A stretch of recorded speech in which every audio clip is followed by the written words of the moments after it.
All the academy students gather here for one big moment, awakening their classes. The second the principal announces the start, huge magic circle appears below students. And in an instant, everyone, including our MC Qiao Yu, is teleported into a special dungeon meant for the awakening. Just then, Qiao enters the inner world for the first time. Our boy prays hard to his ancestors to let him get a good class. As the process completes, Qiao Yu becomes the luckiest man when he gets a hidden mage class known as a Necromancer. The reason why Yu has hit the jackpot is that Necromancer is the rarest class, with only a few possessing it in the entire world. A Necromancer can summon a huge amount of high-grade undead from the gates of hell with just a staff swing. As long as there is enough mana, a Necromancer can fight an army of thousands all alone. One would be considered extremely lucky to draw this kind of class. High-spirited, our boy looks at his attributes, and to his disappointment, his mental point is 0 despite being a Necromancer. The initial attributes are randomly distributed according to the player's class. Not to mention that the most important thing for a mage is having mental points above 5. Our poor fella dramatically cries about his damned luck and begins drawing his initial talent. With his mental point being 0, he finds it hella useless to even draw a talent. Even so, Qiao Yu gives it a try, and once again, fate seems to be on his side when he obtains the talent Mage's Brave Heart, which will help him earn free attribute points. Freaked out, Yu wonders if he's in his right senses since free attribute points are extremely difficult to level up. The passive effect of this skill increases his attribute points when he fights an enemy in a close combat situation. Our guy gets a bit ahead of himself and feels that if he uses the active effect of the skill now, he can become an omnipotent fighter with all attribute points at 10. A beginner with all attribute points at 10 would be the only one in history. Since his passive requires him to fight in close combat, our fella presumes that close combat doesn't need strength. Wait, actually it does. At that moment, Qiao commands the system to put all 10 attribute points into his strength. This decision will later make him monstrously strong. After that, our boy decides to complete the beginner course because only then will the class change be completed. Soon, Yu teleports to the beginner mission level, and there, he meets his beautiful guide, Elaine. Even Qiao is mesmerized by her, wondering if she's really just an NPC. Nonetheless, she begins guiding him and hands him the beginner gift pack, an old robe and a starter staff. Overwhelmed, our boy also receives an F-class ability book, Skeleton Summoning Magic. Qiao wears the robe that feels like an ornament. Sand, speaking like a true magician, he declares that he can't use summoning magic with 0 mental points. But still, he can't help but swoon over the sturdy stick and imagines how great it would be to use it to hit someone with his 20 strength points. Just then, our fella asks Elaine what his beginner mission is. The guide elucidates that Qiao's mission is to escape the Misty Cavern. She politely reminds our boy not to kill the soldiers when escaping the cavern, but to escape using his fastest speed. Before Elaine can warn him about the consequences, she finds herself talking to herself since Qiao has already taken the leap as he steps inside the cavern. Our dude then recalls that the NPC said something at the end,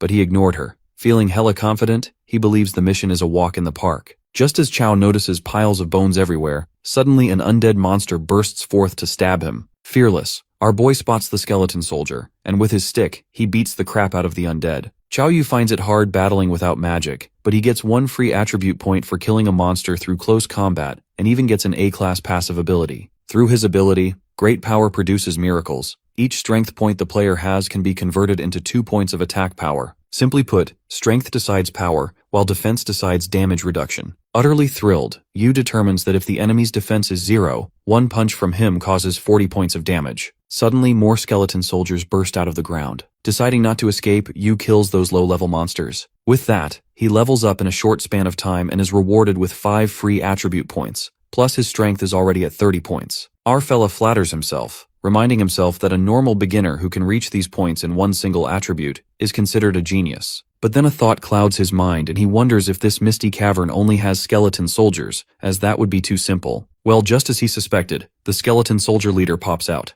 Qiao learns that its strength is at 15, so if he strikes the monster only once, it will definitely be pierced. As our boy strikes the skeleton soldier, he misses the target. Qiao learns that this skeleton can use its shield to block and counterattack at the same time, not to mention it easily cracks the ground. Shortly, he seizes the opportunity as soon as he sees an opening and swings his weapon with brute force, hitting the monster's head. The impact sends a violent tremor through its skull. With that, our noob necromancer kills the skeleton leader. He realizes that it was indeed a strong opponent and a difficult beginner's mission. At that moment, Qiao stumbles upon a soul core. He recalls that the headmaster said killing monsters has a small chance of dropping these, allowing players to obtain random rewards. He eagerly anticipates what it's going to be and gets D-class skeleton gloves, a one-time use item. While he feels bad that it's not a permanent item, Yu hears some noises and witnesses endless skeletons eager to get him. With his health points decreasing, he realizes that if he gets stabbed even once, he's done for. Chao slashes the low-level skeletons and keeps gaining EXP points. The scene then takes us outside the school, where the students are discussing what classes they got. They are happy that they can finally bring honor to their ancestors. Nonetheless, almost all the students are done with their beginner-level mission. Given that the headmaster hasn't announced the results yet, they assume someone is still inside. One of them even jokes that if someone failed and died inside, he'd laugh his ass off. Among them, a student wonders if something happened to Chao Yu since he isn't out yet. Inside the cavern, our boy believes he has killed all the skeleton soldiers when abruptly, someone warns Chao that he has gone too far. Strangely, all the skulls whirl like a sandstorm, merging to form one giant skeleton king. Furious, Yu thinks that this mission wants the beginners to die by forcing them to fight a boss monster. The skeleton king fiercely attacks our hero, leaving him dumbstruck. Our guy stands alone against the skeleton king and dodges the deadly attack. To his luck, the agility of the monster is low, which is Yu's advantage despite the monster being powerful. Given that the monster has 60 defense, our necromancer questions his abilities, wondering if he can pierce through its shell. Chao attacks the skeleton and analyzes that it did have an effect, although it was only 32 points of damage. This means if he attacks the undead king 10 more times, it'll die. Right at that moment, our boy bombards the monster with relentless strikes. Chao understands that this monster isn't really that scary and, with 200 health points left, he thinks it's time to end this. But before he can proceed, unexpectedly, the skeleton king speaks up. The monster, being the guard of the misty cavern, expresses that he's never met a player like Chao Yu who clears a mission like this. Enraged, the skeleton king has grown weak since so many of its soldiers died at the hands of our hero. The real threat to the king is that Yu, being a beginner, is able to break through his defenses, so there's no way in hell he'll let our guy out alive. The fierce determination is evident when the skeleton increases both in power and speed, leaving Yu a bit surprised. He realizes that charging up front would be useless, so it's better to restrict its movement. In the meantime, as the skeleton becomes adamant about killing our boy,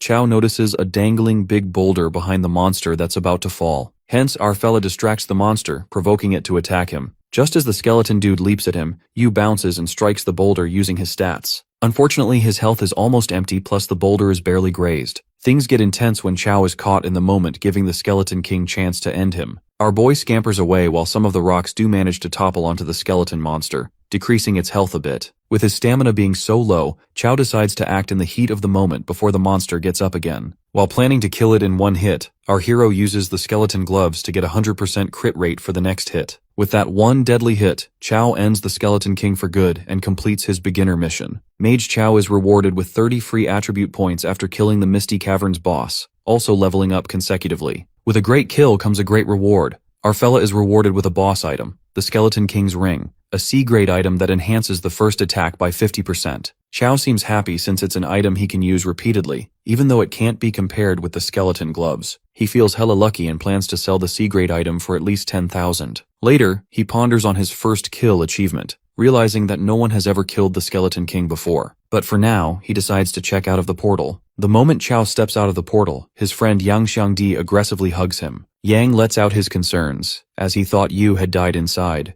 mentioning that it has been 3 hours since the last person came out. Chao then gets to know that Fat Yang Xiang has gotten the mage class, and finds it odd since they went to the same dungeon. Shortly, they're interrupted by a condescending dude, Ma Fei, who mocks Chao for being the last one out. While everyone is obsessing over Ma Fei's perfection, he goes on to brag about the class he got. In the meantime, the headmaster announces that everyone has completed the inner world registration and should form groups to participate in the beginner trial. Just then, everyone begins to introduce their class. When it comes to Ma Fei, the class president and a B-class sword cultivator, the others swoon over his talent, calling him the one chosen by the heavens. Even Headmaster Shuijin is impressed by Fei. The next one in line is our boy, Chao Yu, with his class being Necromancer, but he refuses to disclose further details. The thing is, even our fella doesn't know what grade he's gotten. Upon hearing this, everyone freaks out as they realize that Necromancer is a hidden class, recalling a Necromancer who once wiped out an entire guild. But Ma Fei can't digest this since he's a cocky jackass. To convince himself, the sword cultivator thinks that necromancers' bodies are weaker than normal humans. Since summoning time is extremely long, if there are no teammates protecting the necromancer, classes like assassins and sword cultivators would be like bosses to them.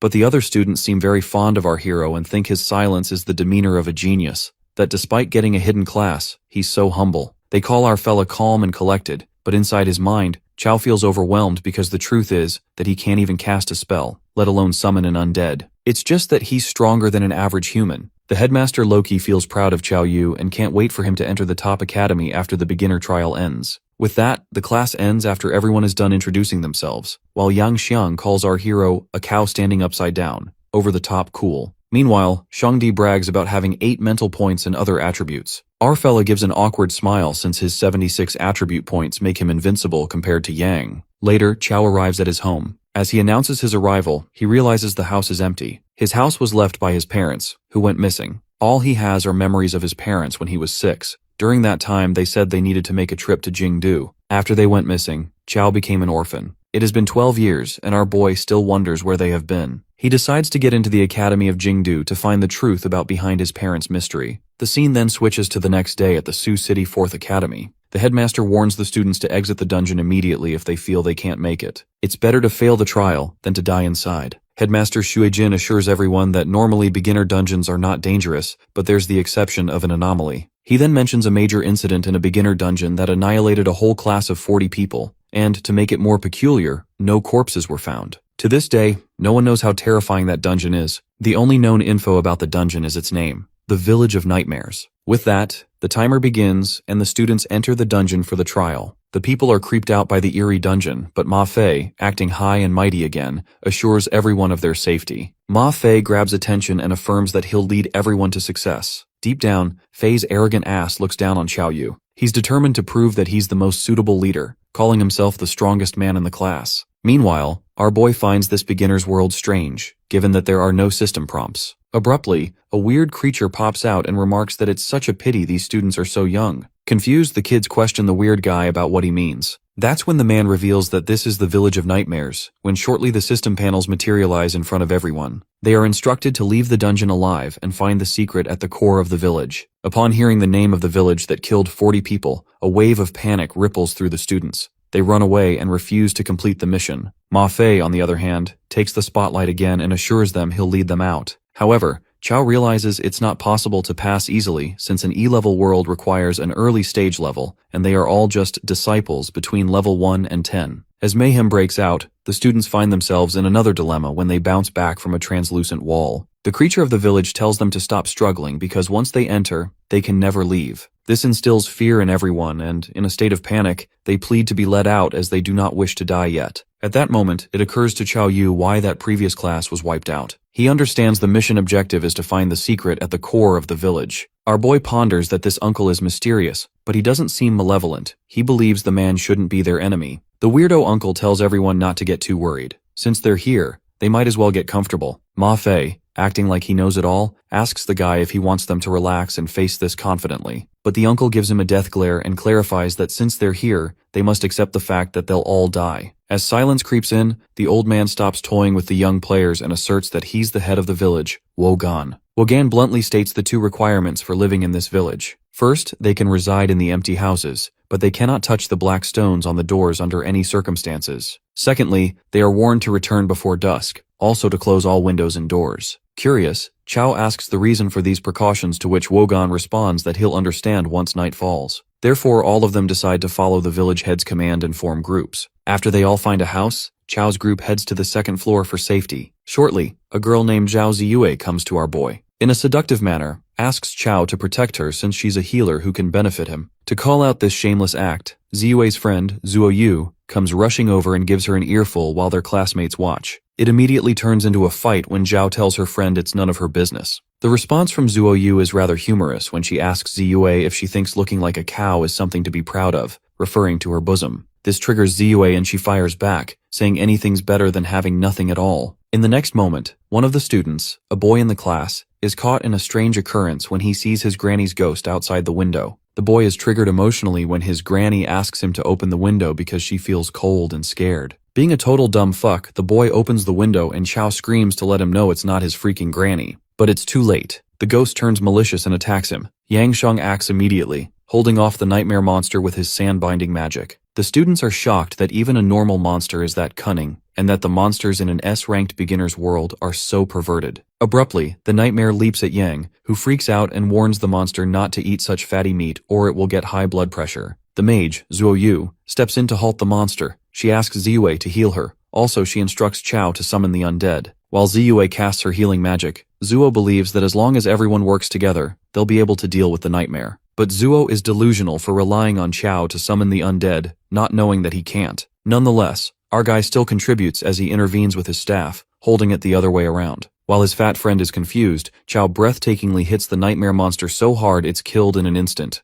Eventually, the dead monster turns into a black stone and dissipates, showing a symbol similar to the stones on the doorframe. The students gasp in disbelief while Zuo Yu asks our boy if he noticed anything strange. Our boy says he didn't, but deep down, he's confused as to why he didn't get any stat points for the kill. The next day, the students praise Chao Yu and Zuo Yu for killing the monster. The teammates decide to stay close to Chao, given that he dealt with the monster in a split second. Upon hearing these heroic tales, Ma Fei has a hard time digesting them. He ponders that he would never let a girl like Zuo tank the damage. Ma Fei gets into action mode, draws his sword, and decides to defeat the nightmares with a single strike. Promptly, Chao and Yang walk out only to see the determined class monitor training early. While the two of them are being sarcastic, Fei snaps out of his dramatic thoughts. Ma Fei asks Zuo to stay in a house with him tonight, and assures her she won't take any damage. This sounds utterly absurd to Zuo Yu since her role is a tank. Ma Fei, being stupid, promises her he will face a nightmare on his own, trying to throw shade at Chao. While Zuo schools him for his stupid thinking, the village head, Wogan, arrives fiercely with his men and weapons. The village head commands his men to kill all the students, tie them to a pyre, and let the flames burn away their sins. Ma Fei intervenes and questions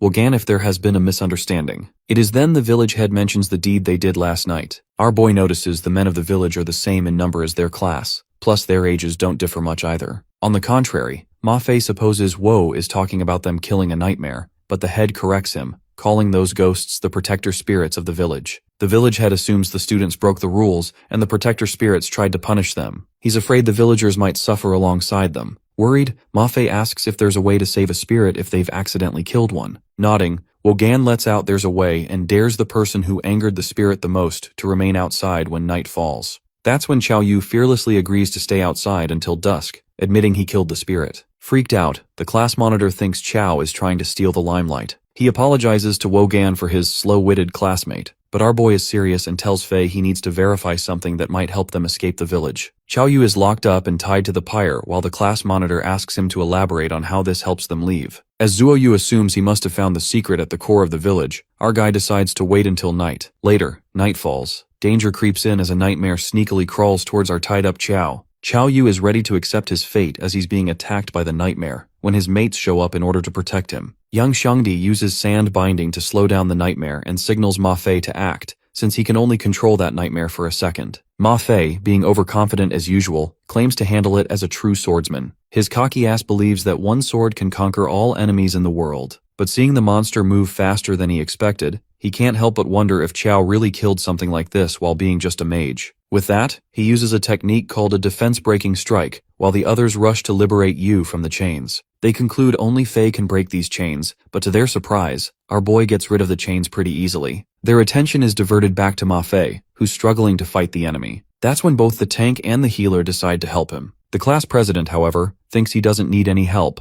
and is confident that he can fight alone. Yang warns him not to fight it one-on-one, suggesting that he tries hitting its head since he believes it's the weak point of a nightmare. Chao, on the other hand, informs Fei that's not the case, but he doesn't believe him and thinks he's doing that because he's scared he'll surpass him. He alerts Yu to watch his next strike carefully as it will be very handsome, but as he strikes the nightmare on the head, it doesn't get affected much. This makes the class president doubt if what his fellow told him was true or not. His mates don't think it's right since they remember how the nightmare was one shot when Yu attacked its head. Shangdi thinks it's an issue with the person as he remarks that Fei isn't as good as Yu. This triggers something inside the class prez, who sprints towards the nightmare while his friends are left warning him to come back. Ma Fei strikes it with a defense-breaking strike, which causes a lot of damage. As soon as he's about to land one last blow to it, Chao steps in to end it. The class prez makes a fuss over his limelight being stolen by our boy as his mates try to calm him down. Yu, on the other hand, is busy inspecting the dead monster when two more nightmares show up. He instructs everyone to go inside the house as there's no need for them to fight them anymore. It seems that Chao has come up with a way of passing. They enter inside and his fellow members are curious as to what's the way to pass. Yu lets them know that they'll get to know it tomorrow when the time comes. The next day we see the head of the nightmare village lashing out at the humans. He calls them despicable outsiders as he gave them the chance to redeem themselves and yet, they killed another protector spirit. He informs them that they all will die today no matter what. That's when Chow calls him out and asks him if they're really the villagers of Nightmare Village. Wogan thinks it's all rubbish since they've been living here for generations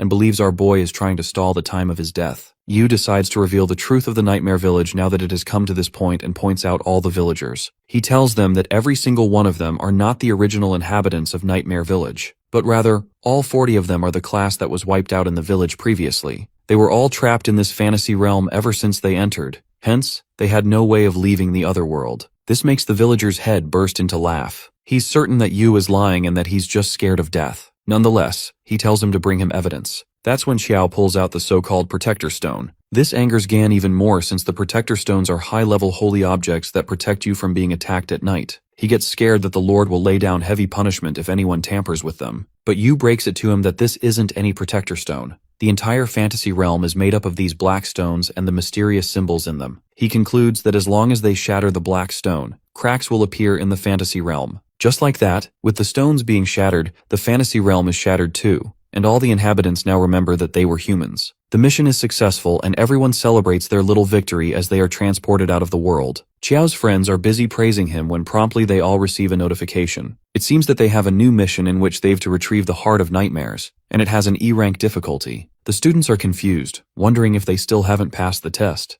On the other hand, on the 4th college campus on Earth, the students return after passing the Nightmare Village except for Qiao and a few others. The principal is skeptical about it and is curious if they triggered a hidden mission. He considers the possibility of that being the case, and believes that they'll be able to pick any university in the country based on that achievement alone. However, beginning a hidden mission is usually extremely dangerous. The fact that it's the Nightmare Village's hidden mission to boot, with all of them being newbies, is concerning. Meanwhile, in the Nightmare Village, Qiao and the others debate on what to do. They assume that with them being only level 3, with how weak they are now, entering a hidden mission would be suicidal. Plus, they don't know anything about this Heart of Nightmares, hence they don't know where they would go to retrieve it. Zhu asks Yu if it might be possible that they only need to awaken the village heads who remained. Also, if there's really a need to break the black stones in the first place. Our boy gets nervous and that's when Yang interrupts them, claiming that he knows in the other world, a hidden mission is an opportunity they can only stumble upon but not look for. Hence, he guesses that Qiao must have known all along and wanted them to break the stones along with him. Sheng can't help but admire his friend's effort while Ma Fei is also taken by surprise since he didn't think Qiao would be willing to share this opportunity with them. Nonetheless, he decides to complete the hidden mission before him no matter what. After a while, we see 4 nightmares charging at them at once, and that intimidates the kids.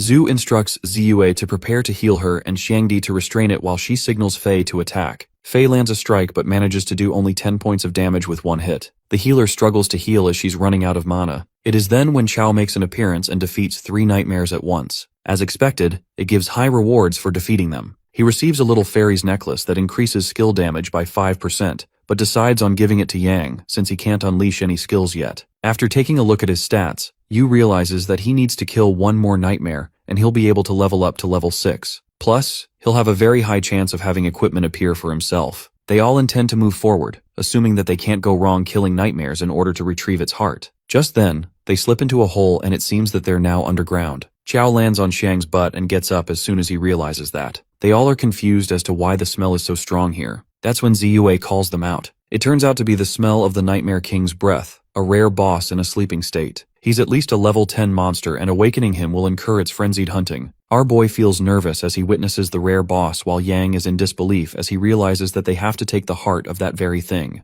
Zhu suggests that they find a way to quit this mission, knowing that it will be able to turn her and her shield into meat paste. They all give up, but it seems that Yu has a plan to fight it. He has 100 strength points and 200 attack points. Along with the 50% damage increase from the Ring of the Skeleton King, he determines that his first hit will be able to take away 1/3 of the Nightmare King's HP. He plans on attacking its weak points 3 or 4 times and believes that it's not entirely impossible to kill it. Xiao grabs everyone's attention. Even though he knows that the Nightmare King's stats are high, he concludes that its obvious weakness is defense. He believes that by using their strength against its weaknesses, they might not have a 0 chance of winning. Zhu catches up to his plan, concluding that Yu wants them to draw the Nightmare King's attention. Our boy swears to kill it, even though he's well aware of the risks it comes with. Hence, they have to work together. Ma Fei warns Yu not to show off and recommends running away from it if they can't defeat it. After resting for a bit, Qiao makes the first move and leaps on the asleep Nightmare King. He's aware of the first hit being the most important and looks for the weakest spot on its body. Just then, he spots a point.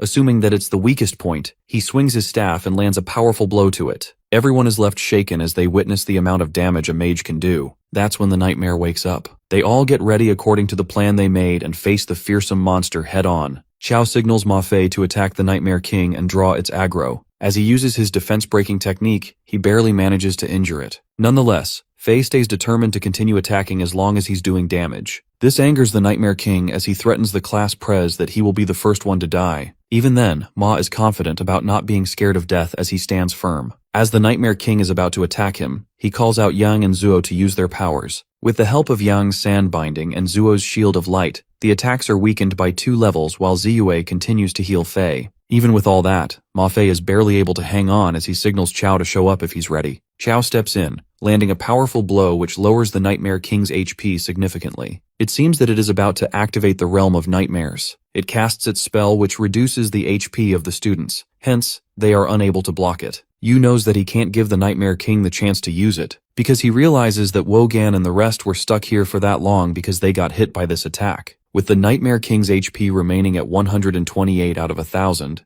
our boy decides to land one last hit in order to end this. He leaps towards it while Ziyue lets him know that he can't get hit since she can't heal him right now. Our boy lands a powerful attack on it, successfully killing the monster. The system congratulates him for being able to defeat the Nightmare King for the first time, also obtaining free stat points. The hidden mission is now cleared, and Yu has leveled up as the system distributes the rewards according to the player rating. Ziyue has received a D rank rating. The D rank talent has been awarded to her. Zhu receives the same D rank talent. Ma Fei receives the D rank talent, separating the world with 1 strike. Meanwhile, Chao gets A rank rewards and a B rank skill book. Our boy thinks it's a bummer that he can't use this talent for now. He was expecting to hit a jackpot from the Nightmare King's soul. Just then, a B rank dragon-piercing sword is dropped, which increases attack by 100 points, ignores 30% of an opponent's armor, and increases sword damage by 20%. However, Yu is disappointed as he sees the sword, and wonders why only a B-ranked sword was dropped. He flings the sword at Ma Fei and lets him know that it's all his. This catches Fei by utter shock, as he is curious as to why he's giving him a B-rank sword just like that. Our boy reminds him that he's the only one using a sword right now. Fei contemplates if he even knows the value of B-rank equipment, because if he were to sell this, he'd be able to get a house in the capital. Yu is busy inspecting the Nightmare King's soul in hopes of finding something good. He clarifies to him that he doesn't care about the sword. At last, he realizes that the monster dropped only 1 piece of equipment. Nonetheless, he decides to take a look at his stats page. His strength increased, but he finds 70 HP a little too low because if he were to get touched, he would die. Our boy now possesses the talent the Mage's Brave Heart. Now whenever he kills an enemy using melee attacks, he will gain free stat points as a reward. Although there's a restriction that before using the main effect, only 1 stat can be selected. With that, the players are transported back to the real world, where everyone is so glad to see them safe. The principal rushes towards them and asks them what happened since they've been gone for 2 days. After getting to know everything, Shui lets them know that they're really lucky since all the top universities will be fighting for them. The other classmates are also taken by surprise as they discover that geniuses from their class are now wanted by the top universities. One of them praises Chao, while Ma Fei is determined to defeat him the next time with the sword he gave him. He's confident that with such an OP piece of equipment, he'll definitely be able to beat him once. Just then, the manager comes running in, informing the headmaster about the arrival of people from Huaqing and Jingdu universities. Jinlong realizes that he hasn't even reported it yet. Yet strangely, the elite universities already have that information. He sees the hope of his career as a teacher having a happy ending before he retires. The principal greets teacher Peng and Pei from Jingdu and Huaqing respectively. Firstly, Peng Liangji introduces himself and proposes that their school is in desperate need of geniuses like them. Hence, he's willing to send over the acceptance letter tomorrow. Pei interrupts his proposal and emphasizes the fact that they're not even conducting a test. Peng thinks of it more like a trust thing and claims that he was only showing sincerity. He demands to start conducting the test if Pei is not ready to trust them. With that, Pei Xingguo of Huaqing University gives a proper introduction of himself. He assures the kids that the test is only to determine their role and ability to adapt to situations. To test if their various stats meet the criteria to enter the school, Chao, who can't use his skills, ponders that he must enter Jingdu University and follow the clues related to his parents. As the test begins, Ma Fei announces he will get tested first, being as confident as ever. Peng is impressed by the fact that Fei is at level 5 despite having only completed the beginner's training and having a B-rank talent. He thinks he's the best fit for Jingdu University. Meanwhile, Pei, who's testing Fei, instructs him to hit him. Pei is the disciple of Gum Nam, a level 25 teacher with his strength being 300 and his HP being 500. Fei charges at him using the world-separating strike and manages to break his defense. Even though Shingo's strong suit isn't defense, a kid being able to break through his defense leaves him stunned. He praises Fei for the extremely rare technique he used and believes it can increase the attack power of the tip of his sword. Pang adds that even if his strength were concentrated in one area, his strength stat must be extremely high, at least 35 points. Judging by the speed of his attack, he thinks his agility is quite high too. The students, as they learn that, are mind-blown by the fact that their fellow student is such a great swordsman. Both the teachers desperately want to recruit him, as they offer Fei everything they can. Fei implies that he needs time to think about it, but he actually wants to see where Chao is going so he can follow him there in order to outclass him. Next up is Ziyue, who can heal the whole party despite only being level 4, which quite impresses Pei. Then we have Zuo, who has such a strong defense despite being level 4. A part of the attack inflicted on her shield will be reflected.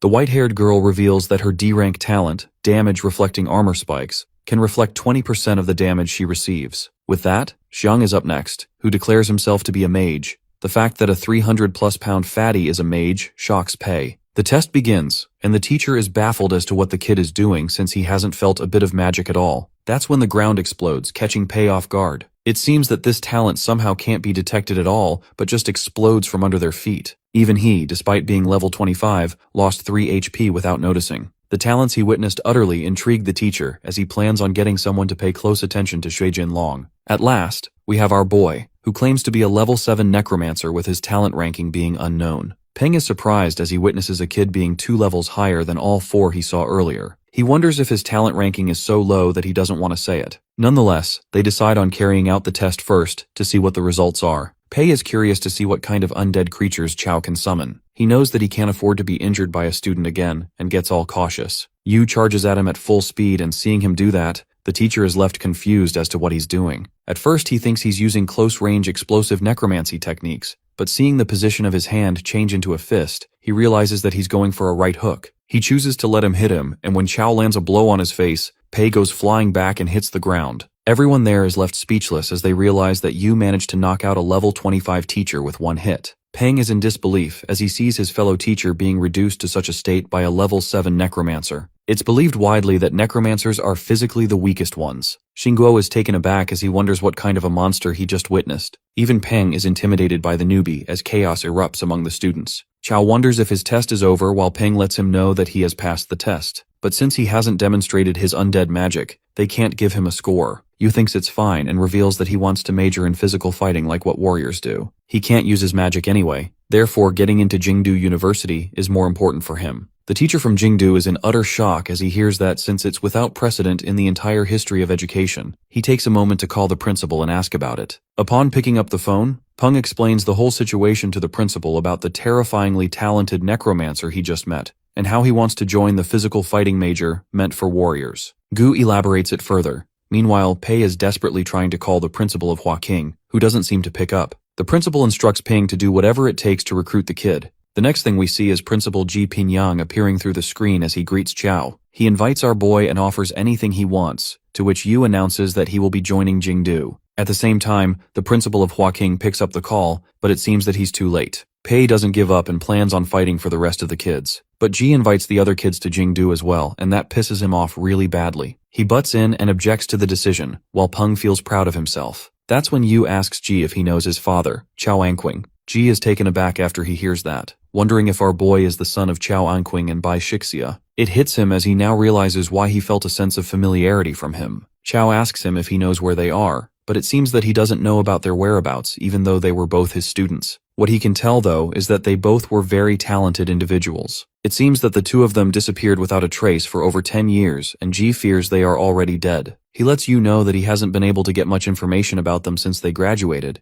but he does remember that they would often talk about a private world. He thinks that our boy should go to his private world that might contain something his parents have left for him. Principal Ji claims he will send the acceptance letter to all of them once they've created it. He recommends the students should try and pass the worlds related to their roles before school starts. 1 week later, after passing the beginner's training, the 4th college separated its students into classes according to their roles in the other worlds. In the 4th college mages class, the students will be entering a world specially designed for mages. This world is usually a test of their mental ability, basically a logic or riddle-based world. Sun believes as long as they work together, the sum of their thinking will be more than its parts. He then continues to tell them about the criteria for passing. Meanwhile, we see Yang and Chao, who don't seem so sure about entering the specialized mage's world. Yang is pretty confident about nothing going wrong. According to him, the more people that go, the more dangerous it is. He tries to reassure our boy and informs the lady no that they will be going to a specialized mage's world. The system retrieves a world for 2 players, and it turns out to be the Cave of 10,000 Poisons. Yu is about to enter when Shangdi reminds him that they have to listen to the instructions first. Turns out, our boy didn't know there was such a thing, which makes Yang wonder how he passed the Cave of Skeletons. He realizes that he killed all those skeletons back in the first mission and calls him a simpleton. It's then revealed that the Cave of 10,000 Poisons, an evil tribe in Cheondongnan.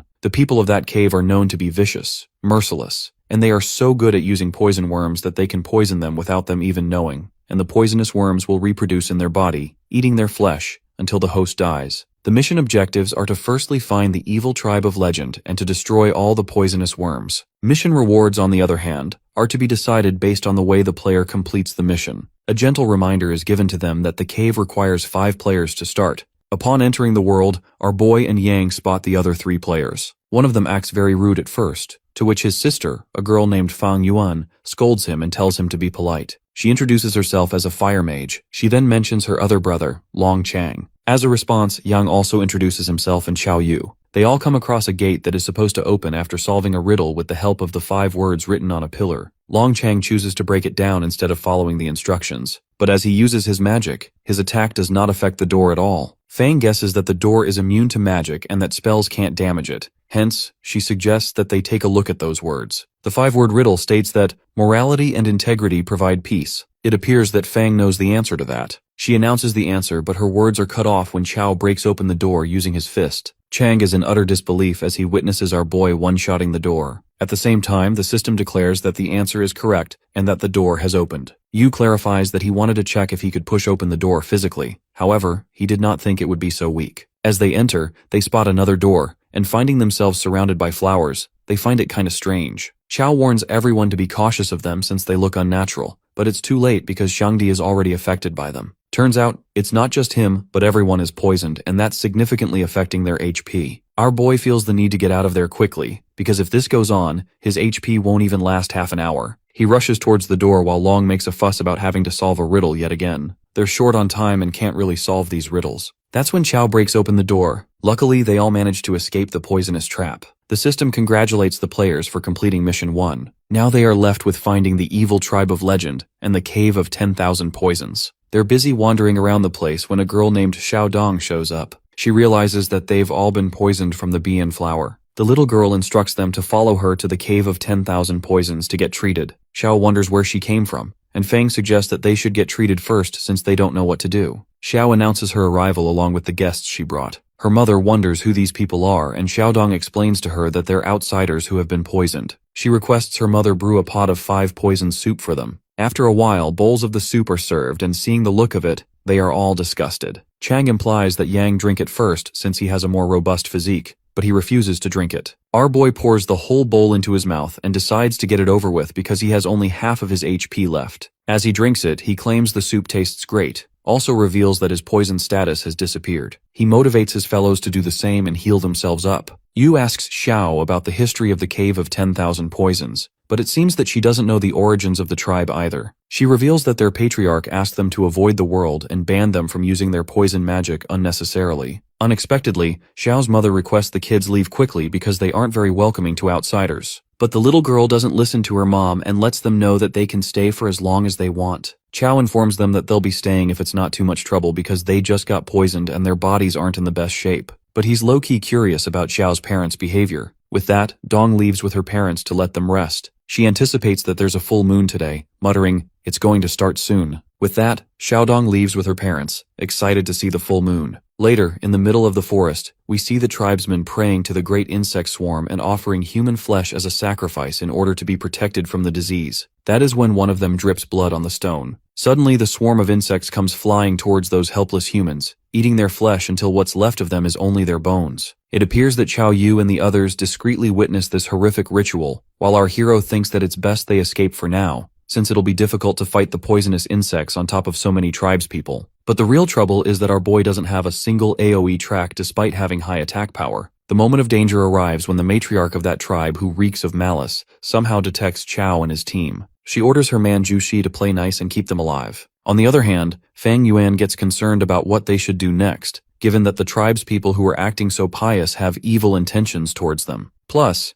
if they get to know that they are here to exterminate the insects, best believe they will be served as food to these insects immediately. Suddenly they're disrupted by a noise, and the next thing they see is that they are surrounded by countless insects crawling up to them. The Fire Mage siblings use fiery enhancements to deal with the insects, while our boy goes for melee attacks to kill the insects. He's aware of the fact that he won't gain any stat points by killing these weak opponents. Yang Xiangdi combines his two talents together, ground explosion magic and sand binding, to get rid of the insects so effectively that even Chao is impressed by him. But using these talents in succession uses up almost all of his mana. In the meantime, the tribesman Zhu Xi sneaks up on them and gets furious at them for using their demonic magic to kill the insects of their cave of 10,000 poisons. She warns them that they'll become feed for the insect larvae and die with insects eating them alive. Nonetheless, Yang uses his ground explosion magic with the intention to harm Zhu Xie, but he remains rather unaffected and thinks how arrogant they are to use such petty tricks against him. It is then known to them that Zhu Xie is a normal NPC with outstanding stats. Unlike a wild monster boss, NPCs in the other world will have their personal stats hidden unless they take damage. Fang Shun concludes that this mission can't be accomplished by newbies. Meanwhile, Chao Yu has some suspicions, wondering if this specialized world is different from others in some way. To test it out, our guy fearlessly dashes towards the big guy while Zhu Xi is provoked by Chao for daring to come at him with his tender white fists,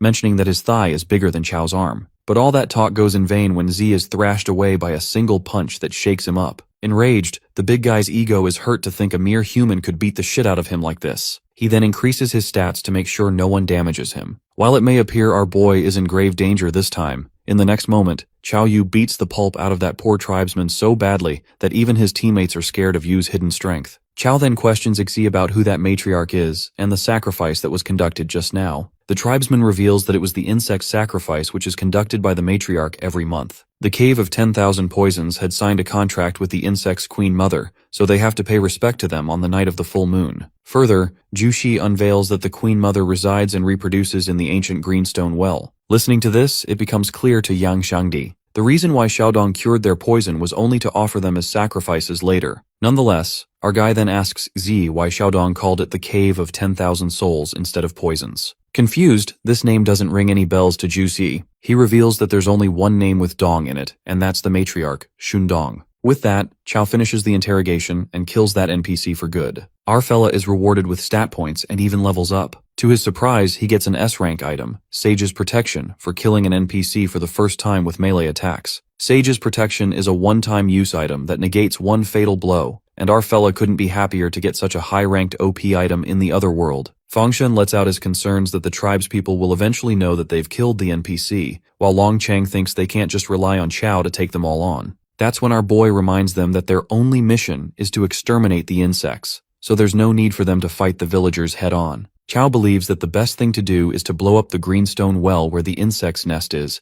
emphasizing that they must act before the matriarch realizes what's happened. They make their way to the well when they find the dead bodies of Xiaodong's parents, realizing that they are killing their own tribespeople. Our fella understands why these people were acting so strange and feels bad for them. Without wasting any time, they head towards the greenstone well to destroy it. All the mages use their talents to destroy the insect's nest and successfully blow the well underground, or so they thought, as Yang wonders why the panel hasn't materialized yet to notify them of the mission completion. In that moment, the matriarch, Shundong, makes an entry along with the backbone of the tribe, Kuang Mang. Given that these naughty rats are here, the matriarch assumes that Zhu Xi has died. Our boy exposes her, thinking if he should call her the matriarch of the Cave of 10,000 Poisons, or Xiaodong. Smirking, Xiao asks Chao if he doesn't like her current form, and, using her shape-shifting ability, she turns into little Xiaodong. No wonder everyone got deceived so easily. Dong finds it a pity since she had a desire to continue her bloodline with Chao Yu, but he's killed so many insects that if she doesn't sacrifice them, the queen mother will be very angry. Our fella then asks Dong why she killed her own tribespeople, to which she heartlessly responds that they were useless, disobedient pieces of trash. Upon hearing such nonsense, a surge of anger gushes through Chao. Dong tells Big Bro Chao not to be so mad since he'll see them anyway. That's when the matriarch sends the swarm of poisonous insects to attack Chao, while the other team members assure him they'll be backing him up.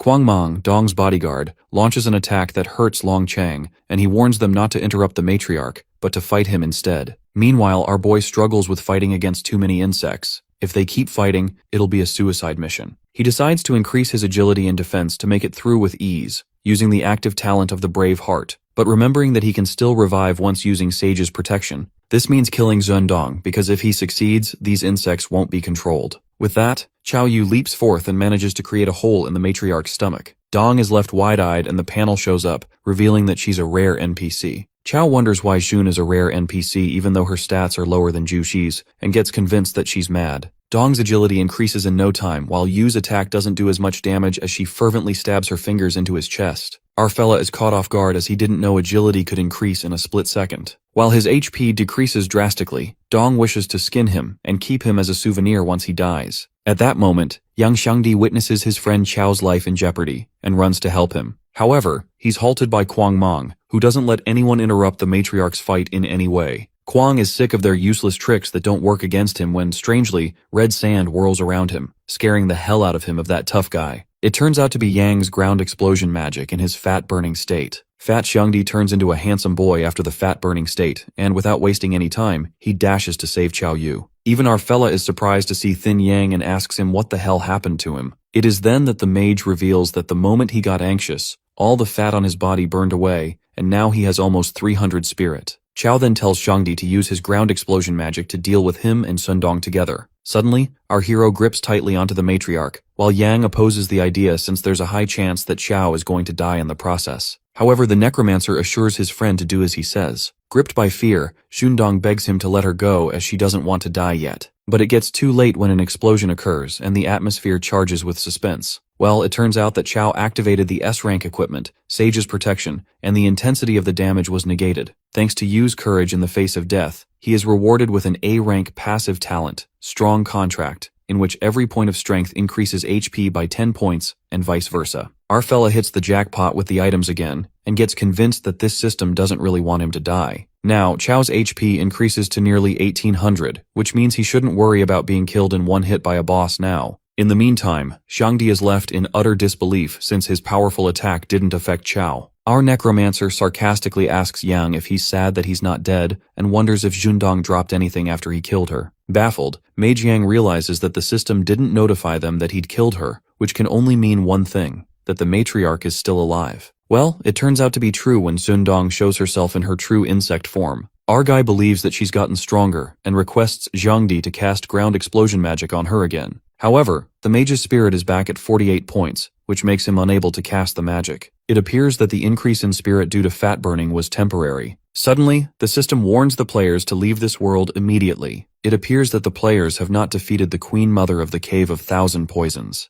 Our fellow recalls that Principal Jiping Yang especially told him to pass the custom world. He gets adamant to kill Zhendong once and for all. Smirking, the vicious insect monster says confidently that these disgusting humans can't injure this body, threatening to skin them alive. Qiao, stout-hearted, bursts forth to attack while this bravery instills fear in Zhendong, who thought he'd died. The fact that our guy is only level 8 and he can do more damage than her makes Dong question who's the boss here. She wonders how the hell a mage like him is so freaking strong. That's when it occurs to her that only Bai Zhe can create a monster like Qiao, since he created Dong after all. Meanwhile, our guy reveals his name. In that split second, he slashes her. Upon hearing this, Dong's death flashes before her eyes while she ponders on Yu's surname that sounds familiar. That's how Qiao successfully defeats that insect through melee attacks and gets rewarded with stat points. The Cave of 10,000 Poisons anomaly gets resolved and the 5 players complete the specialized world for mages. The system then assesses the players' ranking. Our guy, who contributed the most, levels up to S rank. While Chang can't believe they passed, Qiao Yu is rewarded with 100 plus EXP, 10 free stat points, and the A-rank talent book, Door to Acre. All the other players are rewarded with free stat points and EXP. Our fella has now reached level 10, but only after entering the early stage can he say that he's an otherworldly player who can go solo. Soon after, he stumbles upon the soul's core. When opened, it gives out a B-rank Wild Spider's breastplate that increases a player's HP by 800. Secondly, there's also a mysterious Rubik's Cube that activates as soon as it's bound to its host, who is Qiao. Our guy then obtains the ability to assess the abilities of humans within 10 levels of himself. There's also an unknown locked ability, and the Necromancer is astonished since he never thought the cube would bind to him. Shortly, the beautiful elf guide appears through the gate. As an extra reward, she increases all the players' spirit by 20%. While Shangdi's eyes light up after getting an amazing reward, it appears useless for Chao since his spirit is already at 0. After that, Fang Yuan thanks our Necromancer for carrying them through the specialized world. It is then decided by Chao Yu and Shangdi that they've secured their spots in Jingdu University. The scene then takes us to the college canteen, where Ma Fei learns the shocking truth that our Necromancer has reached level 10, the same as him. While Zhu Yu and Ziue have a hard time believing that Xiangdi has become more handsome than Fei, the class monitor can't seem to accept Chao's success since a warrior's specialized world has many more monsters than a mage's. On the other hand, handsome Yang tries to get back his fatty body to feel safe the next time he enters the other world. Now, since they have all secured spots, the mage wonders if they are still sitting for the other world examination. It is revealed to us that in Kaiji, the most important day of the year is the day of examination, because it means selecting the next generation of talented individuals. The students who have secured spots at universities will still take part for a common goal, to be the top scorer. The most appealing part is that the person will not only become famous, but be rewarded with A-rank equipment. Ma Fei, sounding pretty determined, decides to take part in the exam because, according to his father, this time the top scorer will get an S-rank piece of equipment. After that, Chao Yu seems to be walking in an alley. He's also pretty adamant on becoming a top scorer to get the S-rank item. In the meantime, our guy is being followed by 2 early-stage assassins.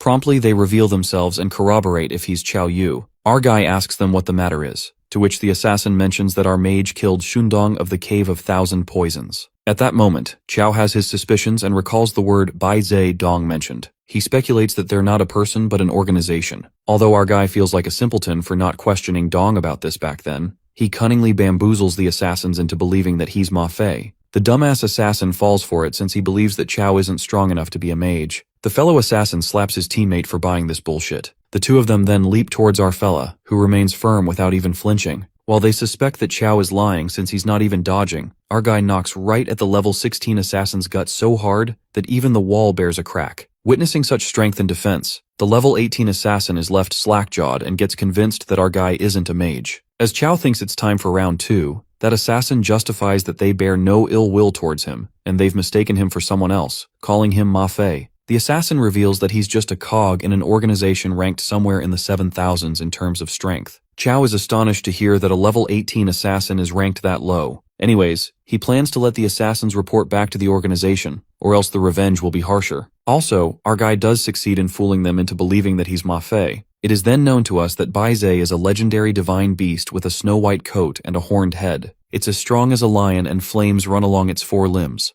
It has been worshipped as the divine beast of demons for a long time. Later, our guy tries to find some info regarding the organization Bai Zhe but fails to find anything about them. He's aware that his identity is going to be exposed sooner or later, so he can't stay in the house much longer. Therefore, to save himself, Chao gets more eager to take part in the examination, knowing that an organization like Bai Zhe wouldn't dare to act against an examinee. It would be a heinous crime. He thinks that he'll be safe once he gets into Jingdu University, since Principal Ji Pingyang, who's the best swordsman in the world, is there, known as the sword god Pingyang. Nonetheless, he comes across that mysterious Rubik's Cube again from the soul core he found in the Cave of Thousand Poisons. He wonders if this is the part that makes the specialized world different from a normal one. Questions flood his mind. He dwells on the possibility that they left this cube for him, and knew that he was going to pass that world. The scene flips to the roof of a building where a senior member questions the 2 assassins who went to find Chao Yu, the person who killed Shundong. The level 18 assassin confesses that their info was wrong and that person was very strong. It turns out he was not a mage. Nonetheless, that woman calls them useless. She accentuates that they'll be focusing on organizing their actions in Sioux City. Several days later at the 4th college, our boy goes to speak with the principal and shows him the Rubik's Cube he found in a specialized world, which seems to have been sealed. He asks Headmaster Xuejin if there's any way to open it. In case they don't have the password, Xuejin supposes they can only use the key of all locks to open it. Baffled, Chao asks the headmaster where he could find that key. As a response, he learns that the seal on the cube is not that strong. Hence, the key will be able to remove the seal without damaging the content. Su Jin reveals that he can find that key in the E-rank world, Kingdom of Machines, but he warns you to be careful of the people there who might try to sabotage him. The scene takes us to the Kingdom of Machines, where Chao arrives and remembers what the principal told him. A huge war occurred between humans and machines because the latter gained sentience. The The two ended up signing a peace treaty, and the area they lived in became known as the Kingdom of Machines. Our fella seems to have arrived in the human area known as the City of Machines. He first decides to meet up with landlord Hua Jun to get a hidden mission from him in order to get the key of all locks, as instructed by the principal. Just as Chow wonders how he'll find that guy, a crazy old scientist bumps into a muscular guy. It appears the hoodlum was looking for a fight and demands compensation from the scientist for injuring him, even though there's no injury to be seen. Things get intense when that big guy holds the old man upside down, trying to pull money out of him, because to them, this old fogey surely doesn't look broke. It is then that our boy enters the scene. He calls out the two gangsters for extorting the old man in broad daylight, calling himself an upstanding young man who can't bear to watch this. That bastard warns Chow to mind his own business, but our fella states that evil cannot escape the law. That's when our fella gets into action and teaches those hoodlums a lesson. Those guys even agree to make amends with him and the old man. After that, the old man thanks Chow and reveals that he doesn't have much money to pay him. But our fella requests him not to speak of him in the same breath as those gangsters.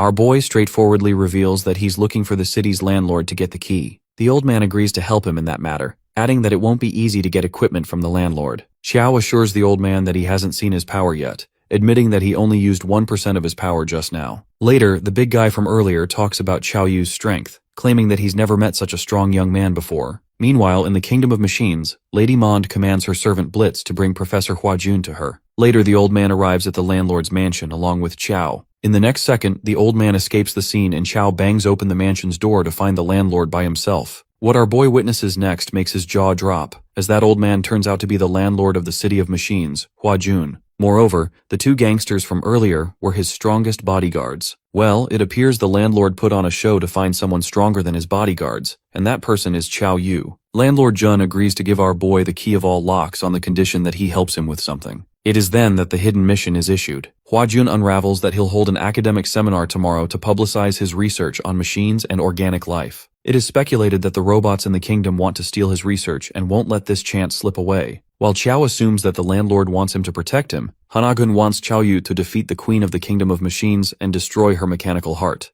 Chow Yu takes this mission as a piece of cake, thinking they're just some robots. The scene then switches to the seminar hall where the professor gives a speech about organic life. He rhetorically questions if robots can truly grow, since they might be sentient, but they can't procreate. In the audience, our fella is bored as hell and doesn't understand a thing. Just as he impatiently waits for the robots to show up, suddenly, Blitz the robot pierces through the hall, making quite a statement. He asks Professor Jun to cast aside that pathetic human shell to embrace machinery instead. The security stands alert and the landlord's bodyguards warn Blitz to leave the place. However, the robot bursts forth at the speed of light and beats the crap out of one of them. That robot single-handedly beats the crap out of the security guards and calls them foolish. As the robot laughs hysterically, Chow couldn't help but admit that it's such a disrespectful sight. The landlord, knowing the robots are here for him, agrees to go with them this time, betting everything on Chow Yu. Blitz flaunts his strongest physique and, shortly, Mond appears to take the professor with him. The queen of the kingdom ties the professor with chains, and Hua Jun asks the queen to tell his people to stop and he'll come with them. Meanwhile, Blitz asks Lady Mond to take the professor and leave first since he'll play with the humans a little longer. It is then that our fella shows up and asks Blitz if he's the one bragging about his strongest physique. The robot goes on and on about the power of mechanical transformation,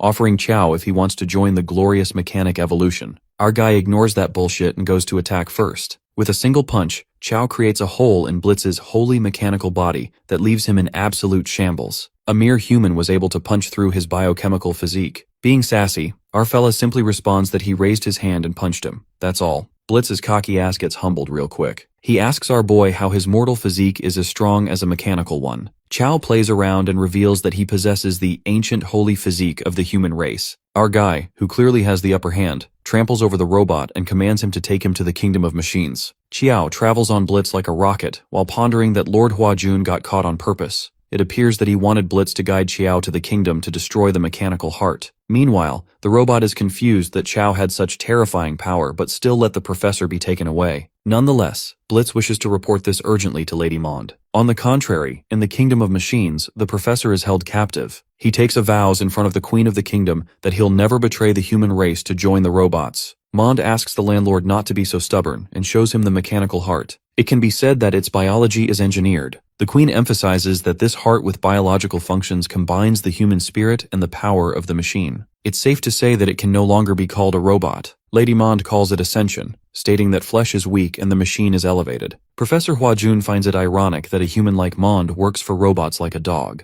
It's not an exaggeration to call her a traitor. Suddenly, that mechanical heart shows its evil, heartless side when the machine brutally consumes a number of humans, ripping them apart and consuming their flesh. At the same time, on the other side, Chow Yu, after dealing with Blitz, hits the big time when he finds an army of robots and gains free stat points by defeating them. Eventually, our guy awe-strikingly rips apart all the robots that were meant to protect the queen. Inside the kingdom, Professor Jun finds it preposterous as he witnesses such a traumatizing occurrence and calls Mond a literal monster. The queen of the kingdom shamelessly admits that this mechanical heart, named Marta, was a failure. It is then that Mond unravels the unsettling truth, muttering that they accidentally created this life-devouring monster. At first, Marta used to eat 1 or 5 humans, but now even the queen doesn't know the limit. Now Manda wants the professor to solve this problem. The traitor bastard robot eases Professor Jun, saying that he can surely turn a blind eye to this. However, this will come at the price of the fresh humans who die every day in Marta's mouth. Deep down, the professor impatiently waits for Chow Yu. Well, his prayers are heard when a robot frantically rushes in, reporting to Lady Mon that a human who possesses an ancient physique has infiltrated the kingdom, the one mentioned by Blitz earlier. Before they could process the situation, our fella barges into the kingdom like a monster. Chow shows up and the landlord couldn't be more relieved to see him. Mond wonders if he's the human boy with the ancient holy physique that Blitz was referring to. He welcomes him to the kingdom of machines and admits that he did not expect Yu to defeat Blitz, since he's one of the top warriors of his kingdom. Our boy asks him if he wants to avenge him, and that's when 2 low-level robots attack him. Chow easily defeats them, and as Mond witnesses this, he realizes that what Blitz said was actually true. He plans on persuading him to join their side and undergo mechanical changes. Yu checks up on the old man, and he shows him the mechanical heart, Marta. The landlord reveals that they're using humans to feed the machines. Our boy is determined to destroy the mechanical heart, even if he hadn't gotten his commission. Mond, on the other hand, is ready to win over the ancient holy physique at all costs. He proposes to Yu to abandon his weak body and join the glorious evolution. But seeing him not listening, he wonders what he's planning to do. Just then, Chow leaps onto the mechanical heart and starts demolishing it. Mond warns him to stop and tries to butt in, but our boy lands a powerful blow to him. As a result, he's sent flying back and smashes into the wall. As he witnesses this amazing strength, Monde's decision to keep Yu in the kingdom of machines strengthens. Chow continues to smash Marta, and at last, he manages to successfully destroy it. The system awards him with free stat points for defeating Marta via melee attacks. This makes Monde furious as he sprints towards Yu. Our boy, seeing the amount of blood, is curious as to how many humans he's fed this machine, and informs him that it's his turn next. Monde tries to convince him to give up and become a part of their kingdom. He brings up Her Majesty the Queen and reveals that even if he destroyed Marta, the Queen won't blame him for it. Instead, she's going to give him a chance to redeem himself. He wants Chow to follow him to meet Her Majesty the Queen and join them. Yu wonders if Monde himself isn't the leader of the kingdom. That's when the old man butts in, warning him not to be fooled. Our boy assures the landlord, while Monde is confident that he will change his mind once he meets the Queen. Chow agrees to meet the Queen. He follows Monde, who secretly installs a mechanical bug on our hero, which infects humans and gradually transforms them into machines. Monde conspires to infect this ancient holy physique, Qiao, with the parasite in order to be rewarded by the Queen. His plans are ruined when Yu spots the bug and whacks it. He then punches Monde as he realizes that he was corrupt. Our boy is aware that his opponent is hard to deal with since Monde is a level 15 NPC. Monde wonders if he doesn't want to meet the Queen, while Chow lets him know that he doesn't need him to lead the way. The wicked human warns Yu of the outcomes if he refuses and threatens to break his limbs to get him to Her Majesty the Queen if he has to. He uses the mechanical fist but takes a critical hit from Chow, who wonders if he hasn't had enough yet. Monde is taken aback as his full-on attack was utterly useless against him. That's when Yu lands another powerful hit and headbutts him, leaving the guy unable to move. After being hit severely, Monde takes on his true mechanical form and decides to make him pay. He uses the mechanical Lord Fist and Chow gets serious, utilizing an ordinary fist strike. This lands a critical hit on Monde. At last he's defeated by our boy. Yu is awarded 15 free stat points and is leveled up to an early stage mage. With that, our boy completes the hidden mission, also obtaining the key to all locks. He decides to finally meet the Queen of Machines and hopes that she's going to give him some high-quality equipment. After a while, we see Chow struggling to enter the code as it is wrong every time he enters it. On the other hand, the Queen of Machines awaits him. She wonders why a human would come to her place if they've already completed the mission. Just then, the door of the room bursts open and Chow appears from behind the now broken door. He spots a human girl and ponders if there are humans imprisoned here by Monde. Yu asks the girl her name while the Queen is taken aback as she finds this human different. The girl declares that she's the queen of the kingdom of machines, which catches Chow by surprise. It's revealed that the queen of the kingdom of machines is at level 48 with her HP being 100,000. Chow realizes how strong she is and apologizes to the lady queen, making an excuse that he's taken a wrong turn. Hence, he'll take his leave. As he turns around to leave, the queen pulls him back with chains that trap our boy. She pulls Yu closer while he can't move at all, assuring him that she won't hurt him. With that, she barges into his memories and witnesses what the outside world actually looks like. She confirms that the world she is in isn't real, and that this is a virtual world, one of countless others. The queen believes that as long as she remains in this room, she can escape the world's resetting. She doesn't remember how many times it has happened, but after countless resets, only Chow appeared before her. Therefore, she decides not to let this chance go so easily. She releases Yu, who ponders if she saw through his memories, to which she informs him that it was an exchange of her memories with his. Our boy now understands why she had such a high level and stats, even as a boss in a D-rank world. He asks her if she wants to leave, and that's when the queen reveals that she indeed does. Chow tells her that she might as well kill him since he's a level 11 nobody. There's no way he can go against the rules of the world. The queen ensures that there's no need for him to go against the rules. With that, she pulls her heart out through her chest. Yu is baffled as to what she's doing, to which the queen implies that they can use the rules of the other world he spoke of. The kingdom's queen requests our boy take her heart with him, and as long as he carries it, it will grow into another version of her. She reveals that once it grows, she will have a clone that can experience the outside world. Chow is curious if she isn't worried about him going back on his word, since he's aware that she can't control what he does outside of the other world. The queen refuses to worry, confessing that she didn't find a single instance of him breaking a promise in his memories. She adds that she wants to see for herself what the outside world is like. After giving him a moment, she asks Chow if he has made his decision, and he gives in, admitting that he has no choice. She thanks him and gives him permission to leave. The system congratulates Yu on passing the world, the kingdom of machines. Our boy is awarded 50 plus EXP, a B-rank talent book, a C-rank mechanical tool, and lastly, knuckle dusters. The mechanical knuckle dusters increase the critical hit rate, which makes Yu delighted. With that, he decides to return to the principal and open that Rubik's Cube. He returns to the original world, but after finding no one in the principal's office, he uses the key to all locks to open the Rubik's Cube. The cube opens. To his surprise, it turns out to be an evolved weapon called the Green Dragon Crescent Blade that unlocks. Yu wonders if this is what they left for him, and is curious why it is a weapon with no attributes at all. Just then, Principal Shui bursts into the room, who catches Chow off guard. Our boy informs him that he just opened the Rubik's Cube, but the principal hastily reminds him of the exam he's about to miss. Realization hits Yu, and cursing himself, he rushes over to the hall. Meanwhile, in the examination hall, students from the first college ask the examiner if they can start the exam. Shangdi interrupts them and informs them that they're still missing someone. The students from the first college assume that the fourth college students are all good for nothing. They believe it doesn't make a difference if they take the examination or not. It seems that the first college has always had the highest selection rate,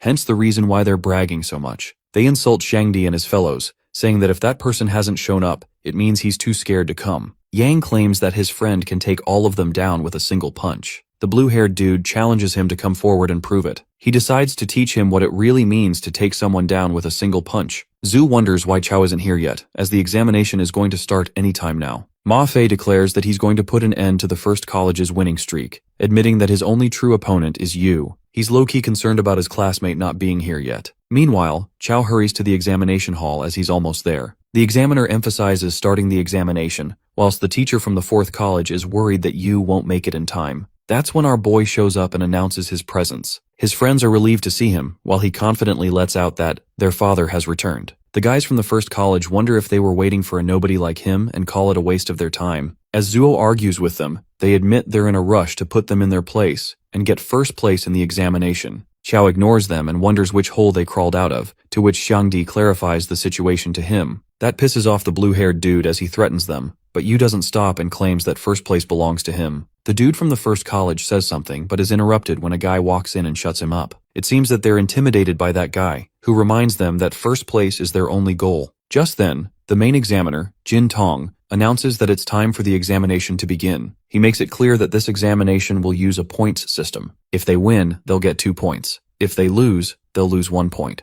Consecutive wins will get them another point, but consecutive losses won't cost extra points. After the rounds, the 10 students with the most points will have a showdown to decide the first place winner. With that, Jin declares the beginning of the SU City examination. The parents there cheer for their kids to win, while in the mages arena, we see Chow being up first. He's aware that this examination uses similar rules to a dueling ground, and the lowest their HP can go is 1, hence, they won't die. Which means that our boy doesn't need to hold himself back. The teachers of the first college ask Long Xiang, the winner of last year's examination, who he thinks will get first place this time. Xiang is confident that person will naturally be from their first college. Round 1 in the 108 arena is between the blue-haired dude, also known as Long Meichen from the first college, versus Chao Yu from the fourth college. Meidian finds it unexpected that they've met in the first round itself, and Yu jokes about his name having a certain ring to it. That triggers Long, who's ready to smash his face when the examiner asks them if they're ready. He asks both parties to introduce themselves, and they both wonder what kind of rule this is as they just want to start fighting. Nonetheless, Meidian introduces himself as a student from the first college, level 9, an electric mage disciple. Yu introduces himself as a student from the fourth college, level 11,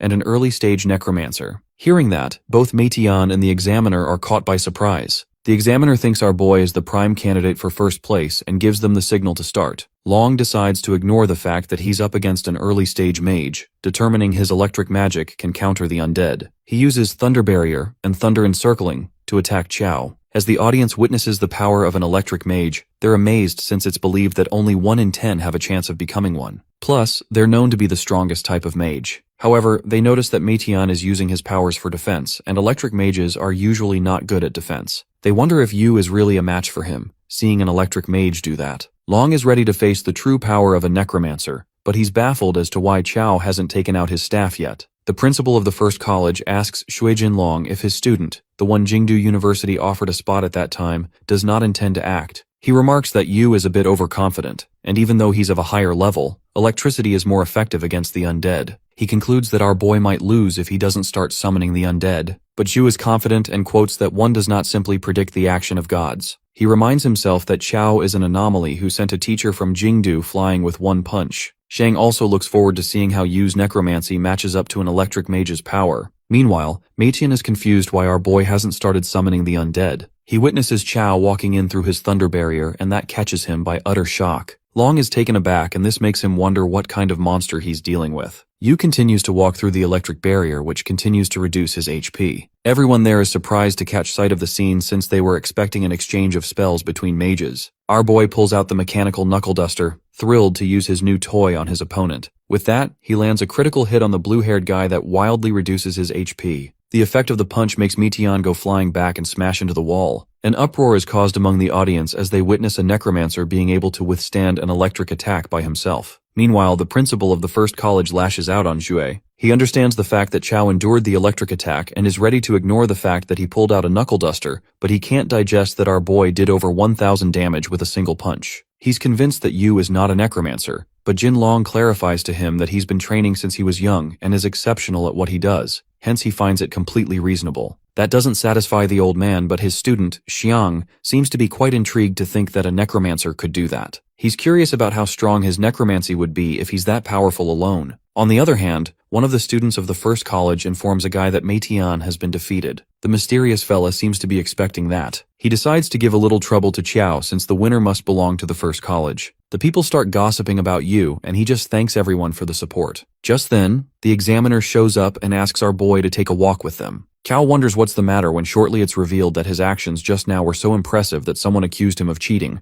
Hence, they need to conduct some tests. Our boy is in disbelief as he hears that he's going to be tested just because he performed too well. He questions which law allows that, and the examiner asks him if he can explain how he, a mage, could do that much critical hit damage. He reasons that he's naturally strong, but that doesn't convince the guy as he orders his men to take him away. The people wonder why the necromancer kid is being taken away while the old man from the first college mocks Xue, but Jinlong is satisfied because he knows what will happen. Meanwhile, Ma Fei couldn't help but consider the possibility that Chao was also cheating in the Nightmare Village. The students are confident that our guy had been cheating, and are looking forward to hearing the announcement about it after they conduct the tests. Shangdi warns them to wait and watch since they'll be crying when not only his friend comes back, but also snatching the title of the valedictorian. On the other hand, Chao is given a test to pass, and he confidently walks in, knowing that people only ever doubt a true genius. The examiner instructs Yu to firstly pass through the detection array. As he walks through it, no anomalies are detected, but Jin insists that he do it again. Again, Nothing is detected, but the old man doesn't seem to be satisfied, as he orders his men to check if the detection gate is malfunctioning. It's revealed that the detection gate is working properly, and Jin finally starts to acknowledge the fact that our boy can actually deliver over 1,000 points of critical damage with his bare hands. He's shocked. Since the birth of the Otherworld, there's never been such a mage. The other examiners contemplate if they should send Chao back to take the major exam. Tong suggests that they send him for a drug test first, now that the data check is clear. They need to check if he's taken any banned substances, and if the drug test is clean, he orders them to send him back for the major exam. The scene is then shifted to the examination hall, where the second round of the exam begins.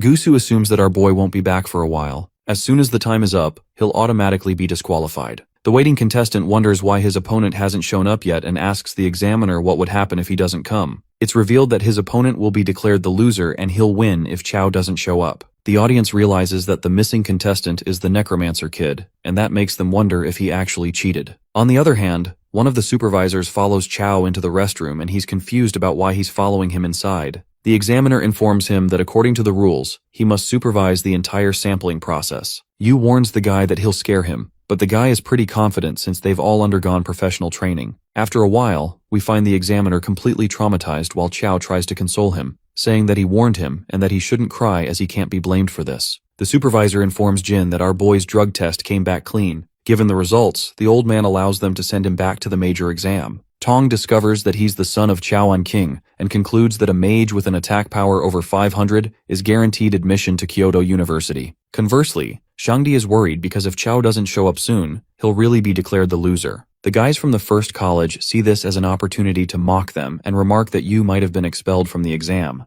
Zhu remembers that the examiner told them that someone had reported Chao and asks them if it were them who reported him. The males act clueless and wonder if she has any evidence of the allegation she's putting on them. Plus, they state that even if it were them who reported him, they wonder what she can do about it. They don't stop there and continue to insult them when Yang shuts them up. He defends his friend, knowing that he'll be back soon. Ma Fei realizes that they're really scared of Chao stealing the first spot in the exam. His cocky ass announces that their plan will fail since even without our fella, the top spot in the exam will be his. At that moment, our main character makes an appearance, catching everyone by surprise, including Fei. The examiner is about to announce the winner when Chao shows up, and the battle begins. His appearance makes it clear that he didn't cheat, and the audience is impressed as they realize how strong he is. The fellas from the first college are speechless as they see him, while the contestant who has been waiting refuses to introduce himself because, since Chao has arrived, he pretty casually admits that he gives up. The guy confesses that he doesn't want to get hit with a punch dealing over 1,000 damage. Chao tries to convince him to get punched just once, but the guy leaves and the examiner announces that the 4th Academy's Yu wins 3 points. Our boy wins 2 consecutive matches and now has 5 points. The scene shifts to the Shadow Mage as his underlings inform him about our Necromancer's return. Gusu states that reporting him was just to annoy him a little since he did not cheat. His return was expected, but it seems that he has plenty of ways planned to make Yu fail during the major exam because they have to take the top spot in the exam no matter what. Just like that, a series of contestant fails against our hero, until the 8th round, when the guy from the first college points out Chao's consecutive 8 victories. That's when Gusu tells him to use their connections and make it so that the 2nd Academy's student Xiaorong will face Chao in the 9th round. The guy wonders if she'll do what they say, and the Shadow Mage lets him know that it's the major exam, hence it's not up to her. Because as long as she wants to score well, she must give it her all. In the 9th round, student Xiaorong from the 2nd Academy is up against Yu.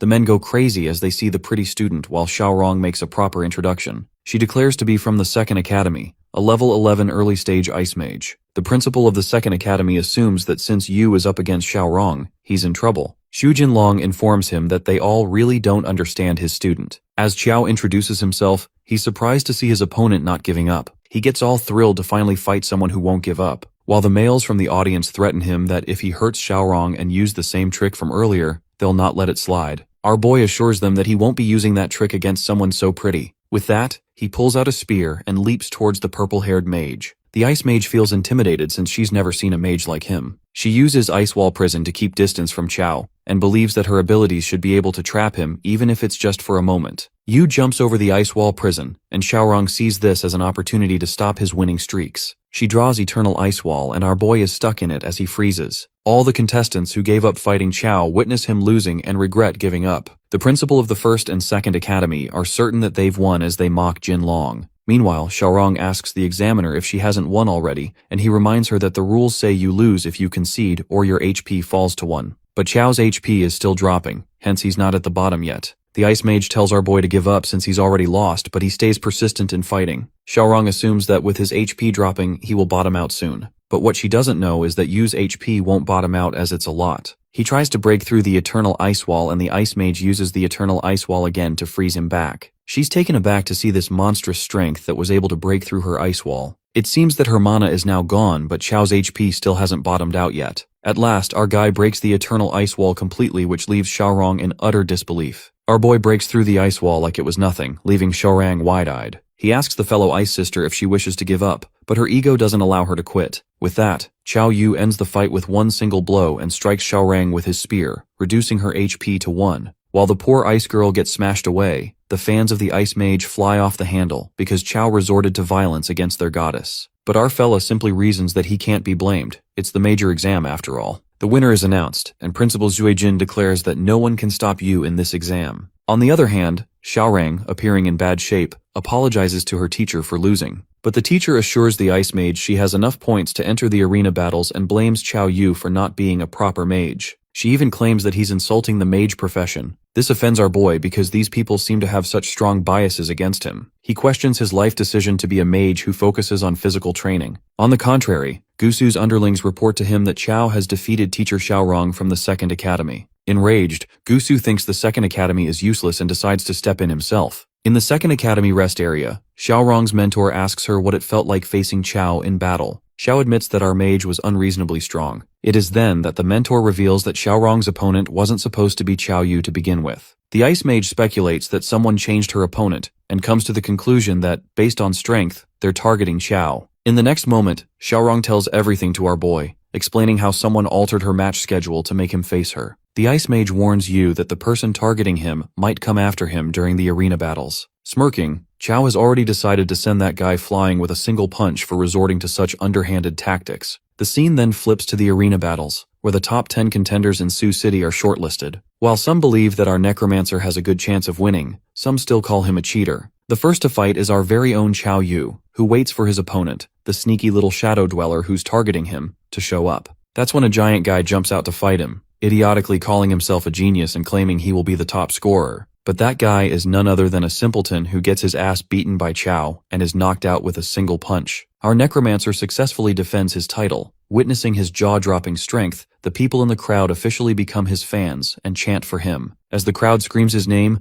our fella impatiently waits for that little schemer, who finally can't hold back anymore. Gusu appears from behind and calls Chao a crowd pleaser. Without reluctance, the dude from the first academy offers Chao 5 million to surrender. It appears that Gusu had done quite a bit of research on our guy, and knows that he's an orphan with no assets other than the house his parents left him. Abruptly, our fella dramatically loses his cool and questions if his lifelong dream of becoming a top scorer is worth only 5 million. While it may appear that Chao might tear that dude apart any second, our sneaky bastard asks for more money. Gusu expected this and asks how much more money he wants. Chao, without a flinch, demands 1 billion and admits that he wouldn't refuse 100 billion if offered. Given that our fella doesn't accept the offer of 5 million, Gusu warns him to face the consequences and not to blame him for hitting hard. Meanwhile, Chao can sense ill will coming from the guy and suspects he's the one pulling the strings behind the scenes. Gusu then introduces himself as an early-stage shadow mage, and with that, their battle begins. The crowd is more hooked than ever, as they witness an intriguing fight between a shadow mage and a necromancer, since both professions involve summoning entities. They sit on the edge of their seats, eagerly waiting for Chao to summon the undead. The shadow mage summons his shadow servants, while our necromancer doesn't need any undead. He's enough on his own. Just like that, he pulls out his staff. He excitedly bursts forth to attack the shadow monsters, but they're hard to break through. Our guy wonders what the heck they are, and the shadow mage reveals that they're shadow minions made with bones of steel and iron. This is the very first feast the shadow mage had prepared for Chao. But we can't really measure our necromancer's true strength, which is unmatched, and he confidently states that these iron minions aren't that much. Chao can't wait to see if these things truly can't be broken. Seconds later, our fella swishes his staff and bang! The shadow minions are broken one by one. Witnessing this, Gusu is left thunderstruck by Chao's melee ability, and Loki admits that this fella is a humanoid beast. As Chao deals with all the shadow minions, the shadow mage activates Assimilation of Shadows.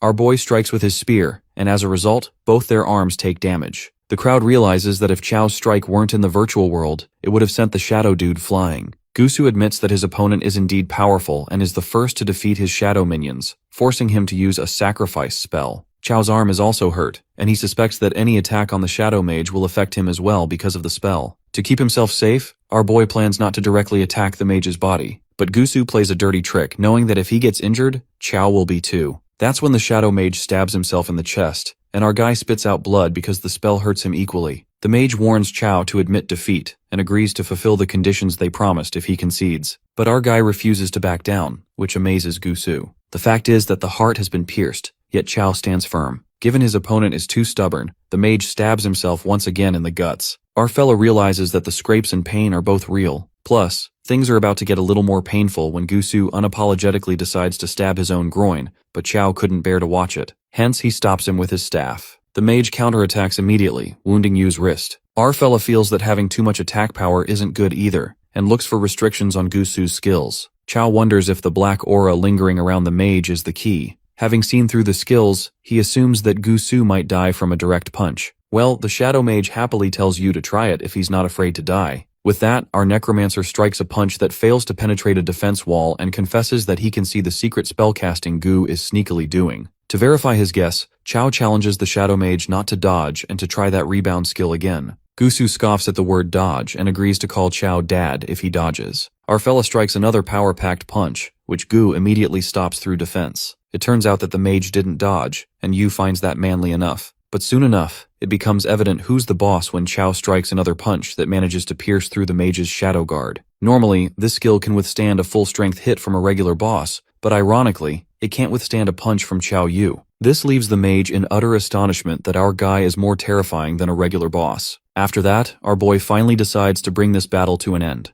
However, things escalate to an extreme level when the Shadow Mage spirals out of control, exposing his demonic abilities just to destroy Chao Yu. Gusu is blinded by the greed to be the top scorer of Sioux City and is determined to end Chao. Our guy pulls an ambush attack, but it barely affects the monstrous mage, who has merged with 4 shadow minions and acquired their traits. The Shadow Mage, dashing crazily towards his opponent, tells Chao that he shows no honor in martial arts and is probably courting his own demise. With that, their punches collide and an immeasurable force bursts forth. Gusu grapples our boy's foot, but Chao impeccably punches the daylights out of him, sending him drifting against the ground. The crowd is left utterly baffled, wondering if they came to watch a SmackDown show with all that grappling or a fight between 2 mages. Amongst the crowd, the assassins who tried to capture the real Chao Yu seem to be witnessing the gripping fight. They appear confused as to which one is their target. Nonetheless, the level 18 assassin is so impressed by the fight that he wishes for both of the mages to join by Z. On the battlefield, the Shadow Mage asks Chao what magic he used. The fact that he's matching his strength is not acceptable to him. While our fella thinks it's a draw,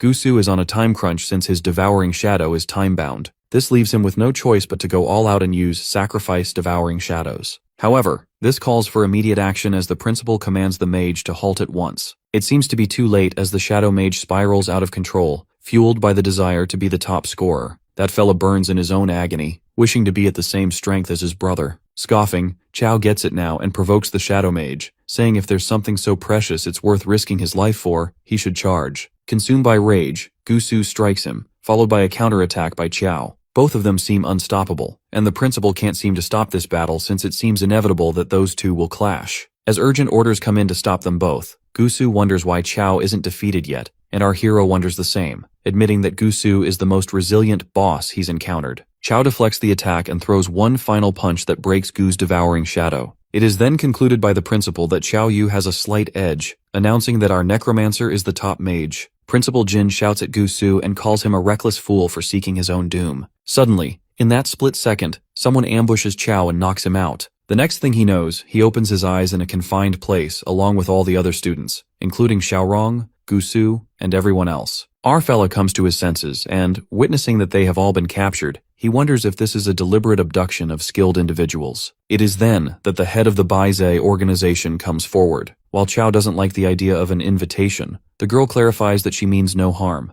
It was his skills that brought him here. She introduces herself as the head of Baize in Sioux City, Huazi. As the other students regain consciousness, our guy is surprised to think they have the audacity to abduct students during the major exam, which he finds brazen. Teacher Xiaorang warns Huazi of the repercussions and asks her to release them this instant. The head of Baize tells them to rest assured since they'll be freed once they arrive. However, she ghastly threatens the students, saying that if they attempt to flee, they will mournfully be sent to their demise. Zhu Yu then asks the head the reason for dragging them there. Huasi bluntly reveals that all the top colleges need fresh blood, and so does Baize. Sassy as ever, the head finds it too much of a hassle to recruit, so she thought it better to grab what's already made. One of the students raises his voice and opposes the idea, finding no reason to join this crap organization they haven't even heard of. However, uttering the truth calls for trouble as a cloaked woman tramples over him, making it clear they don't have a choice. If they refuse, the only way out is death. Huasi warns the students not to even think about escaping to the inner world, mentioning that the handcuffs they are wearing are custom-made. The scene flashes back to earlier, where the supervisors of the major exam fight the intruders. Principal Jintong notices that the enemy is impersonating inspection staff, which leads him to suspect they have a mole on their side. But what's more important to him at the moment is rescuing the examinees. That's when someone from Baize enters the scene and calls out Jin Tong, who is also the chief examiner of Sioux City. Principal Jin, pointing an arrow at him, questions who he is and asks why they are targeting the examinees. The man from Baize exudes murderous intent as he violently attacks Jin Tong, who thinks it's a phantom. The poor old man goes flying and is forcefully smashed to the ground. In the present scene, Principal Jin Tong regains consciousness and learns that the villains have kidnapped the top 10 examinees, including Chao Yu and Gu Su. While Jin seems helpless, Headmaster Zhui Jin and the other principal arrive at the scene. Xu Jinlong believes that because the top 10 examinees are genuine talents, they are not in immediate danger. Given that the enemies were well-trained and purposeful, the headmaster suspects this isn't something an ordinary organization could pull off. In the meantime, a member frantically rushes in and reports that students from 4 cities across the country have been kidnapped in the same manner. It's likely the same organization. Upon hearing this, Principal Tong demands an immediate investigation and that the safety of the 10 candidates be assured. Inside the vehicle where the candidates are being held, a physical cultivator gets too confident and attempts to break his handcuffs. However, he gets humbled after putting in every ounce of strength and failing to break them. At the same time, our guy effortlessly breaks his own handcuffs, calling this Baize stuff pretty shoddy. The physical cultivator, jaw-dropped, questions his own existence and wonders who the real cultivator is. After that, our guy helps everyone chop off their handcuffs with his spear. Zhu Yu points out that there's one person left, Gu Su, who keeps his pride and refuses help from Chao. In the meantime, Chao Yu pierces through the vehicle from behind and escapes along with all the other members. That's when Lady Hua Ci commands her man to stop the car and immediately jumps out with her gun. She witnesses that Chao Yu and all the other candidates have broken free from the custom handcuffs. The head is left in disbelief since even a level 20 physical cultivator shouldn't be capable of breaking those. She questions Chao on how the hell he did that. Well, our guy wishes he could tell Hua Ci so she could sleep peacefully at night, but sadly, it's time for their departure. That's how all 10 candidates teleport to the inner world, and the Baize head can't do anything to stop them. By the time they come out of the inner world, Hua Ci asserts that the people from Sioux City will have already arrived. With murderous intent, she vows to remember Chao Yu. The scene then takes us to an inner world, and it appears that Chao has been separated from the rest, meaning this dungeon is randomly teleporting them. Our guy is given a mission: head to Coffin Mountain to stop the resurrection of the drought demon. He walks behind corpse herders as a spirit and dwells on the possibility that if he destroys that NPC's bronze gong and shatters the soul-capturing bell, he might be able to move freely. Just as our guy loses his composure, his eyes meet with a young boy's. The boy freaks out and calls his master, claiming that the deity of joy has risen from the dead. The master scolds the boy for uttering nonsense in the middle of the night, and reminds the kid that when a corpse turns malevolent, it grows fur and its nails and teeth elongate. While the master believes his teachings have gone to the dogs, the boy insists the deity of joy had a big knife in his hand. The corpse herder doesn't buy it and states that the stiff body of the deity can't perform any actions. After that, Chao assumes these corpse herders are NPCs and decides to follow them to get into the storyline quickly. With that, our boy's phantom moves along with them until they reach a temple. The old man heads out for a bit and warns the boy to keep an eye on the deity of joy. As the boy begs the deity not to rise from the dead, abruptly, the temple's door bangs open. Another old man barges in with a coffin and asks the boy about his relationship with the corpse herder, Gu Shu Xuan. The young corpse herder confesses that Gu Shu is his master and learns that this old man is a coffin bearer. The coffin bearer remarks that Gu Shu's disciple has some discernment and discovers that Master Gu had stepped out for a bit. Just then, the coffin bearer diverts his attention to Chao's spirit and notices that the body isn't decaying.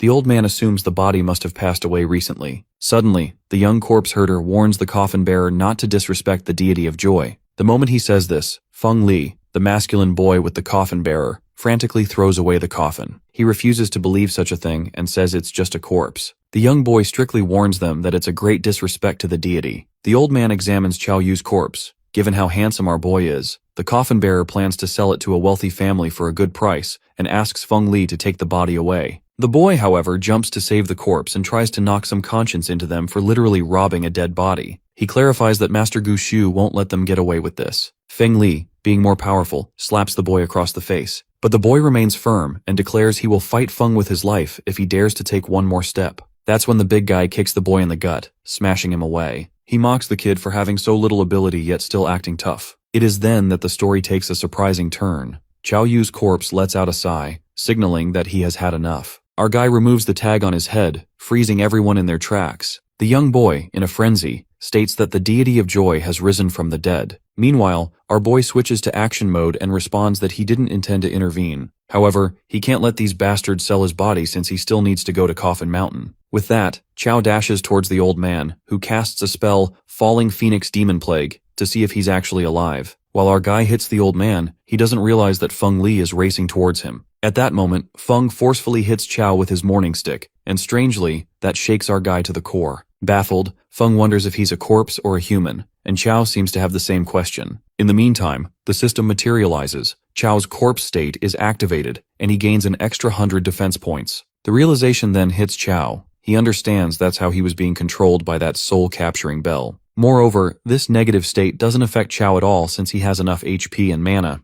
On the other hand, the coffin bearer commands Feng Li to hold off the corpse so he can use a suppression technique to subdue the monster. Feng strikes Chao with the stick as their weapons clash. The big guy calls out to the old man because he can't hold Chao off much longer. As Feng turns back, the old bastard, Pu Tianrui, runs away to save his own ass, betraying his partner. But without Chao's permission, Pu can't escape. Chao launches his spear, cutting the old man in half. After defeating the NPC, our boy also deals with Feng in hand-to-hand combat and finds a spirit-suppressing coffin. Chao decides to open the coffin, and to his surprise, he witnesses Zhu Yu lying in there. Zhao Yu wakes up immediately and gets mad at Chao for recognizing her in the worst way possible. Later, Zhu can't understand why she was sleeping in the coffin, but our guy unravels the mystery, predicting that the 10 of them who entered the dungeon turned into corpses, becoming part of the mission. Meanwhile, the young corpse herder is left slack-jawed when he finds another deity of joy rising from the dead. He asks Chao what he can do, and our necromancer instructs the boy to take them to Coffin Mountain. Just then, Master Gu Shu arrives, and the young herder informs him that he captured this deity of joy all by himself. The master is amazed by his capability and shrugs it off since they have other important matters. Moments later, at Coffin Mountain in Shaoxing Village, a priest is praying and orders Gu Shu to go inside. The master commands his young disciple to take care of these deities of joy. As soon as he begins swinging the bell, Chao Yu witnesses his other friends' corpses, and they're all glad to see him. The bell awakens all the members while the poor boy is totally freaked out, witnessing numerous deities rising and becoming convinced he's gone crazy. The talismans gather and prepare for the deities of joy. It appears it's the 5th time they're calling spirits,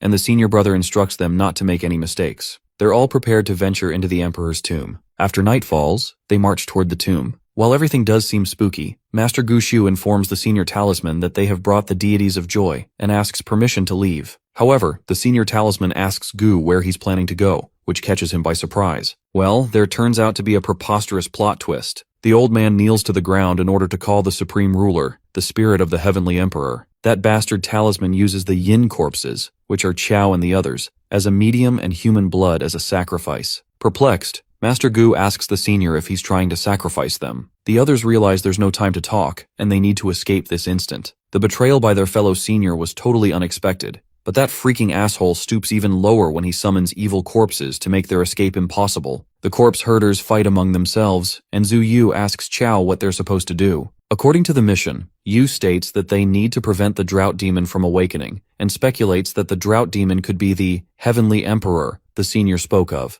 Abruptly, they're attacked by the evil corpses, and our fella defeats one of them in close combat. As the 10 of them get involved in the fight with evil corpses, the senior brother is about to begin the sacrifice with 9 yin corpses that have also entered the tomb. However, he witnesses the yin corpses fighting the evil monsters and realizes they're freaking alive. The old man watches his plan get ruined before his eyes. In order to execute his sinister stratagem, he paints something with a brushstroke. While Chao's sluggish movements make it hard to fight the evil corpses due to his cursed corpse state, the senior brother strokes the brush 3 times. The first stroke shakes the world, the second, created by the founder to summon the great god and mobilize the army, and the third stroke to avoid the evil spirits so that the corpses do not even dare to look or intervene. That stroke of magic halts the yin corpses in their tracks, and the old man finds them to be perfect nourishment for his master. Tension hangs heavy, and Chao senses that if this continues, that old man might bring the drought demon to life. As the dust settles, Master Gushu turns out to be alive, which our boy immediately notices. Xiao reveals they're here to stop the drought demon from being revived, and asks Gu if he has a way to lift the restrictions on them. That's when Gu unravels that when the drought demon shows up, it burns everything within 1,000 miles. Not to mention that the drought demon is one of the 4 great corpse ancestors, which means if he emerges, not only will they all die, but the entire world's populace will find no peace. The master urges that the most important thing is to stop the drought demon's resurrection. Gushu immediately removes the forbidden curse with talisman magic by drawing his own blood. With the help of this magic, the corpse-controlling method will be ineffective on Chao and the others for a short time. Our guy assures the master that as long as he's here, he won't let the drought demon leave the tomb. Gushu then commands all other brothers to cast the talisman magic, release, on all the members. The evil senior brother prepares to resurrect the master, but our fella intervenes in his malicious scheme and punches the old dude so hard that he goes flying. The senior mage crashes right onto the coffin, but the worst is yet to come. His blood spills on it. It turns out that the old man himself becomes the sacrifice,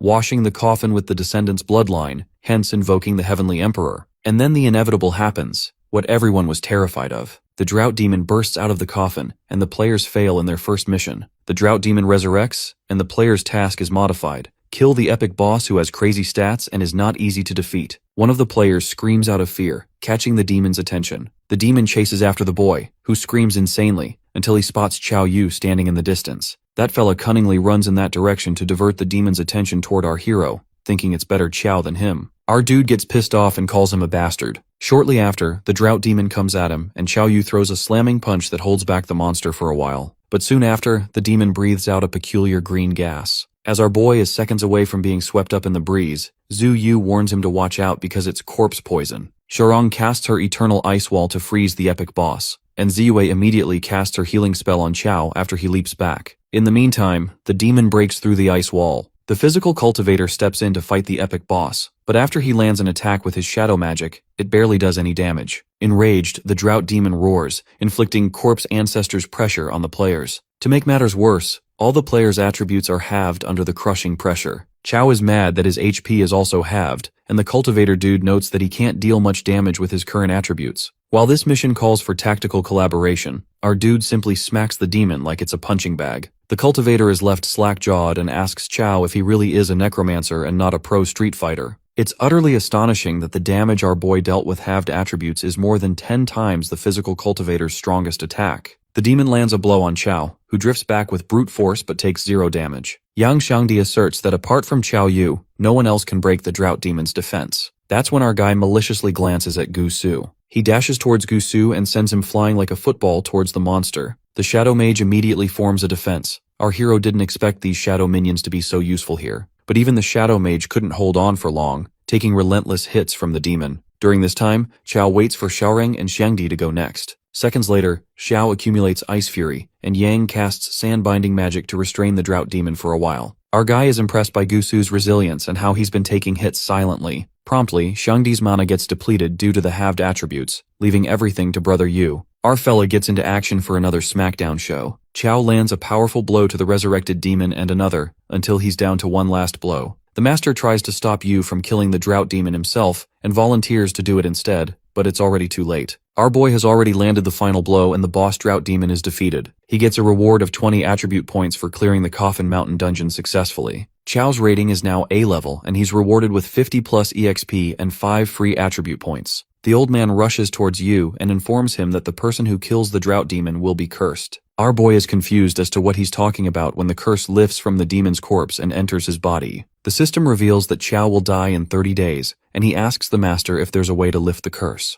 The master refuses, asserting that according to historical records, no one has survived the drought demon's curse. Xiangdi and others hurry towards our necromancer, who hopes that Kyoto University should be able to solve a level 20 boss's curse. His thoughts are interrupted when Yang tells him to watch out for the soul core that is being taken away by Gusu. The Shadow Mage takes possession of the corpse's ancestor's ring, which can steal 50% of opponent's agility for 10 seconds. It's an A-level gear, and now Gusu has it, to which Xiangdi objects since he didn't help at all during the boss fight. The greedy mage tries to get away with it and is teleporting to the other world when Yang takes hold of him using his power, Yellow Spring Swamp. Gusu has an impression that Chao and the rest of them can't beat him since they've been battling the demon for so long. Nonetheless, he uses his new gear to mercilessly steal Yu's agility. However, his agility turns out to be only 4.5 and the purple-haired guy doesn't seem to be expecting that. As he's taken aback, our main character sees this as an opportunity to hit him and lands a punch on his face. Gusu is baffled as to how he's still able to fight and wonders how much HP he has left. The Shadow Mage plans on running away now that he is losing, and he's about to do that. Xiaorong halts him using her powers. Chao lets the guy know that he's made a lot of enemies and leaps at him. Gusu uses Sacrifice, Shadow, and Snare, and despite that, the Ancestor's ring is taken away from him and he just leaves after threatening our boy. Chao observes the ring, and is delighted as he discovers that this is a god-tier control skill. He thanks the Ice Stage Mage while she warns him to beware of Gusu as he holds grudges. With that, they're all teleported out of the dungeon and make it back to the real world where the principals and the examiners await them. As they return, Jin Tong assures them that Sioux City will give them an explanation for this incident. They claim not to let any of those responsible go since this incident was very serious, and the higher-ups are already angry. The major exam is revealed to have been suspended, hence they decide to escort the students directly to their respective universities. Teacher Xiaorong warns Chao to be careful since Gusu holds grudges and will definitely try to get back at him. Yu ensures her that the Shadow Mage can't cause any trouble in his hands. On the other hand, we see Hua Qi in a rough state, reporting to her higher-up that they've all escaped from the inner world. The higher-up, who's met Chao once, admits that he didn't think he had anything special back then. He realizes that Yu is truly the son of Qiao Anqing, and is getting more and more interested in him. The scene is then shifted to Kyoto University, where we see admission teacher Peng Liangji welcoming our boy to the university. Chao requests Peng to take him to Principal Ji Pinyang since he has something very important. In the principal's office, Yu shows Ji the curse that the demon boss did on him before he died. Pinyang is taken aback as he hears that because he's aware that anyone with the curse will die within 30 days. This catches Peng by surprise as well, and he desperately asks the principal if there's a way to lift the curse. The old man, after thinking for a bit, confesses that the most reliable way is to find a sage's protection item. But since it's an S-rank item, he guesses that it probably won't be available on the market. At that moment, Chao recalls that he used the sage's protection during the battle with Shundong, and realizes how unfortunate the situation is because it's such a life-saving item that no one would be willing to sell it. After a while, Ji Pinyang informs Yu that he asked some of his friends but none of them seem to have sage protection. Our boy is curious if there's really nothing they can do that can lift that curse. Pinyang reveals that there is a way, but he believes that sending him there is like sending him to his death. Yu insists on trying it and asks about its whereabouts, to which it's revealed to be a D-level dungeon. Our Necromancer thinks that he can probably get through this too since he has completed D-level tasks in E-level dungeons before. The principal makes it clear that there's a complete difference between D-level tasks in E-level dungeons and real D-level dungeons. According to him, they're not comparable at all. Plus, he states that most people who enter D-level dungeons are mid-stage players, and as an early-stage player, hence, he would likely be treated as an NPC to be farmed. The old man admits that Yu's equipment isn't low-level after all, and as a reflex action, our boy gets in a fighting position. That definitely offends the principal as he lashes out on Chao and questions him if he thinks as the principal of Kyoto University he would covet a student's equipment. Our boy excuses himself, saying that it was just a reflex. He doesn't give up and asks Ji the name of that dungeon as he still wants to try it. Principal Ji calls him a brat as he activates his powers, and that affects him significantly. Chao's eyes hurt and it's like there's a sword stirring inside. This makes our boy wonder if this is the strength of the top swordsman in the inner world. Pinyang is taken by surprise as he sees Yu still standing when even Peng sits down, not being able to withstand the immense aura. Our Necromancer asks the old man if he can give that dungeon a try, and that seems to have been enough to convince him. Ji heals Chao and lets him know that the name of that D-level dungeon is Lake of Purification. Entering the Lake of Purification can wash away all negative statuses from players, but he warns him that there are hardly any early-stage players inside. Qiao reassures the principal and tells him not to worry, and as he's about to head out, Ji gives him an item that would help him a lot in the dungeon. The item is a Chongqi pendant, an A-level item that increases skill power by 30%, casting speed by 20%, and even has special effects like resisting mental control. Yu objects that the item is too valuable, and Pinyang lets him know that he's lending it to him, and that he would have to return it when he comes back. Chao thanks him, and with that, he enters the Lake of Purification without a second thought. The system welcomes the players to the Purification Rainforest and instructs them to follow the rules of it. Rule number 1 says that if they hear someone calling them from behind, do not turn around. Rule 2 states that if any of their companions are out of everyone's sight for more than a minute, be cautious of them. Rule 3 states that they should quickly familiarize themselves with and remember their companions' behavior and habits. Rule 4 says that if they suddenly hear strange singing or murmuring in their ear,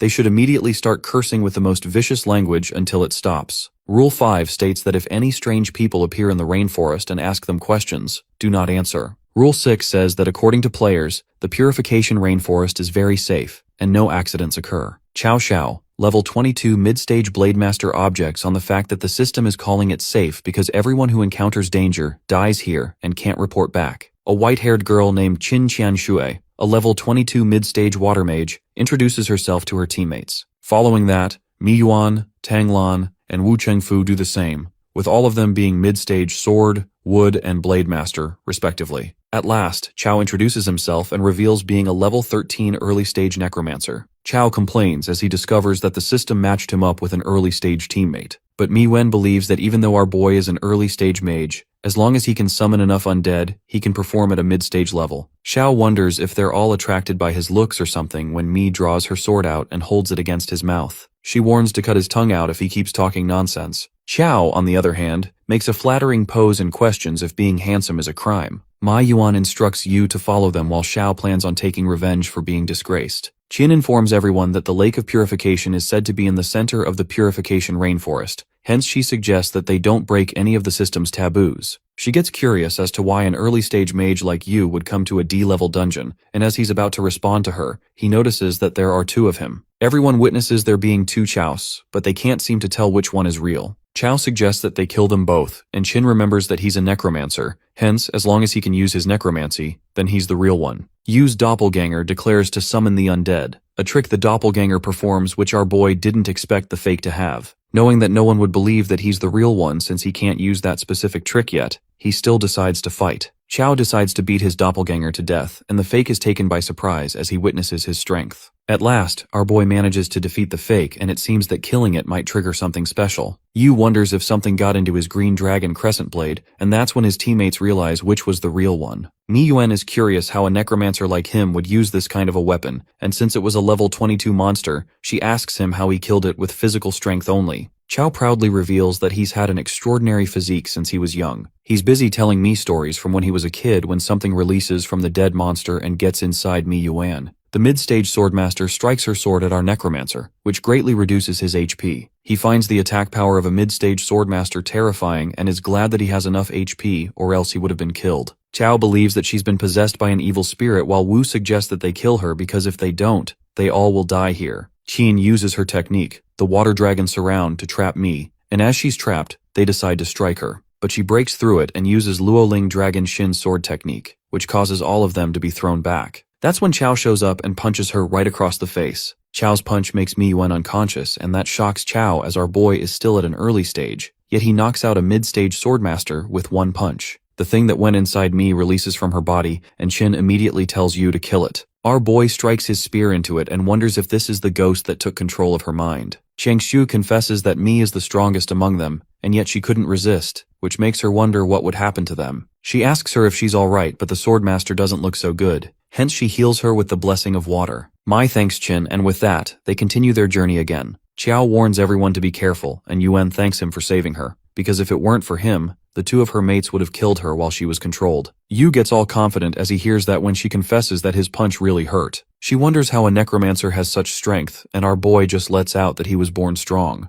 After a while, Cao and Wu are left behind, and they blame the ladies for not checking if everyone is keeping up. As they're thinking about what to do, a rare monster named Yellow Weasel shows up in front of them. The monster is level 29, and it seems that he's seeking a title. He questions the two humans if he looks like a human or a god. Cao Xiao draws his middle finger at it and insults him when the weasel aggressively attacks them. Chengfu tells his teammate not to talk to it and reminds him that the dungeon warned them not to answer random questions. Xiao leaps towards the monster, not being scared of him, but is hit by it with his sword being shattered. The weasel then exhales something out, and that makes the surrounding all stinky, and it turns out to be poisonous. Both Cao and Wu are beaten by the rare monster. Meanwhile, Chao hears someone fighting as he stops walking, and as they look back, they realize the two blade masters are missing. They find them both severely injured on the ground and spot the yellow weasel as well. The ugly monster asks them if he looks like a human or god to them, and Yu tells him that he looks like a 4'11", white-haired, red-eyed, delicate, beast-eared little lowly. The weasel manifests that description, and that pisses him off as he sprints towards our boy. Kin warns you to beware since it beat those two blade masters. The wood mage uses her power vine bind to stop the weasel, but her vines are destroyed. The monster attacks Chow, but he's not affected by it at all and asks him if he didn't eat his veggies. With that, he hits the weasel with ridiculous strength, and that leaves both the ladies in utter disbelief. Chung Fu finds it impossible for an early-stage mage to have this much strength, and Chow is baffled as to what the deal is with this guy. Chow steps on the weasel, inspecting it, and remarks that this dungeon has all sorts of weird stuff. Meanwhile, all his team members look at him with shock, as they wonder if he's possessed by something. While Chiao is busy inspecting the weasel's dead body, Chow and Wu get suspicious of him. They consider the possibility that the real Chow was killed, and the Chow they're with is the fake one. Our boy walks towards them when Chow stops him and pulls out his sword. He questions him if he's a monster because the fact that he killed an early-stage necromancer and defeated a level 20 monster with his bare hands is unbelievable to him. Yu wonders what he's talking about and asks him why would a monster save him in the first place. Chow believes he's putting on a show for them since this purification forest is so creepy, they can't help but be cautious. He tells Chow to prove to them that he's not a monster, or else he wants him to leave the team. Sheen doesn't think our boy is a monster, and Mi agrees with her, but Wu Chengfu finds it suspicious for an early-stage necromancer to have such strength. In order to prove that he's not a monster, Chow reveals all the items he has and questions if monsters have these. That is enough to satisfy all of them, but the Blade Masters are disappointed as they find that out. Just then, their eyes land on the A-level item Chow is wearing.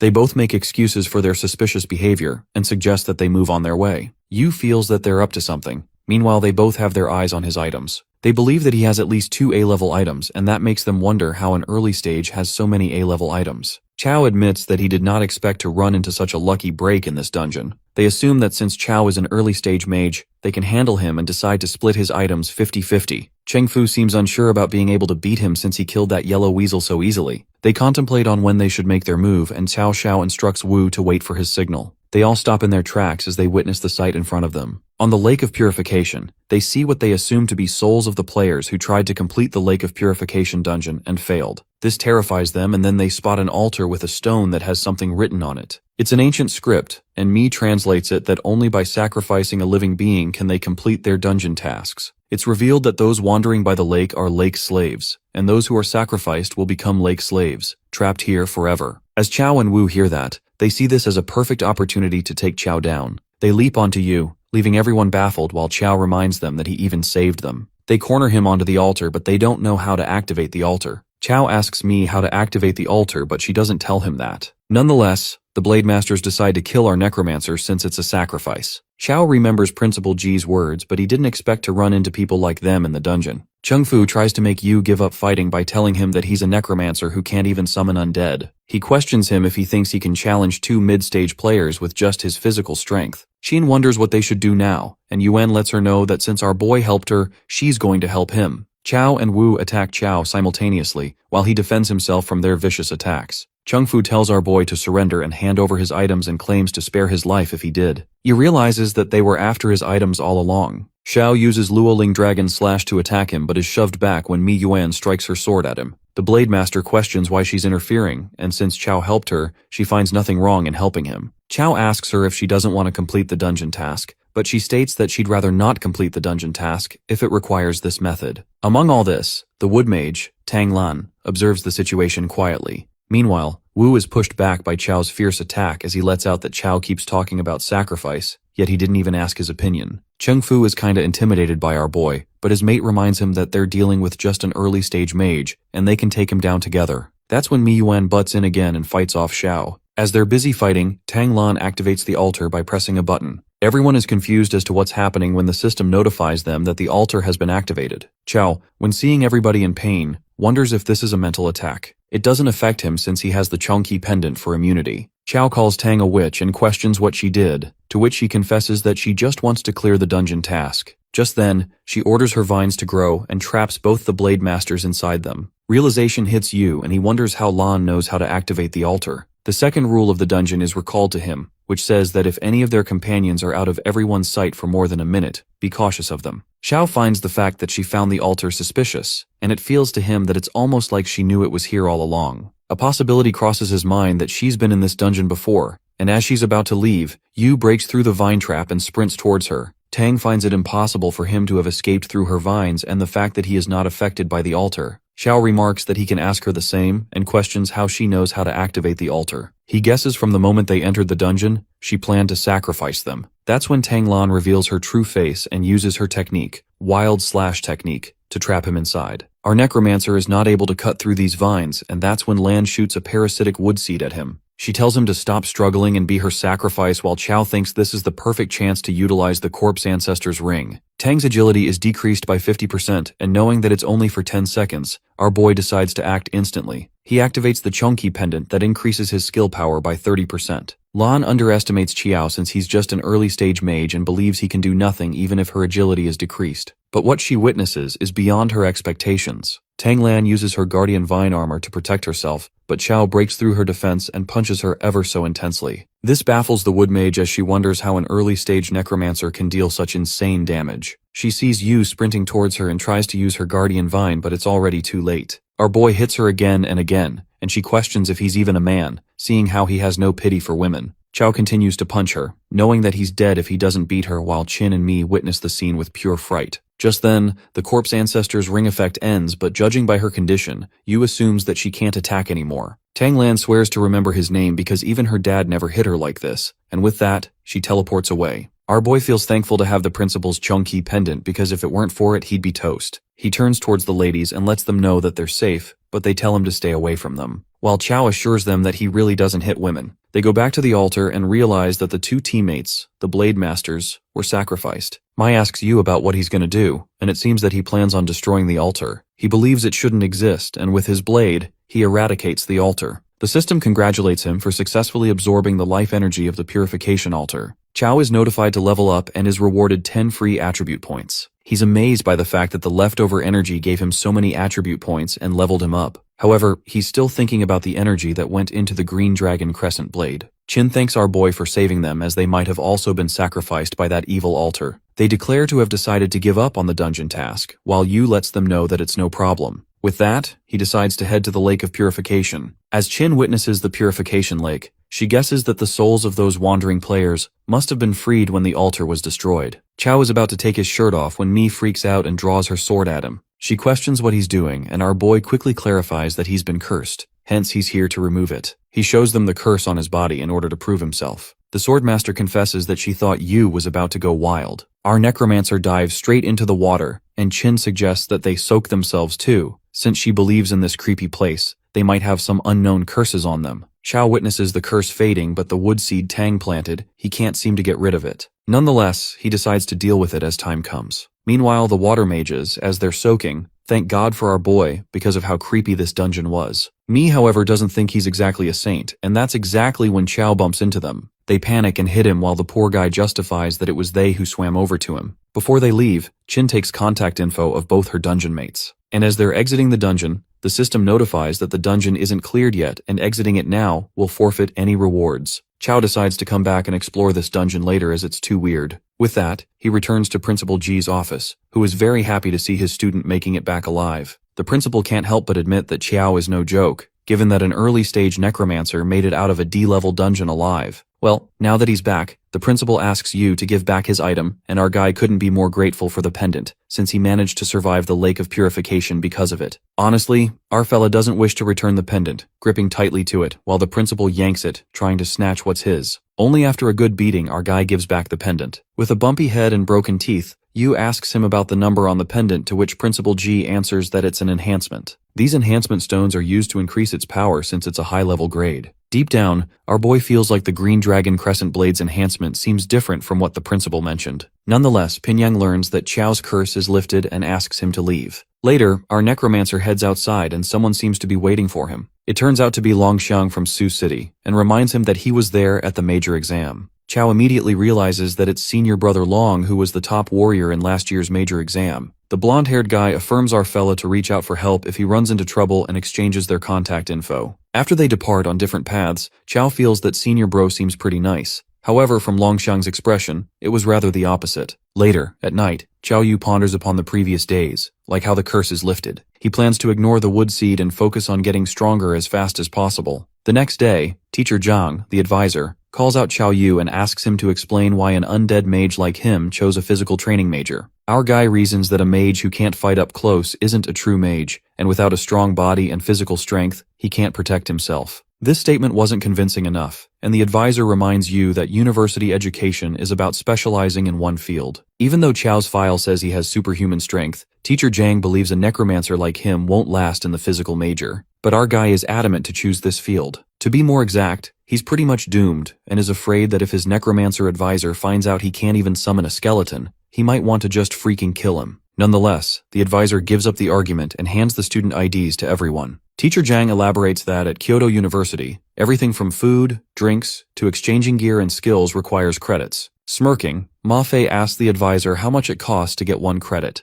daydreaming that he can trade for like 1,000,000 credits. At that moment, the teacher slaps a reality check across Ma Fei's face when he uncovers that credits can only be earned by taking school-issued tasks and passing their assignments. Poor Fei breaks down when he realizes his wealth is totally useless here. Just then, the physical training instructor calls out the students to gather, and Chao rushes there. Strangely, a necromancy professor, Shen Jianshu, discreetly observes Chao, who's creeped out as he feels that someone shady is watching him. The physical training class begins with teacher Wan Li Hao, a level 35 late-stage instructor. While the instructor looks grumpy, surprisingly, he's also super blunt when he makes it clear that he doesn't accept trash in his class. Wan Li Hao gives his students a tough task and states that he's unleashing his aura. If they're able to stand still and endure it for 5 minutes, they can stay in his class. One of the students curiously questions the consequences if they fail the task, to which the instructor answers that he'll personally go to the admin office and help them transfer to another class. Shortly, Wan unleashes his aura just for the demo, and the students begin to panic, unsure if they can handle the intense aura for 5 minutes. That's when a big guy, Lin Lang, advises his fellow mates not to panic and assures them that they might have a chance if they work together. Teacher Wan is impressed by Lang for having the guts to step up like that, and finds him promising for staying calm under pressure. Lin Lang gathers everyone around to make a plan, and, assuming that facing Wan head-on is a bad idea, he suggests splitting into pairs and pulling him in different directions for 5 minutes. Everyone thinks it's a good idea, and they make balanced groups so they can all pass together. While all the big guys split into groups, everyone ignores Chao Yu. But Lin Lang spots him and decides to team up with our guy. The big guy questions Chao about his level and why he's so skinny as a physical trainer. It is then our fella gets too real and reveals that he's a necromancer, which grasps everyone's attention. Lin Lang thinks he might have misheard, but unfortunately, that's the truth. As Chao says that he's a level 14 necromancer, poor Lin wishes to bump his head into a wall since our guy puts him in a tough spot. Our hero assures Lin that his strength is stronger than most early-stage physical trainers, but nobody believes him. The fellow students begin gossiping about Chao, calling him a scrawny necromancer, and feel bad for Lin Lang. Meanwhile, our poor fella is hella pissed because nobody believes him after he spills the truth. Nonetheless, Lin decides to protect Chao and buy him some time to summon the undead. Just then, the time ends, and teacher Wan Li Hao releases his aura, 10 times stronger than the demo. The fierce aura bursts forth, targeted at our boy. Chao feels nervous since Wan is aiming his first punch at him. However, Lin jumps in front of him and takes the hit. The other students find it surprising Lin was knocked back like that, and get scared by the tough entrance exam. They wonder what will happen to Chao Yu if Lin couldn't take it either. Instructor Wan was hard on them on purpose, as he thought the freshmen needed a good beating so they won't get too full of themselves later on. The punch wind glides further, and while our boy stands prepared, he's shocked that just the wind from Wan's punch took off that much HP. He assumes that it's the power of a late-stage physical trainer and manages to block the punch. But this doesn't settle well with Wan. The reason he targeted Chao was that he was a necromancer, and the fact that he survived his punch hurts his pride. That's when Wan plans to hinder Chao somehow and strikes a punch wind, 10 times stronger, that moves towards him at crazy speed. Using his HP, our guy resists the force jaw-droppingly, and other students can't help but admire Chao's strength for withstanding 2 rounds of teacher Wan's punch wind that even Lin Lang couldn't handle. Shortly, our hero is able to defeat the teacher once again as the punch wind scatters. He wonders if Li Hao is using him as an example. Well, our guy triggers Wan and asks him if he didn't have enough for breakfast. Gasping, Lin Lang warns Yu not to piss off the teacher, or else he's gonna get hurt. On the other hand, teacher Li Hao admits that Necromancer Punk has got some guts. He wonders how the hell he survived his 2 punches and assures Chao Yu that if he can take the next hit, he'll make sure to look out for him at Kyoto University. The teacher and Chao come face to face, and Wan unleashes his strength to its full extent, which is clashed by our guy's punch. Well, what happens next leaves everyone wide-eyed. The punch rips Chao's shirt, but that's just the start. He goes flying at an insane speed, inflicting overwhelming damage. One brutal punch and our boy is nearly undone. Teacher Wan witnesses the collapsed Chao and asks Lin to take him to the infirmary. While the teacher regrets fighting his student, at that moment, he witnesses our boy coughing up blood and standing back on his feet. Everyone gasps with disbelief since Yu is a necromancer. With only 240 HP left out of 4,000, Chao smirks and proudly utters that he took the punch. Covered in bruises, he endures it well, and moments later, Chao sticks out his middle finger and experiences the devastating repercussions. Through Chao's blurry vision, we could see the professor scolding Wan Lihao for going all out on a student. Later, our boy opens up his eyes in the hospital, and Wan Lihao tells him not to be so tense. As promised, the teacher has Chao's back after he took the punch. It is then Necromancy Professor Shen pops out and tells Li Hao that this student doesn't need his protection. The physical training teacher mentions that Chao Yu has passed the test, so he's officially his student. Professor Shen argues since our guy is a necromancer, but Wan doesn't give a damn about Yu's class because, with a body like that, he's ought to be in physical training. The professor curiously asks Chao why a perfectly good necromancer would join the physical training class. Our boy simply reasons that physical training suits him better. Not to mention he has had superhuman strength ever since he was a kid. This angers the necromancy professor, and he abruptly summons a dragon. Shen Jianshu demonstrates what it's like to wipe out armies with a wave of his hand, taking on hundreds single-handedly. He believes that it's way cooler than charging in like some meathead, and promises to teach Chao all the techniques if he joins necromancy, so that one day he could be like him, summoning a dark dragon with a flick. Our poor fella doesn't have the courage to tell the professor that he has zero spirit power, let alone the ability to summon a skeleton. Chao finalizes that he'd like to stay in the physical training class, but still Professor Shen hands him his card in case he changes his mind in the future. With that, the professor leaves through the magic portal while our boy is amused that necromancy can be used like that too. After that, teacher Wan Lihao informs Yu that his injuries have healed and tells him to show up at the class tomorrow since he's taking everyone to a great place. The next day, Instructor Lihao takes them to a sea-level dungeon and gives them a task to sit in meditation in the dark forest until sunset. While the students wonder how hard it can be,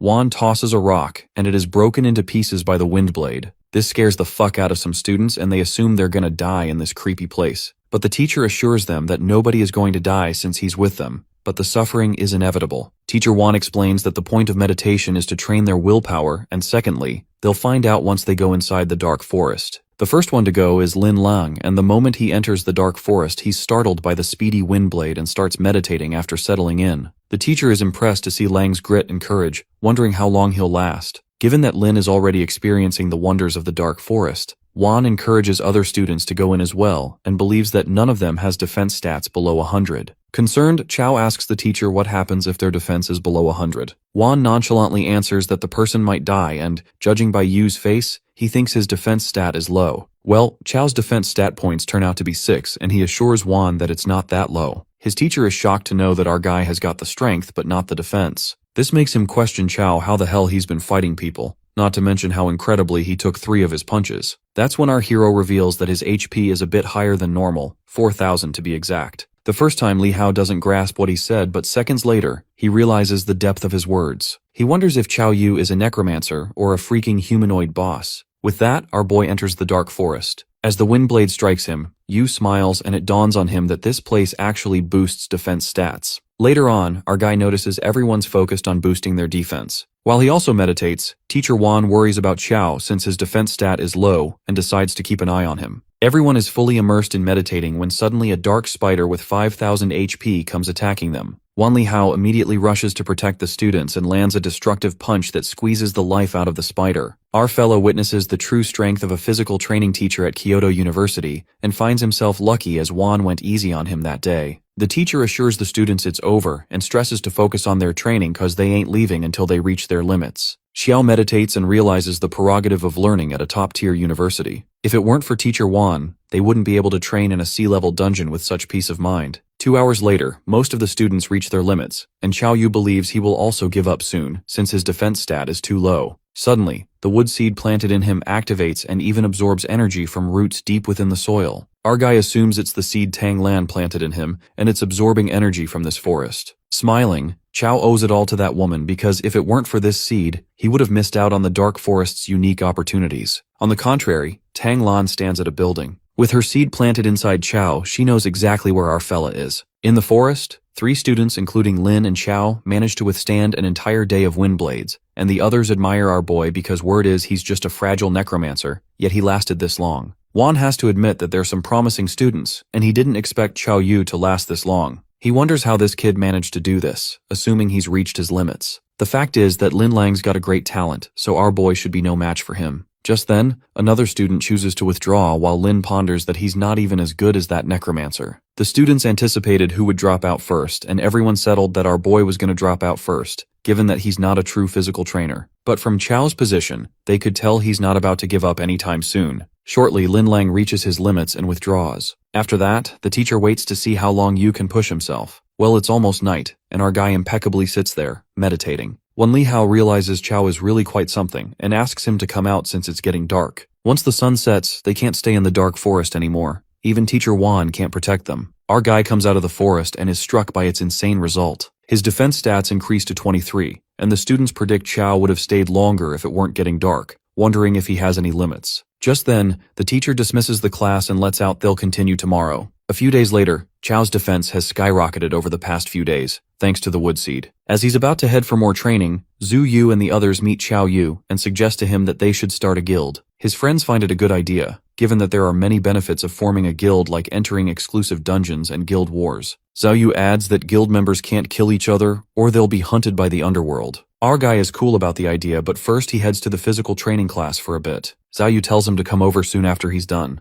Ma Fei says that he's fine with starting a guild, but on one condition, that he has to be the guild leader. In the dungeon, someone is talking to Wan Li Hao about Chao Yu and mentions that he's a physical training prodigy. Li Hao low-key agrees with that, but he recalls that Yu is a necromancer. Inside the dark forest, our guy's defense stat reaches 500, and that appears to be his defense limit. Suddenly something begins to emerge, and it turns out to be the mechanical empress. Wide-eyed, our fella tries to process the sudden occurrence and asks the empress what she's doing here. Well, the beautiful empress reveals that there's something on Chao that's been absorbing energy, the wood seed to be exact, and it helped her to rebuild her new body. Never in his wildest thoughts did Chao imagine that the wood seed would accidentally awaken the empress. Concerned, he questions Her Majesty what she's been planning to do next, and the empress reminds Chao that he promised to help her observe the outside world. And now it's time for him to fulfill that promise. The empress releases her magic that strikes him. Chao feels a stinging pain and is assured by the empress that it won't last long. She states that from this point on, she can sense what Chao Yu hears, thinks, and sees. Basically, she's like a hidden camera inside him. Agitated, our guy hates the feeling of being watched, and the fact she can read his thoughts means there are no secrets in front of her from now on.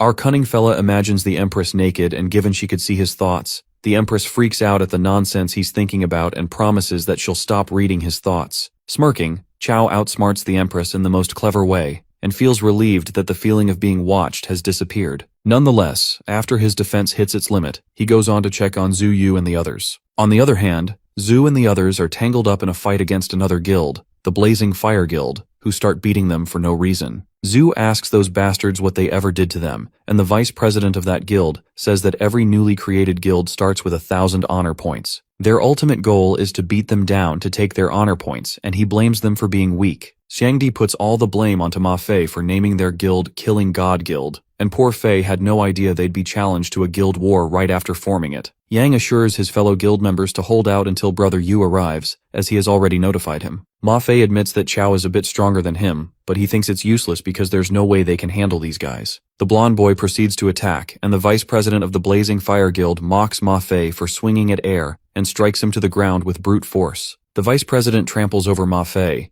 Assuming he's the leader of the God-Killing Guild, he thinks he must be the strongest in the guild. But given he's beaten like shit by them, the other guild laughs at Ma Fei for forming a guild despite having low skills. While the God-Killing Guild is in danger, Chao Yu makes his entry, and Xiangdi cries out of joy after seeing him. That bastard, the vice president of the Blazing Guild, snickers after seeing another tough guy and asks Chao if he's a physical trainer too. That guy tells him to stop playing mystery and proceeds to punch Chao. He lands the punch with crushing force, which leaves us anticipating what happens next. That punch was supposed to leave Chao broken. However, he appears unscathed and unfazed. Our guy mockingly questions the vice president why his hits are so weak and offers him to order some takeout in case he didn't eat. The vice president simmers with anger, but low-key this guy used 80% of his strength in that punch, and still it failed miserably to break through our guy's defense. He ignores how freaking weak he is and proceeds to strike with the skill, 7 killing fists. While Zhu screams at Chao to dodge, the Blazing Fire Guild members anticipate that Chao is dead for sure, since no one can withstand the vice president's 7 killing fists. However, that rather doesn't seem to be happening. Chao incredibly dodges the relentless punches launched by his opponent. Even the vice president starts to feel anxious, wondering what kind of terrifying defense this kid has. Shangdi roots for Brother Yu, who's got even stronger, and the Blazing Fire Guild members observe that the vice president's punches didn't do a thing to that kid. The president of the Fire Guild witnesses all this.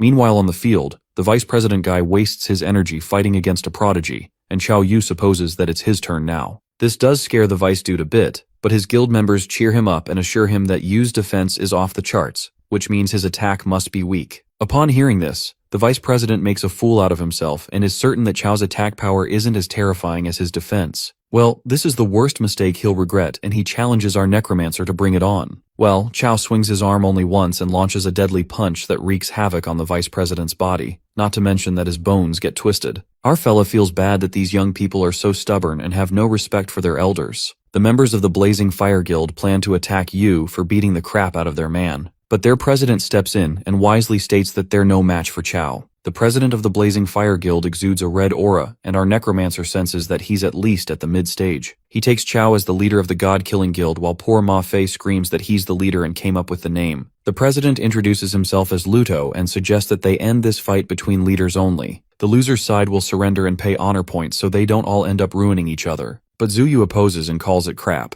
She asks Luto if he, being a mid-stage, challenging an early stage is okay. She tells Luto that his face is thicker than young Shangdi's belly. But none of their objections matter when both the leaders agree to the fight. Seconds later, Luto makes the first move and Chao assumes that he's a mid-stage physical trainer. However, our guy falls to his petty tricks when Luto strikes him with a poisonous dagger, hurting his eyes. Only then our fella gets to know that the president is an assassin. Zhu and Shangdi call Luto a despicable and low-life fella who resorts to hidden weapons. Well, Luto states that the goal of this combat is to win, which means any method is just a means to that end. He simply thinks getting hit is getting careless. Luto activates Gale Fist, and with Chao's eyes getting wounded, our poor boy becomes vulnerable and fails to dodge the punches. Luto seizes the perfect opportunity to stab the dagger in Chao's head, given that his eyes are shut. This scary moment leaves everyone at the edge. Just as the dagger is about to pierce through our guy, a mysterious glitch materializes, and Luto is sent hurtling back like a falling star. Freaked out, Luto is completely shaken after that thing hits him and drops his HP to half instantly. Well, it turns out to be the mechanical empress that secretly comes to Chao's help.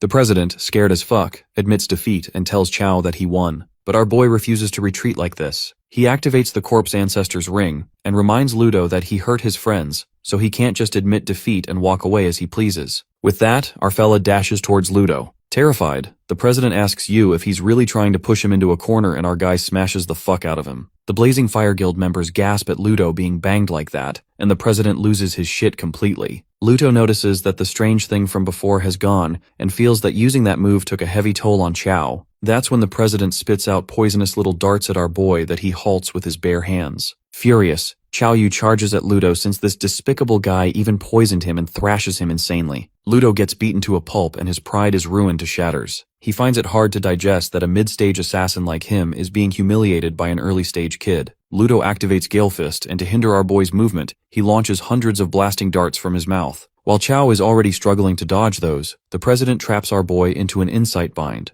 The black strap-like binds snare him, and the president confidently claims that evil will always triumph over good. So once Yu is hit by his insight bind, any warrior-type player loses their ability to move, becoming nothing but a helpless sheep for him to slaughter. Luto thinks that this punk Yu had fooled him and asks him how it feels to be completely immobilized. The president lightly slaps his face and mocks Chao for acting tough a moment ago. He's certain that our boy's body is stiff, or so he thought. Meanwhile, the guild members of the Blazing Fire cheer for the president and call Chao Yu naive for going against a mid-stage assassin. Young Shangdi can't believe that Brother Yu has lost. Luto, on the other hand, admits that our guy is the strongest early-stage player he's ever met. Moments later, Chao Yu flips the cards when he speaks up. He questions Luto if he has considered that he might not be a warrior at all. The president is left speechless for a second, but after recalling his attacking and defense technique, he's convinced that our fella is a warrior. Luto feels there's no point in talking anymore and proceeds to smash Chao. The Blazing Fire Guild believes Chao is going down to their boss while the God-Killing Guild gasps with shock, worried that their leader is about to get hit. That's when our hero impeccably halts Luto's punch and makes him believe that he's not a damn warrior. Chao delivers brutal blows to the president, who is still in disbelief that our boy can keep moving after clearly being struck by his insight bind.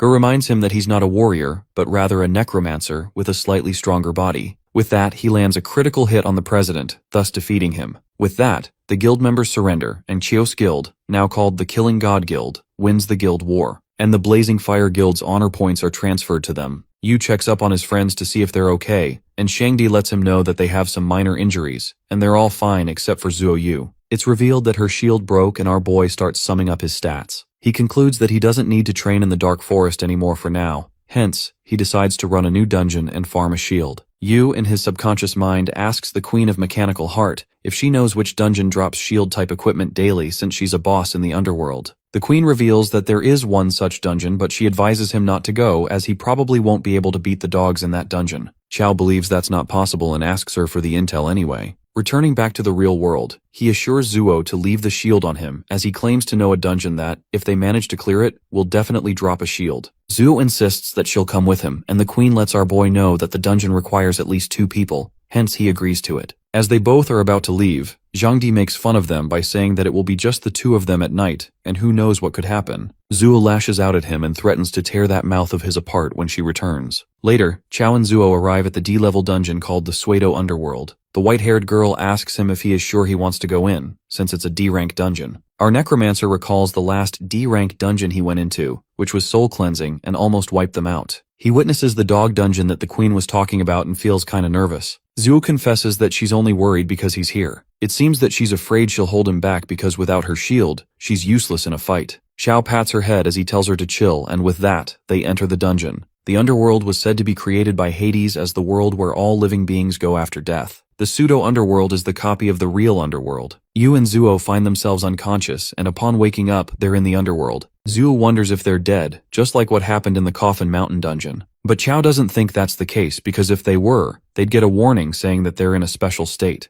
Just then, he spots a necklace on Zuo that she wasn't wearing before entering the dungeon, and he tells her not to move while he inspects it. The white-haired girl misunderstands the situation for a moment and turns red. Chao checks himself and turns out he has the necklace too. He assumes that it's a quest item, and that's when the system notifies them about the underworld quest. Quest 1 is that they have to cross the Gate of Hell, reach the Acheron River, and protect the cross from being lost. It's revealed that they have to complete Quest 1 to unlock Quest 2, and after completing all stage quests, they will be awarded with a dungeon clearance prize. The system advises them to trust their teammate completely. They spot a gate and Zuo reveals that she's heard that this gate is the entrance to the underworld. It's said that the dead walk through the Gate of Hell to reach the real underworld, but once they enter, they can't leave. Since the quest requires it, Chao thinks they should get going, but they're unsure of which way they should go. Yu spots a wandering soul and decides to follow him to find the way. Chao and Zuo witness the souls of the dead gathering around what they assume to be the legendary Gate of Hell. Just then, an epic monster, Cerberus, the Hellhound, appears out of the gate and attacks the souls. The system gives them a friendly reminder that the 3-headed Hellhound guards the gate, devouring passing souls. Hence, anyone who tries to force their way through the Gate of Hell will be swallowed by Cerberus. Chao realizes that this is the dog the Queen meant, and she informs him that Cerberus is literally the native dog of Hell. Their quest says that they just have to cross the Gate of Hell, but Zuo isn't so sure if they can really make it there. Our boy assures her not to worry and is confident about his luck not being that bad. Since the 3-headed dog eats randomly, he finds the chances of him being eaten very low with all these souls here. His words are cut off when he's eaten by Cerberus while Zuo is splashed with venom. Her HP is dropping fast, but she's worried about Yu, and that's when she's notified that she's been rewarded with the passive skill, Adaptive Poison Immunity. Since Zuo has endured Cerberus's venom for more than 100 seconds, if she is now attacked by the same poison for more than 10 seconds, it will no longer harm her. She notices the dog going crazy and wonders what's wrong with it when Chao jumps out from its mouth. Our necromancer is glad that he jammed his green dragon crescent blade in its throat since he almost got eaten. Zuo is so glad to see him alive, and they both see this as their chance to run through the gate. As they sprint towards the gate, Yu hopes that he can get his blade back, and with that, they make it through the gate. The system congratulates them for completing the quest, and now their second quest is to cross River Acheron and protect the cross from being lost. As they're standing near the river, a boat approaches them with a guy on it. The guy introduces himself as the ferryman of the Acheron River, Charon. Charon asks them if they wish to cross the river and informs them that they'll need to pay the fare. Xiao believes he's talking about money and gives it to him and instructs the guy to take them across the river. As they get on the boat, the souls of the dead rush towards them in order to get on the boat. But Charon scares them away, saying that they don't deserve to be on this boat. Cao gets curious as to why these dead souls don't cross the river themselves, and that's when the ferryman tells him to stick his hand out of the boat and see for himself. Our boy sticks his hand out and suddenly a bunch of hands appear from inside the water. It's revealed that those are the unlucky ones who tried to cross the Acheron River and failed. Karen believes they're doomed to spend eternity sinking in the dark, icy water of the river. He further reveals that anything that enters the river will be dragged down by them and become one of them. Suddenly he raises his shovel and informs them that they're also about to join the bottom of the Acheron River themselves. The ferrymen believe they tricked him using money from the living world to deceive him, and with that, he throws Chao into the river. As Chao touches the Acheron River, his first sensation is that it is cold, dark, and rotten. He's about to be dragged away when Zuo pulls him by his hand. Sharon is ready to push her into the water as well when Yu activates the corpse ancestor's ring. While the ring does its job, our boy quickly jumps on the boat and punches the ferryman with immense strength. He's surprised to find Charon so weak, and that's when Charon informs him that he's done for. He reveals to him that as a living person sneaking into the underworld, and the fact that he even dared to kill the ferryman, he's going to face the judgment. Chao doesn't listen to him and kicks him into the Acheron River, where he's dragged down. Zua asks Yu if killing the ferryman will cause them a problem, but he thinks it's fine because even though it's the underworld, it's still a dungeon, hence he believes they can clear it. After a while they reach the shore, and upon getting closer, they witness Karen with 2 other people standing there. They are baffled to see the ferryman alive, but the guy standing there informs them that this Karen is not the same Karen. The guy, judging by what they said, guesses that they've already killed the previous ferryman. And Chao justifies himself by saying that they didn't have a choice since that boatman tried to shove them into the river. The fat guy remarks that they're both clueless as they've fallen right into Karen's trap. He reveals that killing the ferryman means they're going to have a rough time in the first hell of the underworld. Chao asks him what's in this first hell of the underworld and what was up with that boatman. The guy wonders why he should tell him when they're not even close, and that's when he spots Zuo Yu. He gets all cheeky and lets out that he somehow feels a connection with her. He claims to tell her the secrets of the first hell, also called the Netherworld Judgment Hall, that judges the sins of those who enter. And since they've killed Karen, they'll definitely be deemed the worst of the worst and sent to hell to suffer. However, he ensures her guarantee that nothing will happen to them if they stick with him. He claims that he's cleared these dungeons several times already. Zuo gets curious why this man has cleared the dungeon several times since there's no reward for clearing a dungeon more than once. The guy finally reveals his name to be Wang Dafu and tells them that he's a dungeon guide for hire. Chao assumes that the girl standing next to Dafu must be his client, and Dafu introduces her to them. Wang invites Zuo to come with them when the girl questions why he's being so nice to them since she's the one paying him. Dafu gets offended and clarifies that he's responsible for guiding her through this dungeon and not keeping her happy. He declares to give her a refund if she isn't satisfied. The girl storms off as she tells him to move, and the fat guy signals Zuo to follow them. They enter the first hell's judgment hall, and Dafu informs them that this is the first hell. He instructs everyone to keep their mouth shut once they enter inside. They enter inside and everyone is left shaken as they witness the judge of the netherworld, Yin Yu. Yin introduces himself as the judge of the first hell and decides to begin the judgment of their... Wang Dafu instructs everyone to watch closely and do as he says. He introduces himself to the judge and claims that he's committed no sins in his life. He uses a stone to deceive the judge, and Judge Yin sees no criminal record in his book of deeds. He declares Dafu innocent, and next up is the girl, who's his client. She does the same and claims that she's innocent, and just like that, she's declared innocent as well. Dafu apologizes to Qiao and reveals that the item they're using can only be used one more time. He offers the item to Zuo and invites her to join his side, and he'll let her use it for the last time.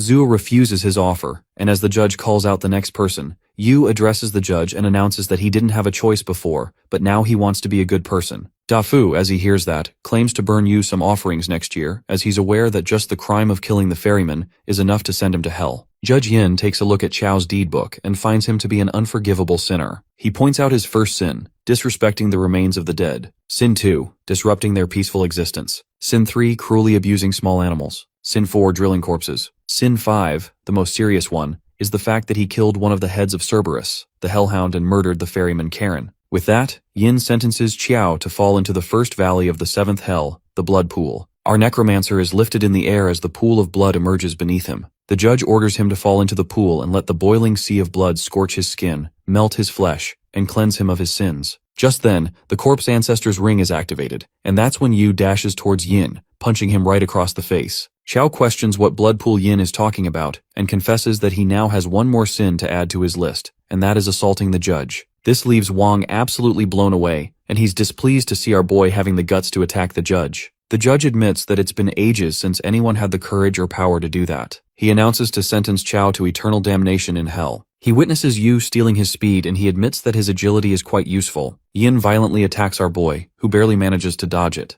Dafu remarks that he's going to get hurt, and the girl is curious as to why he didn't dodge it. Chao didn't expect just the shockwave to injure him so badly. His current defense is a solid 500. He is convinced that he would have been crushed if he was still a guy with only 6 defense points. The mechanical queen warns him to beware of the weapon in Yin's hand, as it has an armor-piercing effect. Yu asks her if she can fight, but she refuses, revealing that since she's the boss of the mechanical empire, she can't act in another dungeon, or else she'd be erased. However, she offers to teach Chao a skill. Chao takes a look at his mental state, which is 0, and informs the queen that he can't use skills. The queen ensures him not to worry since her heart is within him. Judge Yin claims to send our boy personally to hell and emits such powerful energy that it affects everyone present there. Dafu's client insists on helping our boy because she knows if he dies, they're next. But the fat dude decides to wait a little longer as he watches the show. Chao attacks Yin first, and that makes Wang wonder if he still has a trump card to play. He's about to step in as he witnesses Yu being overpowered when suddenly, he finds his powers skyrocketing, thus wounding the judge. The queen asks our boy how that skill is working for him, and he admits that it's really good,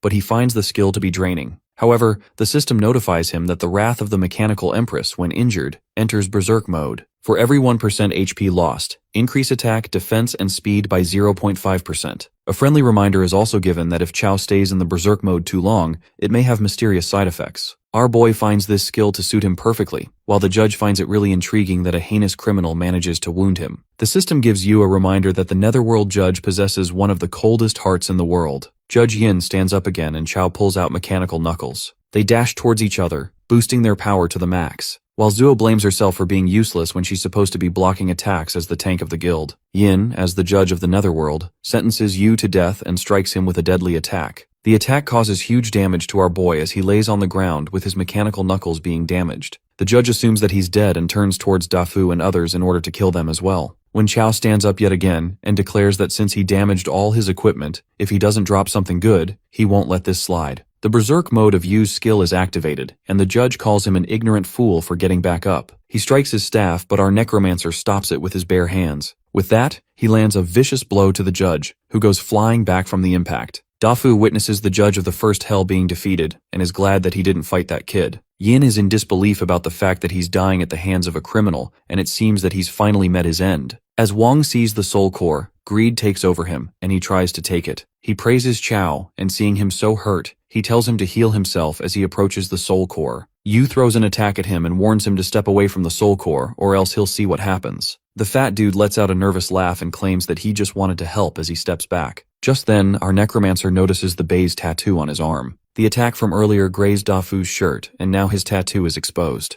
Chao is curious about his connection with Bei's and contemplates if this was just a coincidence, or if he came here on purpose. He acknowledges the fact that bringing Zuo to this pseudo-underworld dungeon was a last-minute decision, and considering the possibility that Dafu really works for Bei's, he finds its intel network is terrifying. Zhu rushes towards him to check if he's okay, and Chao lets her know that he's fine, and is just wondering what good loot will drop from the judge's soul core. The equipment from the soul core is revealed to be an upgrade stone, a B-rank one-time item, that can upgrade any piece of equipment to B rank and add a special enhancement. Yu, as he sees the item, is pissed off as he wonders what the hell he is supposed to do with this. Our boy was expecting weapons or shields, but instead, he's been granted this. The system notifies them that Quest 3 is complete and a new quest is issued. They decide to move forward, and the 4th quest is revealed to them, requiring them to pass through the hell ahead, reach the Temple of Hades, and protect the cross from being lost. Dafu informs them that ahead of them is Gluttony Hell, and people who were gluttonous in life end up in this hell. He believes it shouldn't be much of a problem for them, and warns them to be mindful of the hellhound that guards the place. Zhu wonders why the hellhound is guarding Gluttony Hell when he's supposed to guard the Gate of Hell. Wang lets her know that the Gate of Hell is that dog's workplace while Gluttony Hell is his dormitory. He further elaborates that Cerberus isn't interested in the living, hence as long as they don't wake him up,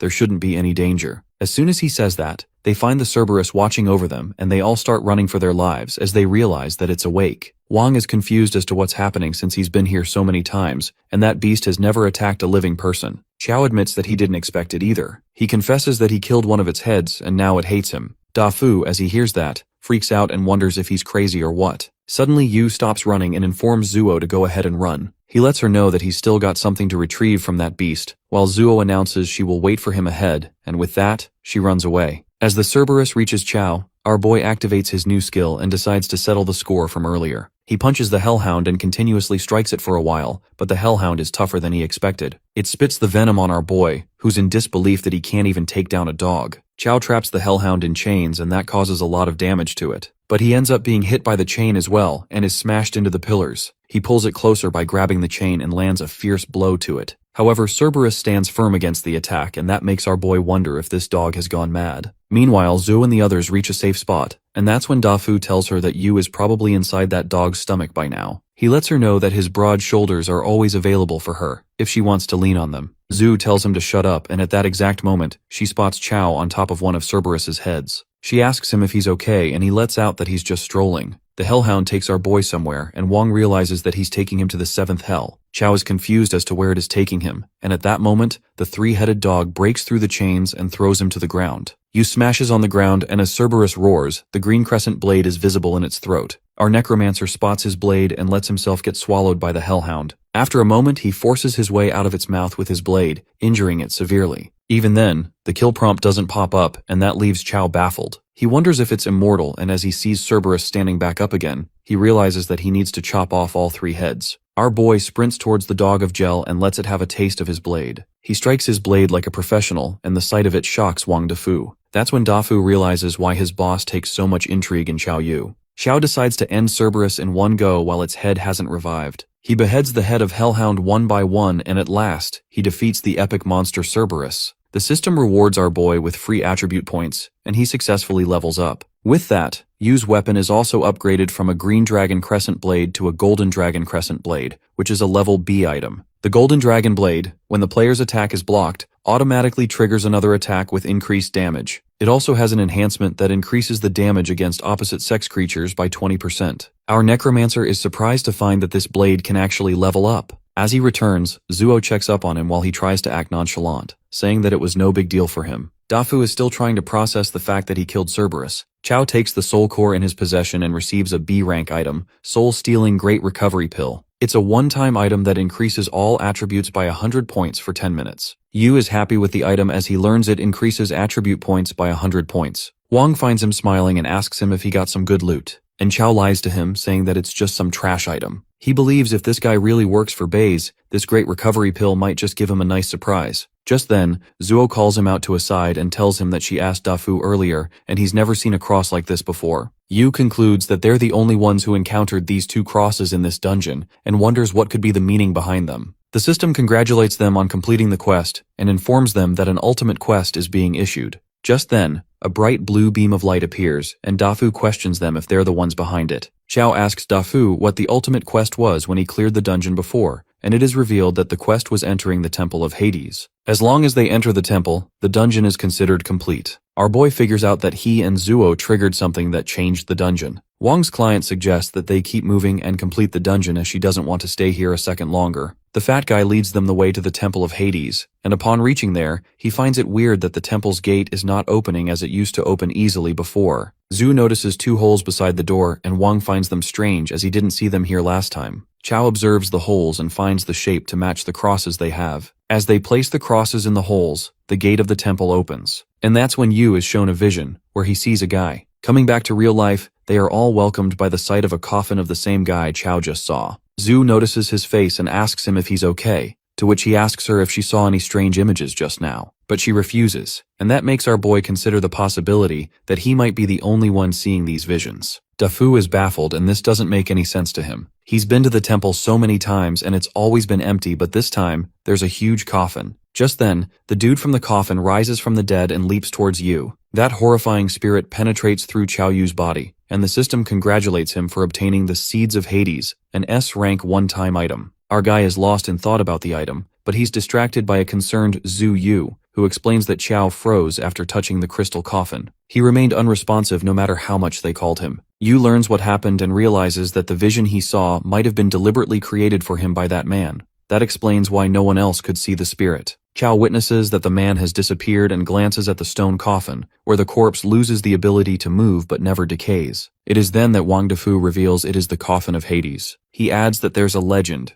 One can enter the real underworld from the pseudo-underworld dungeon. It's said that the real underworld is a place of terrifying, almost certain death. Our guy doesn't see the point of entering the real underworld if it's so dangerous. Abruptly, Wang Defu points at the 2 cross keyholes engraved in the coffin. The moment Qiao and Zhu insert the keys, the whole place begins to tremble. They are notified that they've completed the quest and the dungeon is about to collapse in 10 minutes. Our fella is rewarded with the Staff of Wisdom, and Zhu is rewarded with a shield. While Qiao hurries to get out of the collapsing area, Wang angrily kicks the purple-haired woman who was with him since she had been nagging the whole way. In the meantime, our boy approaches Dafu and speculates the reason he's trying to stop them is because of the dungeon itself. Wang tries to act naive and asks Qiao if he thinks there's another reason. Our boy happily reveals that Wang is actually working for Bai Zhe. The traitor gets exposed and finds it no surprise that the boss specifically wanted Qiao captured. Wang admits he had been hiding it well and asks our fella when he first started suspecting him. Dafu waits with anticipation, but is rendered speechless when our guy confesses he saw the Bai Zhe tattoo. Shortly, Qiao also tosses the cross keys, believing they were Bai Zhe's doing as well. That is when Wang shows his real face and assures our dude he won't be escaping today since he's figured everything out. But before that, Yu questions if their goal is to capture him, why they are destroying the dungeon. Dafu is kind enough to elucidate that destroying the dungeon ensures the underworld can't trace Qiao Yu. To be more exact, once our boy disappears, Ji Pinyang won't let it go easily. The principal will mobilize every resource to find him, but once the dungeon collapses, they'll never be able to track his location. But given how weak Wang is, Qiao wonders what makes him think he can capture them. Suddenly, Wang exudes a dark aura and leaps at Qiao at such insane speed that even the corpse ancestor's ring can't track the fatty's movements. Wang is about to ambush our boy, but Zhu Yu intervenes with her shield, driving back the enemy. The Bai Zhe fella is shocked to see the A-rank shield and finds it amusing that they cleared a D-rank dungeon but walked away with A-rank gear. Wang dreams of stealing the items soon, while Zhu Yu becomes determined not to hide behind Qiao or be useless baggage. With that,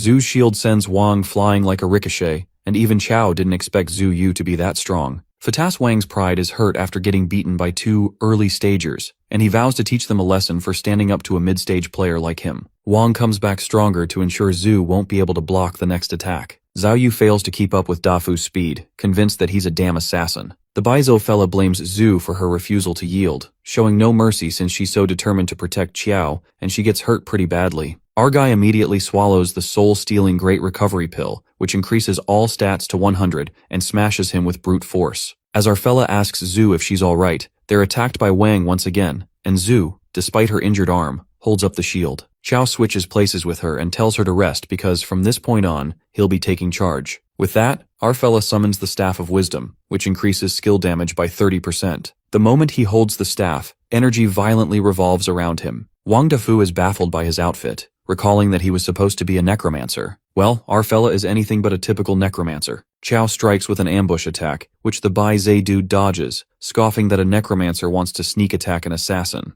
Qiao finds nothing wrong with his class and activates Dragon Roar Slash to put that bastard in his place. Wang Dafu gets startled as he senses a drastic increase in Qiao's speed and strength. He finds it absurd, since necromancers are supposed to have the weakest bodies in the underworld. He's thunderstruck that our boy could unleash such heavy attacks. Meanwhile, Qiao Yu plans on suppressing this bastard with the help of his skills, equipment, and the recovery pill. On top of that, our necromancer also uses the ring to track Wang's movements. The assassin's speed keeps slowing down, and he freaks out when he's unable to dodge. As he feels the attacks getting heavier with every second, our fella goes insane and keeps striking Dafu with the Dragon Roar Slash until he breaks the enemy's sword into pieces. Wang screams in fear as death flashes before his eyes. He never imagined he would get crushed by an early-stage necromancer like this. To save his ass, Wang tries to convince Qiao that if he kills him, he'll lose the best chance to get information about Bai Zhe, who has spies in the underworld too. He even tries to tell our boy he'll never find out about his parents. But Qiao, who has spiraled out of control, only stops after finishing Wang Dafu for good. Afterward, our guy screams at the top of his lungs because he didn't know the Dragon Roar Slash wouldn't stop once triggered, and he truly wanted to know about his parents. To his surprise, another plot twist awaits. The purple-haired woman emerges and admits that Wang was truly useless. She has also captured Zhu Yu. Qiao freaks out upon learning this bitch is with Bai Zhe too, and the woman reveals that they've met before. The mystery unfolds as the woman snatches the mask off her face, revealing she was disguised as someone else. It appears to be none other than Hua Qi, the head of Bai Zhe, who was with them all along. Hua Si is surprised that our boy still remembers her. Unexpectedly, Qiao addresses her with utmost respect and calls her sister Chai, requesting her to release his friend Zhu Yu. But Hua Si is not a fool to let that happen, and recalls how Qiao helped all his friends escape back then. She wonders how he plans to escape this time. But our fella doesn't think of escaping at all since his strength has grown far beyond what it was back then. Not to mention the effects of the soul-stealing Great Recovery pill haven't worn off yet. Despite his confidence, she warns him not to think of fighting her and shows her stats on purpose, showing that she's now a high-stage shadow assassin. That's when it occurs to you that he doesn't stand a chance against her. Hwasi suggests Chow give up and affirms that as long as he obediently follows her, she'll let bygones be bygones. Suddenly, the place begins collapsing and our necromancer seems to have no choice but to accept his fate. But he curiously questions Hwati why Baize is going to such great lengths, even destroying the dungeon, just to capture an early-stage player like him. Hwati has to agree that Chow is no ordinary player. He's an early-stage necromancer who can physically take down mid-stage players, so he's definitely worth it. Our boy is surprised to see such fanaticism that he's only seen in Mond from the mechanical Empress realm. He secretly tries to summon the Empress while Hwati asks him to come and see the greatness of their organization. Right at that moment, Chow shouts at Zhu to make her move, and she immediately frees herself from Hwati, while our guy distracts her with his attack. Given that the necromancer wishes to fight, that shadow assassin decides to just break his limbs and drag him back with her. But Zhu Yu won't let that happen, and she stands firm against the enemy with her shield. Hwasi admits that our guy is popular among the ladies and drifts Zhu away. Now that the shadow assassin and Chow are left to fight, our fella thinks of stacking Dragon Roar / maybe 1,000 times, so that he can stand a chance against Hua Qi. The shadow assassin strikes at an unmatched speed and she manages to slash our boy's arm. Injured, Chow suggests her to focus on just 4 limbs and leave the 5th one alone, to which she agrees. With that, Hwati slashes his second arm. Panicked, our guy presumes that his defense is completely useless against the assassin. She's moving so damn fast that he has no time to react. Time passes and Hwati stays true to her words as she mercilessly slashes Chow's limbs one by one, making him bang on the ground. Hwasi wonders why our dude made it hard for himself when he could have cooperated from the start. She brutally kicks him in the gut and he goes soaring right onto the stone coffin. At that moment, Chow Yu senses that some kind of power in that coffin is restraining him, and he gets a bad feeling about this. Suddenly, he feels a wave of unnatural sleepiness wash over him. Smirking, Hwasi tells him to nap because by the time he wakes, they'll be at their destination. Just then, Zhu Yu appears with shield now wreathed in the terrifying flames of the underworld, and she asks Hwati to put Chow down. The assassin is left in disbelief when she witnesses the flames of the underworld on Zhu's shield. She seems to have become powerful all of a sudden. Trapped in a daze, Chow can hear Zhu's voice but cannot move. He wonders how Zhu Yu, an early-stage player, is holding up against Hua Qi, a high-stage player. The shadow assassin is gravely injured and she calls Zhu a complete madwoman. It's as if she had become a possessed psycho. Our guy keeps screaming as he's worried sick about Zhu. She then appears near the coffin and assures Chow that she's fine. He asks her about Hua Qi and learns that she ran away. Half awake, Chow Yu suggests to Zhu that they should get out of here since the dungeon is about to collapse. She then places her hand on his forehead and confesses that she can't leave with him. While Zhu apologizes, our guy questions her about what's going on. Chow, trapped inside the dark place, frantically asks her to get him out of the coffin first and to stop crying. Tears stream down Zhu's face as she kisses Chow's forehead and expresses that she has so much to tell him. But there's no time, and since the dungeon is about to collapse, she sends him out first. Our guy screams hysterically, unable to grasp the situation. To save him, she uses the blue flames to shatter the ground and sends Chow out in a protective shield. That's when our boy gets out of the coffin and finds himself drifting away. He watches helplessly as Zhu smiles and withers away. Chow can't process this and his mind floods with questions, wondering why it turned out like this. She wishes our fella to keep living well. The scene switches to the hospital, where Yang Xiangdi, Ma Fei, and Ziyue gather around Chow Yu. Ma Fei thinks it's unfair to hide things from Yu, while Xiangdi agrees but says the doctor stated our boy can't handle any shocks. Momentarily, our fella opens his eyes, his vision is blurry and his head hurts. Yang reasons that they drank too much last night, and Yu ran headfirst into a lamppost. Well, our guy can sense that he's lying to him because there's no way he'd be so careless. Yang then asks Ma Fei to back him up, who admits that this fat guy is telling the truth. Deep down, Chow feels a massive void in his head. He doesn't remember anything that happened in that dungeon. On the contrary, at Bai Zi's castle, Hua Qi is called out for failing at another chance to capture the necromancer she was given. She admits that this time it was an accident, and the woman she was fighting with was too strange. Not to mention that she ignited the flames of the underworld. Terrified as hell, Hua Qi pleads with her boss for another chance, followed by a death stare by his boss. Later in the hospital, Chow Yu notices that all his stats have drastically increased by several levels. Even the green dragon blade turned into the golden dragon crescent blade, but something doesn't sit right with him. He's certain that he's missing out on some really important memories that he's forgotten. In the meantime, Longshang arrives with some fruits and our guy asks him if he needs something from him. Xiang mentions the global underworld combat tournament for universities, a grand event held once every 4 years jointly by Eastern and Western alliances. It's the biggest stage for young talents to showcase their skills. Longsheng states all the details, which makes Chao think that he's inviting him to participate in the tournament. However, Shang invites our fella to run a dungeon with him. Xing's eyes look mischievous and he says only those who complete this dungeon can qualify for the tournament. But he doesn't force Chao, given that he's injured, and asks him to reach out later if he's interested. After the guy leaves, our fella finds it very odd that Long is inviting a first-year student to run a dungeon with him. He feels like this blondie is trying to set him up. Abruptly, Yang and Ma Fei enter the room with their faces swollen, and our guy can't help but ask why there are two Xiangdes. Shengdi clarifies that the other one is Ma Fei, and Chao frantically questions how he ended up like this. That's when Yang decides to unfold the truth and tells Yu that he didn't hit a lamppost. He reveals that Chao went into a dungeon, but not a single soul knows what happened inside. When they found Chao Yu, he was lying by the road, unconscious. Our fella discovers the name of the dungeon was the pseudo-underworld, which doesn't really ring any bells. But he knows one thing for sure, his memories of that dungeon are really gone. After this, Shangdi explains that he went with Ma Fei to investigate and figure out what happened. In the process, they came across the Hunters Guild, which was also investigating that dungeon. That guild has a group of dungeon guides who make a living helping others clear dungeons, and one of their members, Wang Dafu, also disappeared in the pseudo-underworld. The guild sent a leader who demanded they explain the reason behind exploring that dungeon, and that's how Ma Fei tangled up in a fight with them. After our boy listens to the whole story, he decides to confront that guild since his friends took a beating because of him, so he can't just let those guys off easy. But Shangdi opposes the idea as the guild has over 100 members who are all high-stage players, and they can't beat them all up. But Chao doesn't buy this bullshit. Even if that's the case, he is determined to handle the early and mid-stage ones. Ma Fei totally agrees with him because this poor boy hasn't been humiliated like that before. The scene then flips to the Hunters Guild, where the members praise young Master Huang for beating those two punks who dared to mess with him.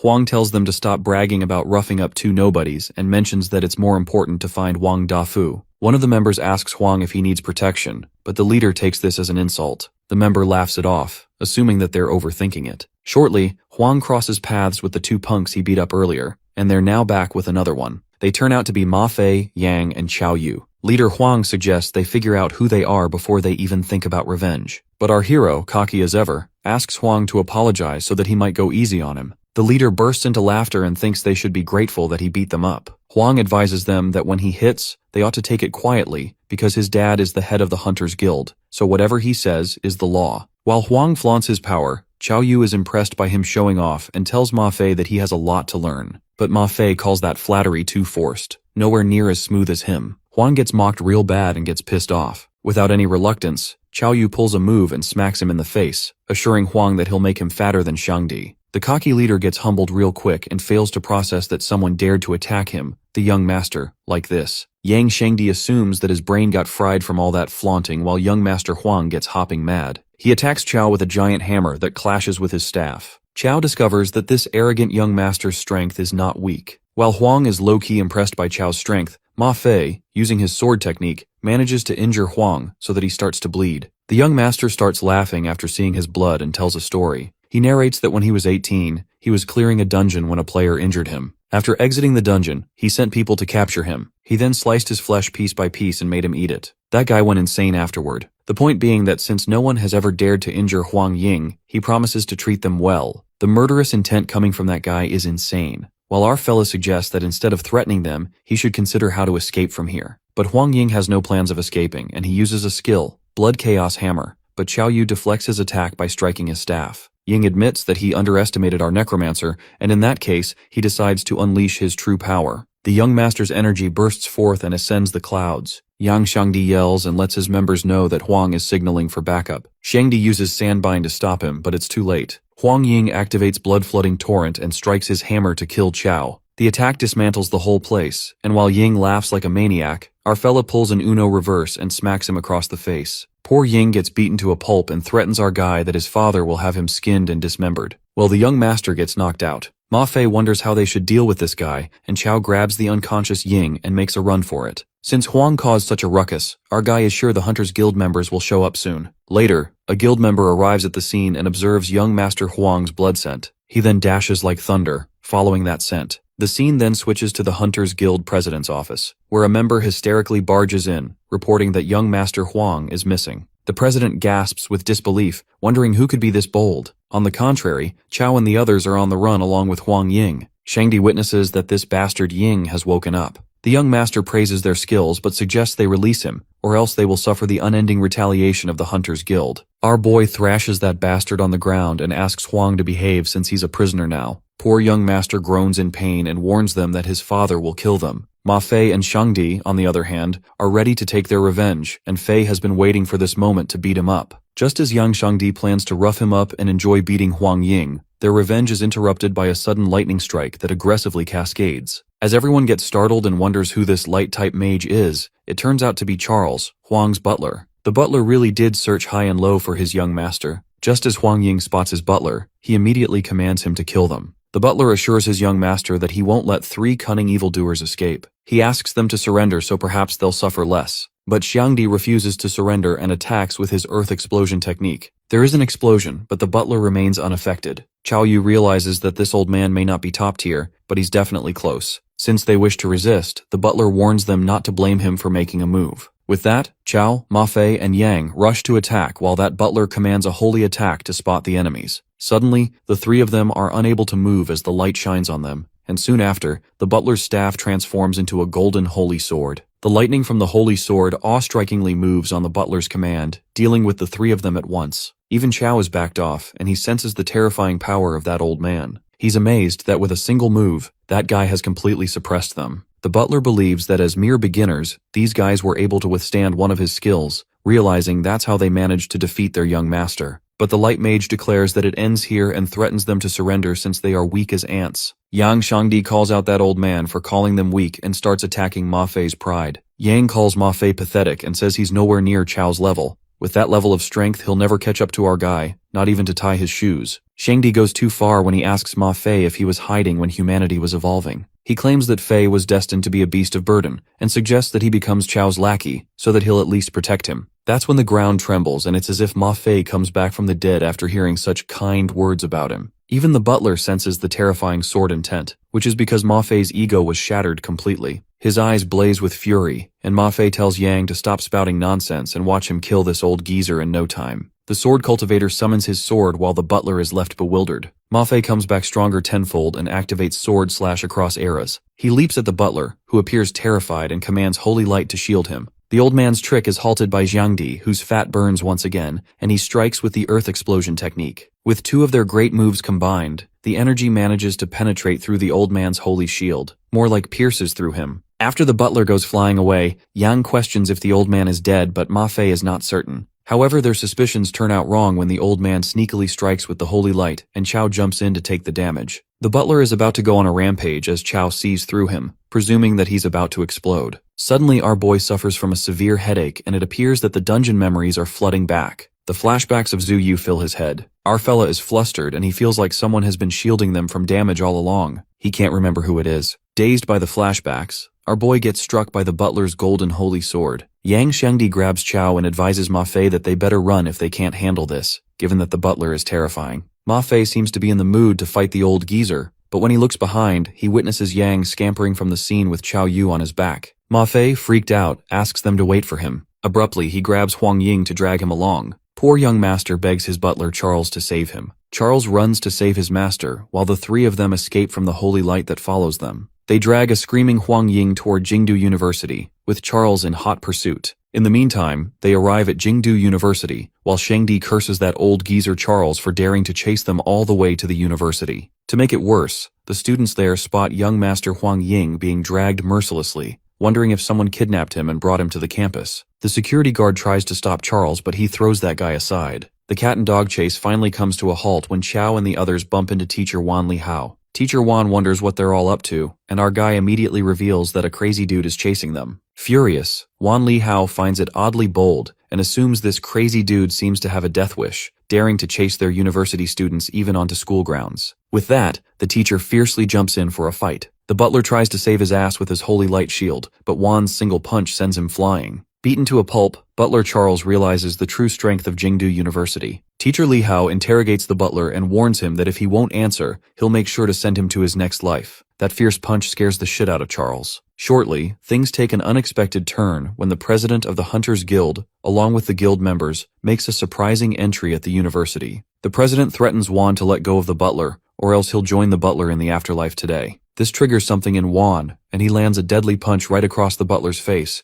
uttering that he'd love to see how the president plans to make him die. The guild leader then orders his members to kill Juan, and they all leap towards him, not knowing that they are calling for their own trouble. Juan strikes a power-packed smash that blows away most of the guild members at once. After witnessing the menace, the guild members recognize Juan as the Battle King. He'd been missing for so long that they thought he was dead, but he's actually become a teacher at Jingdu. While others wonder if the battle maniac is really that famous, it is unraveled that Li Hao was born for battle. At the peak of the intermediate level, this guy once single-handedly defeated a high-tier swordmaster. Li Hao is the real deal, a ruthless powerhouse. The president of the guild discovers that Li Hao is the battle maniac and is surprised that he's still alive. The teacher thanks the president because ever since he became this lousy teacher, he hasn't had the chance to fight to his heart's content. He thanks the guild for causing trouble. The president gets infuriated by Juan's arrogance and pulls out his hammer. The hammer brutally hits the teacher as he's drifted away, but he remains unaffected. One of the members believes that the battle maniac doesn't seem as strong as they made him out to be, to which his fellow members warn him about the true terror of the battle maniac. It is then Juan Li Hao gets serious. His veins bulge out, and he lands a punch as if it's an explosive. That smash bangs the president into the wall, which makes him go stark raving mad. The guild leader is adamant about killing Juan this time, but the others get even more terrified. Because the scariest thing about the battle maniac is that the longer he fights, the stronger his fighting spirit becomes,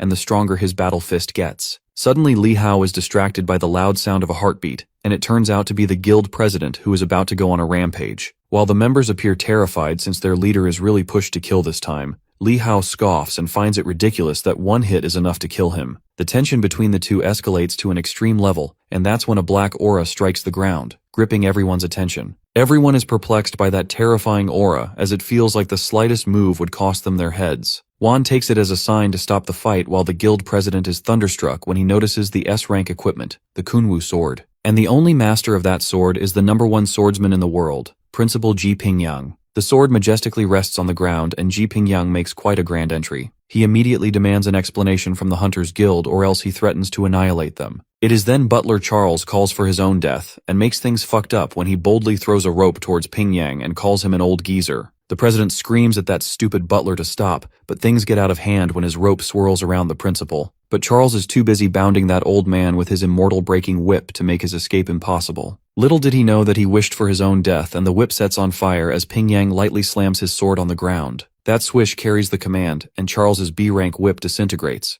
eventually resulting in his own painful death. Everyone present there is rendered speechless. With a casual strike, Pingyang killed a high-level player. This exudes the power of the #1 swordsman in the world. Disgruntled, the principal demands an explanation, and the guild's president reveals that some students from Jingdu University had kidnapped his son, Huang Ying. He reasons that he was forced to come here to rescue him. The principal appears displeased while the president just asks Pingyang to return his son and promises not to pursue this matter further. The old principal exudes a murderous intent and leaves the president with two choices, to either leave or die. Ma Fei is totally smitten by the principal, praising the true mastery of a true swordsman. The president lashes out and questions the headmaster if he's being unreasonable despite having some status. The headmaster responds that their guild caused trouble at the gates of his university and injured his students, so that's enough of a reason. The leader of the guild finds it unfair that Pingyang is covering for his students, even though they were in the wrong and even kidnapped his son. As Yang Xiangdi loudly clarifies that their guild attacked them first, the headmaster boldly confesses that he's going to cover for his students. Being a sassmouth, Pingyang counts to 3 and commands the Hunters Guild to get lost. The president has no choice but to retreat, and as they're leaving, Chao Yu drags Huang Ying and tells his father not to leave him. Our guy then suggests that they make a deal. Chao asks him to try to recover his memories, since he feels like that blank memory is really important to him. President Huang questions if that's extortion, but making amends looks better to him, and he asks our boy what he wants to release his son. Our greedy fella assures the president this can be settled with just a little cash and bluntly asks him to hand over his giant hammer. Freaked out, Huang fervently says that it's impossible, mentioning that his hammer is an A-grade weapon. If Chao insists on that condition, he tells him to keep his kid and he'll go home to craft another one. Poor Ying gets disowned by his own father over a weapon, while our boy thinks it's a pretty good deal and informs the president that he wants a full set of C-grade or higher equipment. President Huang agrees and says to release his son. However, our boy asks for the equipment first in order to let Ying go. After a while, the president brings all the equipment and Chao Yu releases the young master. Later, when all the drama ends, Principal Ji scolds Chao and the others for acting recklessly this time. The headmaster reminds them that their strength is lacking and provoking such a powerful guild, especially the Hunters Guild that specializes in taking people through dungeons, was not in their best interest. Ma Fei tries to reason that the Hunters Guild attacked them first, but Headmaster Pingyang states that it doesn't matter even if they were in the right,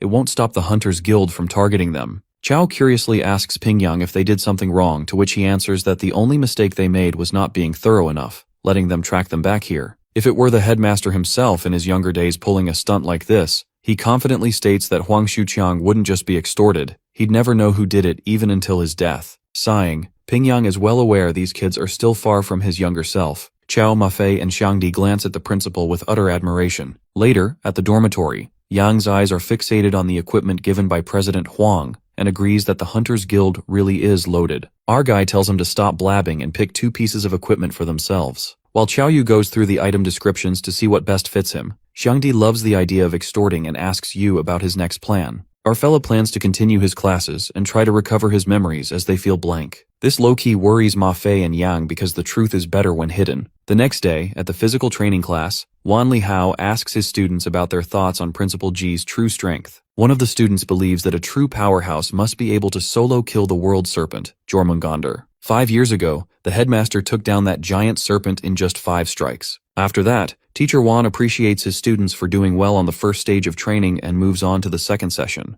The second training session will focus on their agility training. He teaches that strength and defense alone aren't enough. Without agility, they're just a lumbering target, destined to get kited to death. For this reason, Body Refiner is the hardest class to succeed in the inner world. Our Necromancer feels good about this, since his agility is too low, and he doesn't plan on relying on the Corpse Ancestor Ring's effect all the time. After that, they all teleport to a sea-level dungeon, the abyss of the deep sea. The students wonder if Teacher Wan is planning to have them dodge the ocean waves. The instructor elaborates that the second part of their training is to cross over those pillars. The real challenge is that if they reach the peak of the opposite mountain within 5 minutes, they pass. Chao Yu observes that these stone pillars are constantly battered by waves, which makes them super slippery, so standing firm on them is tough. Moreover, some of the pillars are severely corroded by seawater, so one wrong step could make them completely collapse. Wan Li Hao wonders who'll be the first to go, and Lin Lang willingly responds. Lin begins jumping on the pillars, and seconds later, he gets the hang of staying balanced. Watching Lin, everyone assumes that it's pretty easy, but shortly, it becomes certain that this test will get the best of them, when suddenly a fish pops out of the ocean, and Lin Lang loses balance, hence falling into the water. Poor Lang swims back to the shore 15 minutes later. That's when Li Hao opens up about the strange fish called the gray swordfish, which are unique to this dungeon. Any creature attempting to reach the opposite mountain will face an attack from the gray swordfish.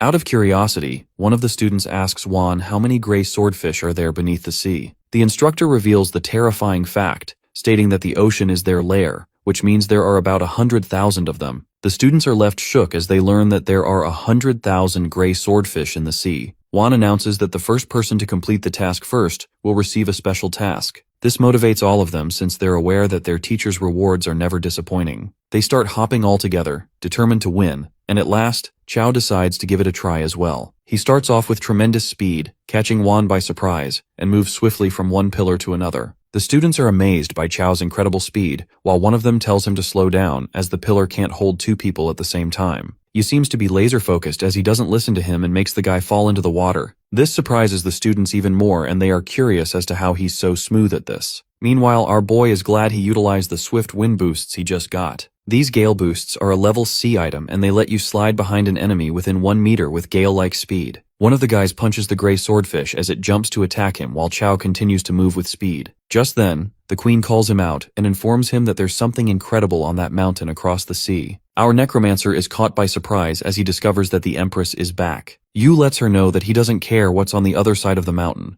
Instead, he demands to know the truth about what happened in the pseudo-underworld dungeon. The queen apologizes and reveals that she can't tell him that because when the pseudo-underworld collapsed, the main will of the inner world focused all its attention there. Hence, in order to avoid being discovered, she confesses that she had no choice but to go dormant. As a result of that, she doesn't clearly know what happened after that. She lets Chao know that the memory he lost wasn't accidental, but rather deliberate. It seems that Zuo Yu sealed our boy's memory because she doesn't want him to remember her. This baffles our main character even more, as he wonders why she would do that. This triggers something inside him and he starts punching the gray swordfish like a madman. Everyone is astounded to see this side of him while Wan contemplates what's gotten into this kid. Chao is deep in his thoughts and continues to clear the task. He asks the Empress if she has a way to break the seal, and she tells him that she does have a way, but before that, she wants him to obtain one thing. Yu desperately asks her what that thing is, and she informs him that it's the ghost eye. Suddenly something starts happening to him, but he's determined to know where he can get it. The queen notices that there's something wrong, but before anything could be done, our boy falls into the sea of the gray swordfish. As Chao falls into the water, Zuo Yu appears there, and after that, he finds himself in a hospital, yet again. Teacher Xiaorong shows up at his room door and gives him something to drink as she tells him that his friends told her about him. Suddenly, a guy bursts into the room and questions Xiaorong if Yu is the pretty boy she came all the way to see. Xiaorong questions the guy about what he's trying to do and tells him to get out. But he continues to ask her what is so good about our boy, who doesn't even have thighs as thick as his arm. She tries to shut him up, and he challenges Qiao to a duel in the duel grounds, with a condition that whoever loses will stay away from Xiaorong. Our boy wonders who this noisy guy is, and that's when the guy reveals that he's Lu Yanhang, the strongest male genius from Jingdu Azure Dragon Normal University. Yu, as he hears the name Jingdu Azure Dragon University, recalls that this school has a 1:9 male-to-female ratio, mostly girls. The teacher whispers to Chao not to argue with him, because even though he has issues, his strength is formidable. Our necromancer gets out of his bed and lets Lu know that he never went out of his way to approach teacher Xiaorong. Yanheng feels satisfied to see that he has some sense of awareness as he tries to gaslight Xiaorong that this coward isn't suitable for her and he's the only one worthy of her. That's when Yu interrupts him and tells him that he's misunderstood him, and what he actually meant was that the teacher came to him on her own. He further adds that she also poured water for him and took care of him day and night, and that she even told him that he's not as handsome as he is and shorter too. This provokes Lu, to the point that he tries to hit Chao, but the purple-haired lady interrupts and protects him with her shield. Yanheng challenges our boy in a one-on-one fight in the duel ground while Yu calls the security to drag him away. The guy is dragged away while he continues to provoke him to fight. After he's been taken away, Xiaorong apologizes to Qiao and tells him not to listen to his nonsense. She rants about him pestering her and her not being able to get rid of him. Yu assures her not to worry, and declares to take care of him for her. The scene is then shifted to the duel ground. The audience in the ground gossip about the fight that's going to happen today, between Lu Yanhang from Jingdu Azure Dragon University and a genius from Jingdu University. They wonder if the genius from Jingdu is Longxiang, but one of them reveals that he's heard it's someone named Chao, a freshman. As people hear that a freshman and a junior are fighting,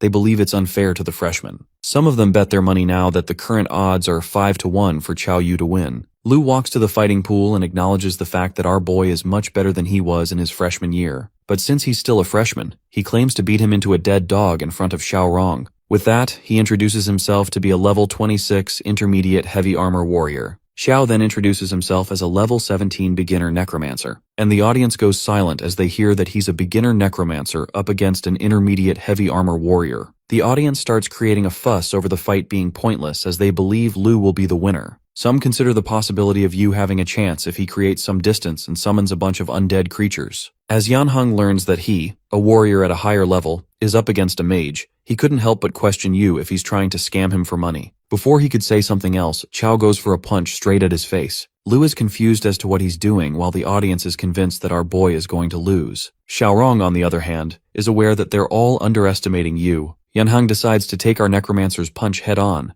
assuming that he won't be able to do much damage to him. As he's punched, he's sent back flying to the ground and the sight leaves the audience dumbfounded. They can't believe what they're seeing, and the ones who bet their money start regretting betting on Lu. Just then, Yanheng stands up again and admits that Chao's punch really hurt him, hence it's his turn to use his powers now. The battle begins as they both block each other's attack and stand their ground, until Lu pulls out his signature move and hits our boy. Chao is taken aback by Lu's brutal move, making him wonder what the hell that is. Lu warns him not to underestimate him, and as our boy tries to attack him with his spear, he blocks it with his forearms. Yu is unable to pull his spear out, and as he tries to do so, he's punched viciously by his opponent. As he's hit, the Silver Lion Helmet's effect is triggered, which when worn, increases head defense by 50 points and grants immunity to one head-targeted attack. Turns out Yanheng is much stronger than Chao expected, and he's glad that he has the Silver Lion Helmet with him right now. Lu expects our necromancer's strength attribute to be really high because of those last two hits. He could tell his attack power is at least 500. This shocks the audience even more while the high-level warrior lets out that having stat points alone is useless. He believes that's because, even with 500 points of strength, some people can fully integrate and utilize those 500 points of power, while others can't even bring out half of their potential. That, according to Yanheng, is called the conversion ratio, and based on his observations, he concludes that Chao has high attack power, but his conversion ratio is terrifyingly low. And that's when our boy realizes why his stat points are so high, yet he always feels like he's falling short of being invincible. Now he knows the problem. Lu further elaborates that conversion ratio is simply the proportion of stat points converted into combat power. Between two players with identical stat points, the one with the higher conversion ratio will always have the upper hand. And as for Chao, he bets that he doesn't even have a 1-to-1 conversion ratio, and that makes him wonder how he calls himself a top student at Jingdu. Our boy lets him know that's none of his business, but he still thanks him for answering one of his questions. And as a reward, he claims to punish himself with one punch first. With the punch, Wrath of the Mechanical Empress is triggered and Yu enters a berserk state. Lu reminds him that everyone's watching while Xiaorong along with everyone else wonders what Chao is trying to do. Meanwhile, our boy informs his rival that it doesn't matter if the conversion ratio is low, because as long as the stat points are high enough, it's all the same. He activates the Corpse Ancestor's ring and springs towards Yanheng, punching him like a punching bag. The audience is caught by utter disbelief, not being able to process that a low-rank necromancer just knocked out a mid-level warrior. Lu refuses to give up as he declares that he's someone who's preparing to represent the Jingdu Azure Dragon University in the Global Underworld Combat Tournament. Therefore, he refuses to be defeated by the likes of someone like Chao. That being said, he pulls out the move that he was originally saving for the tournament: 3 heads and 6 arms. With that, he leaps at our boy and lands multiple punches at him that start triggering the berserk state.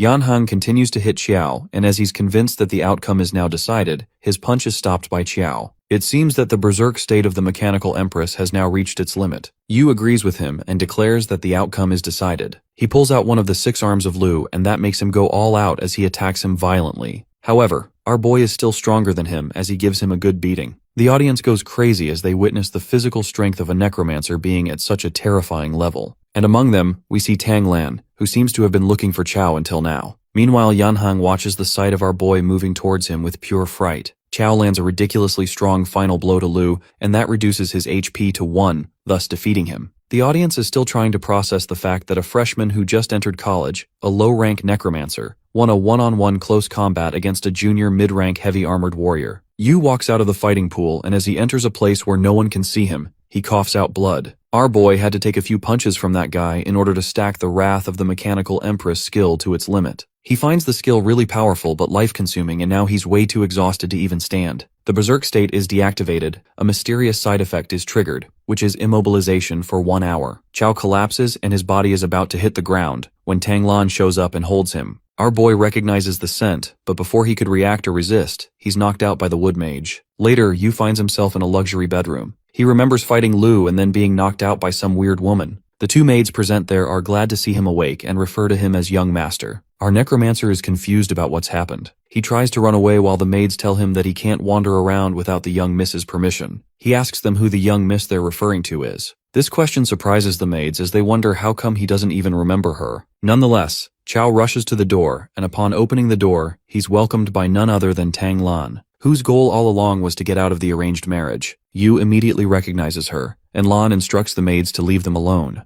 After they leave, our boy asks her what she wants and she tells him not to rush. With that, she grows out a flower from the seed implanted in Yu's neck, and the seed disappears as she does that. Our necromancer strictly asks her about what is going on and why they're calling him young master. That's when the wood mage reveals that she's the eldest daughter of the Tang family, and Xiao Yu is her husband, hence that makes him the young master. Xiao is taken aback as never in his wildest dreams did he expect this to happen. She lashes out on him, saying that he has the nerve to say this when it's all his fault. She questions him if she would have kidnapped him to be her husband if he hadn't ruined her plans. And it's Yu's turn to lash out on her, as he justifies that even though he ruined her plan, that was for his own survival. Besides, he adds that still doesn't explain why she kidnapped him. At last, Lan reveals that her family has a rule, that if they don't reach high rank before 25, they'll be used as tools for political marriage. She confesses that she could have reached it with the ritual at the Lake of Purification, but he ruined her ceremony. But, if she can find her true soulmate, she won't have to go through with the arranged marriage. She lets Chao know that her original marriage partner might be extremely furious,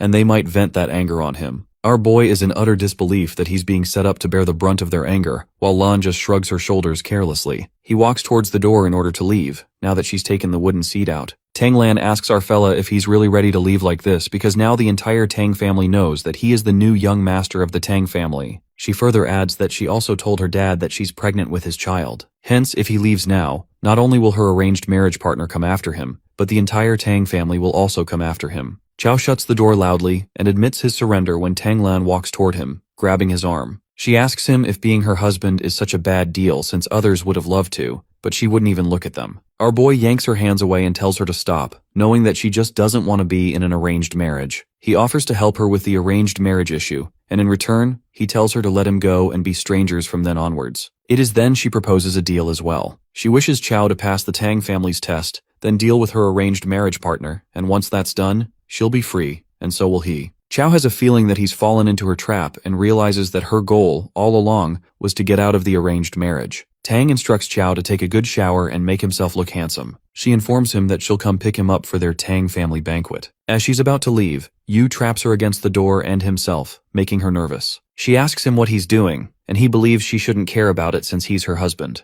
Tang Lan covers herself and warns him not to try anything, reminding him that it's her Tang family home. Chow pulls his head back and headbutts her, leaving her feeling furious. In the evening, Tang comes to pick our boy up, and our boy walks out, dressed all handsomely in a tuxedo. The wood mage feels shy and leads him the way to the venue. As they both enter, all the maids greet their young mistress and master. Lan instructs Chow to say less, do less, and just follow her lead. He assures her not to worry, and as they walk forward, they're welcomed by Tang Lan's mother, Kong Yun. Lan introduces Yu to her mother and he greets her while also flattering her. Seeing him act so informal with her, Tang wonders who gave him such liberty. Her father sees Chow's sweet talk and flattery and finds it foolish and nonsensical. Our boy approaches him and believes that he must be Lanner's grandfather as he greets him. Tang interrupts him and lets him know that he's her father, Tang Dingshan. Our necromancer apologizes and lets out that his eyesight is terrible since he thought he was her grandfather. Dingshan feels like slapping him dead with one hand if only he wasn't the father of his unborn grandson. Lan grabs our boy and whispers to him to behave himself while letting out a forceful smile. Chow assures her not to worry while he's actually doing this intentionally, and decides to show her how he ruins her family's banquet. Just then, the Tang family's head, Tang Wumu, shows up and everyone bows their heads out of respect. Yu gets a feeling that this old man is not simple, and Lan introduces him to her grandfather, the head of the family. His aura makes everyone go quiet and he suddenly starts laughing out loud. He calls Chow a truly young hero for being able to withstand his aura and compliments him that he's got some of his old Tang style. Tang Lan apologizes on Yu's behalf to her grandfather and explains that he hasn't attended such family banquets before, hence he might have been a bit disrespectful. Wumu thinks it's fine and tells her not to be formal and be seated. After a while, we see Chow munching on the meat loudly, and then burping out loud in front of the whole family. He wants to test how long Lan can tolerate him while she just feels embarrassed. After finishing their meal, Wumu orders everyone to leave except for our boy, since he wants to have a private word with him. Tang Lan and Dingshan hesitate to leave the two of them alone, but the old man tells them to do as he says. As they all leave, he informs Yu not to be nervous as he means no harm to him. The old man judges that Chow was brought here by Lanner. He rants that Lan has been spoiled by them in the Tang family since she was young, hence it's normal for her to be a bit willful, but her nature isn't bad.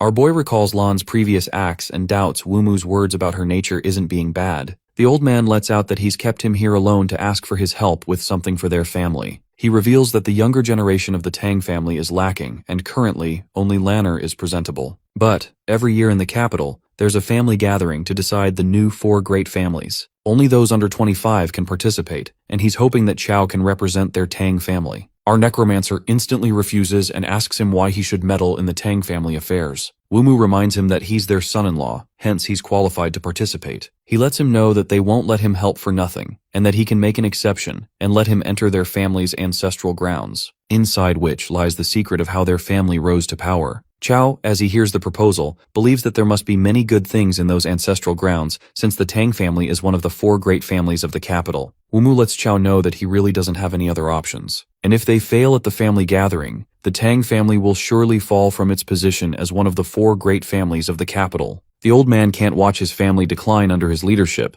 at least in his lifetime, thus why he had to make such a request. Our boy wonders how he can be so sure that he can help the Tang family. And Wumu tells him not to underestimate their family because, since Lanner chose him, they've naturally investigated him, and his achievements speak for themselves. Chow decides to be straightforward, and lets him know that he can participate in this family gathering, but he'll only do his best, and not risk his life for the Tang family. The old man believes that's enough, and on behalf of the whole family he thanks him and tells him to make himself at home in their family. Yu walks out and Tang Lan rushes towards him and bombards him with questions. She asks him why her grandfather wanted to speak with him alone and what he said. Chow informs her that he said he's cutting off his grandfather-granddaughter relationship, and from now on, he's her grandfather. Tang Lan gets furious and questions if he's asking for death, threatening him if he believes that his corpse won't be thrown into the sewers tomorrow. Our boy requests her to turn him into a corpse, but he tells her that it's best if her grandfather doesn't find out. The wood mage feels enraged, and then an idea pops up in her head. She clings to Chow, begging him to tell her, and his nerves spike as he finally reveals the truth that her grandfather has just asked him to represent the Tang family at this year's family gathering. Lan is taken by surprise as she hears that and asks him if he just agreed to it like that. She implies that since he was brought here against his will, he shouldn't have agreed to it. This makes her wonder if he agreed to it because of her, but he tells her not to overthink it, since it has nothing to do with her. A few days later, at Chuanling Mountain, the 4 great families of the capital are gathered. The Tang, Qinji, and Xiao families. The Xiao family head, Tiance, mocks the Tang family that they surely have a big ego, arriving last for a grand entrance. Both the family heads are busy arguing when Qin Qianshui spots Yu's back, and it looks familiar to her. She shrugs it off, assuming that she's seeing things since she believes there's no way Chow could possibly be mixed with the Tang family's group. The family gathering judge, Jin Yixiu, announces to begin this year's family gathering, now that everyone's here. He asks the elites from each family to step forward, and that's when Qin sees Chow and realizes that it's really him. As they're about to begin, Tiance raises a question and lets out that he suspects our boy isn't actually from the Tang family. Wumu declares that this young man is his granddaughter's husband, hence he assumes that he's qualified to represent their Tang family in this gathering. The head of the Xiao gets furious and questions if he takes him for a fool. He believes that the Tang family grabbed just anyone to make up the numbers. The others butt in and start raising questions as well when they see the so-called husband and wife standing so far apart. The old man of the Tang family requests Chow to get closer to Lan in order to shut them up, but Chow refuses. Since he only agreed to participate in the family gathering and now he's asking him to sell his body and soul. Wumu gets nervous and asks him what will make him agree, to which he puts forth to be paid more. And after this is over, he wants the Tang family to do one thing for him, with no questions asked. The old man instantly agrees and Chow starts acting all romantic and lovey-dovey with Tang Lan. Tiance observes them and discovers that our boy is an early-stage necromancer. He questions Wumu about it, to which he asks him if early-stage cultivators are not allowed to participate in the family gathering. The head of Xiao starts insulting the Tang family when the judge shuts him up and instructs everyone to leave the teleportation platform except the participants. The judge reveals that this gathering will be the same as the previous years. There are claimed to be 4 ghost eyes on Ghost Mountain, and the families who obtain the ghost eyes will become the new 4 great families. Chow observes that there's only one middle stage player while the other families have more. Just then, he realizes that the judges said something about the ghost eyes. The Ghost Mountain instance opens and all the participants are teleported there. The rest of them monitor the hunt through Yixiu's divine artifact. In the Ghost Mountain, a participant named Tanger is exterminated while her family mourns over the fact that she had the potential to reach the last stage. It seems that before the ghost fog dissipates, anyone who enters Ghost Mountain dies. People are surprised to see that the Tang family has already gathered 4 people so quickly, and Wumu is glad that the heavens are still looking over their family. Just then, he witnesses something that makes him anxious. Through the divine artifact, he sees Tang Iotian, the only mid-level player in the Tang family, and 2 others cornering Chow Yu. Aotian tells our boy that he'll be listening to him in this Ghost Mountain since securing a ghost eye for the Tang family and maintaining their position among the 4 great families is their top priority. And as the only middle-stage cultivator, he believes he's the strongest and the highest DPS. Hence, naturally, he takes the responsibility of giving orders. The girl interrupts, saying Brother Aotian is their family's #1 genius. Therefore, no one will listen to a freeloading son-in-law like Chow instead of him. Our boy obediently agrees to listen to them and declares that he'll be hiding behind them. Wumu, on the other hand, feels enraged because he told his players before they left to follow Chow's lead. Aotian is in a hurry to obtain a ghost eye before anyone else as he leads them the way. As they're walking, Yu is busy contemplating what he should do because he needs a ghost eye to restore his memories, and the Tang family needs one too, but there are only 4 ghost eyes. They come across an NPC from the Ghost Mountain instance who's sleeping, and they decide to approach her quietly without provoking her. As they pass through her, the NPC wakes up and lets out that the living beings keep out from the Ghost Mountain hell or enter, and they shall die. The girl asks the old lady what she means, and she just laughs, saying that she won't tell them anything. And the only thing she tells them is that on Ghost Mountain, there are real ghosts. Chow pulls out his spear and draws it against her neck, threatening her to tell them what she knows. This catches the 3 players of the Tang family by surprise, including Wumu, who asks Lan if Yu has always been this brave. The lady keeps her mouth shut and our boy punches her in the face, and when she still doesn't listen, he's left with no other choice but to give her a good beating. At last, the old lady agrees to talk and Yu releases her, saying that if she would have cooperated earlier, she wouldn't have gotten beaten up. The NPC reveals that the legend says that Ghost Mountain is the intersection between the underworld and the world of the living, and countless vengeful ghosts reside there. Unable to reincarnate, they can't enter the cycle of rebirth, and are forced to wander Ghost Mountain for all eternity. She reveals that the ghost fog on Ghost Mountain is where the vengeful ghosts hide, and as soon as they sense the presence of the living, they'll swarm out and attack. Xiao goes into a trance where the vengeful spirits are calling to him and the queen wakes him up from it. Our boy did not expect the Ghost Mountain to be able to affect his mind from so far away. He realizes that this place is more frightening than he manifested. He asks the old lady what else she knows, and she begs him to spare her, claiming that she doesn't know anything else. Yu asks her where the ghost eye is, and she stutters as she speaks. Tiance objects if this is allowed, and if Chao can find the location of the ghost eyes this way. Wumu, on the other hand, is skeptical why our boy is using a knife when he's a necromancer. Yu threatens to use the knife on the NPC, and she stops him by telling him that she only knows the location of one ghost eye. She reveals that the ghost eye is on the ghost monk, and if they can kill the ghost monk, they can obtain the ghost eye. The old lady further reveals that the ghost monk was originally an enlightened monk who vowed to deliver all the vengeful ghosts on the Ghost Mountain from their suffering. One day, he bathed, burned incense, donned a golden kasaya, and holding a lapis lazuli Buddha's staff, he resolutely stepped on the Ghost Mountain. For a moment, a radiant Buddha light shone upon the Ghost Mountain, manifesting a giant Buddha, as if a true Buddha had descended. But not long after, the golden Buddha was swallowed whole by the ghost fog. Later, when people saw the enlightened monk again, he had become the ghost monk. The NPC lets Chao know that the ghost monk is always at the ruined temple on the Ghost Mountain. Our boy turns around to leave, claiming to trust the old woman and go to the ruined temple and investigate. As he does that, the NPC tries to attack him, and it seems that our boy already predicted it. He knew she wasn't being honest, and that being said, he slices her body in half. As he defeats her, his golden dragon crescent blade's deathly energy increases by 1 out of 100. It's revealed that when the deathly energy reaches maximum, the golden dragon crescent blade gains an additional enhancement effect, called the Ghost Slayer. Our boy discovers the way to gain the deathly energy while his teammates seem to be intimidated by him. The girl, Tang Long, asks Aochin if Yu is possessed by something unclean, while he just warns him to avoid doing anything reckless. Xiao gives them an evil smile and reminds them that they're all teammates. Hence, why would he do something like turning them all into deathly energy? This leaves the players of the Tang family stunned, and Aotian, in order to ease the situation, introduces the two others to our boy. He reveals the girl to be Tang Long and the other guy to be Tang Hu. With that, he suggests that they keep moving now that there are no other objections. As they're walking, they hear weird noises coming from inside the trees, and that makes them feel uneasy. Eodian, as their leader, instructs them to ignore those sounds and just pretend that they didn't hear anything. The people observing the hunt through the divine artifact find the middle stage player of the Tang family to be quite capable, even though he's a bit arrogant. Audin believes that passing by without provoking these lesser ghosts is easier and better. The audience is all busy observing them when they spot Chao doing something at the back. Our necromancer appears to be hunting ghosts down, in order to increase his deathly energy. The so-called team leader tries to stop him, saying that if he angers the lesser ghosts here, they'll all end up dead and dismembered. The ghosts appear and leap at Yu while he lacerates them at an insane speed. His deathly energy is maxed out in an instant, and the Golden Dragon Crescent Blade is rewarded with enhancement and receives the title of Ghost Slayer. The players of the Tang family are left shaken once again while Wumu is impressed by Chao's strength being far beyond what he imagined. Our boy continues to chase a ghost, when Zhang Erhe, a Zhang family Taoist, burns them all with his treadfire. Chao is furious to witness his source of deathly energy being frittered like that.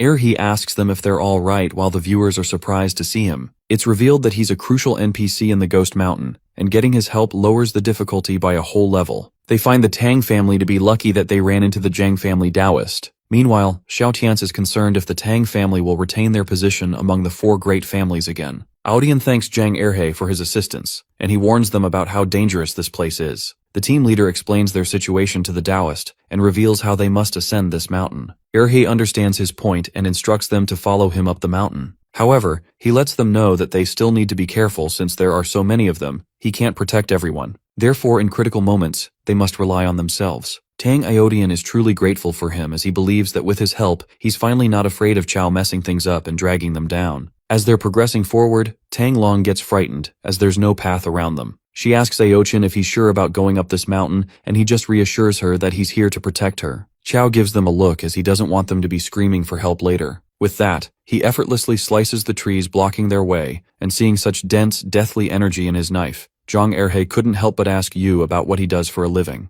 Our boy lets him know that he's a butcher, but this doesn't convince Taoist, who even gets more curious about him. As Yu cuts down a few more trees, they uncover a path, leading Aochin to realize that someone has already reached Ghost Mountain ahead of them, and that they need to pick up the pace. Just then, Erhe signals them to stop, and as they're wondering what it is, their eyes catch the sight of dead bodies of people from another family. This disturbs Long even more, and she's baffled as to what's on this ghost mountain. The Taoist preys upon the dead and suggests that they keep moving. As they are about to progress, they spot what seems to be a ghost devouring a human body. This catches everyone off guard except for our Necromancer, who dashes towards the entity, not caring if it's a human or a ghost. He slashes it in half, and after seeing his boldness, Erhe finds him quite formidable. Long pleads to the team leader to go down while he tries to explain to her that they have to find a ghost eye first. Suddenly, they hear someone singing opera, and they all look around, only to find themselves in water. They're busy contemplating what's happening around them when Long spots a ghost behind Aoshin, who's busy comforting her. The ghost disappears as he looks behind, but Long insists that there's a female ghost here. The Taoist uses the heavenly eye to take a look, and as he does that, the invisible female ghost injures his eyes without him being able to see her face. Chao looks around but doesn't find any ghosts, while Erhe utilizes the 7-kill ghost god order to attack the ferocious ghost. The female ghost is provoked by the attack and leaps towards Zhang, who can't believe that she's able to move even after being hit by the 7-kill ghost god order. As she attacks him, he summons the 9 heavens responding Yuan, Thunderclap Universal Transformation Heavenly Lord, and lands a good blow at her. Aodian is quite impressed by his powers as he assumes that the female ghost is dead.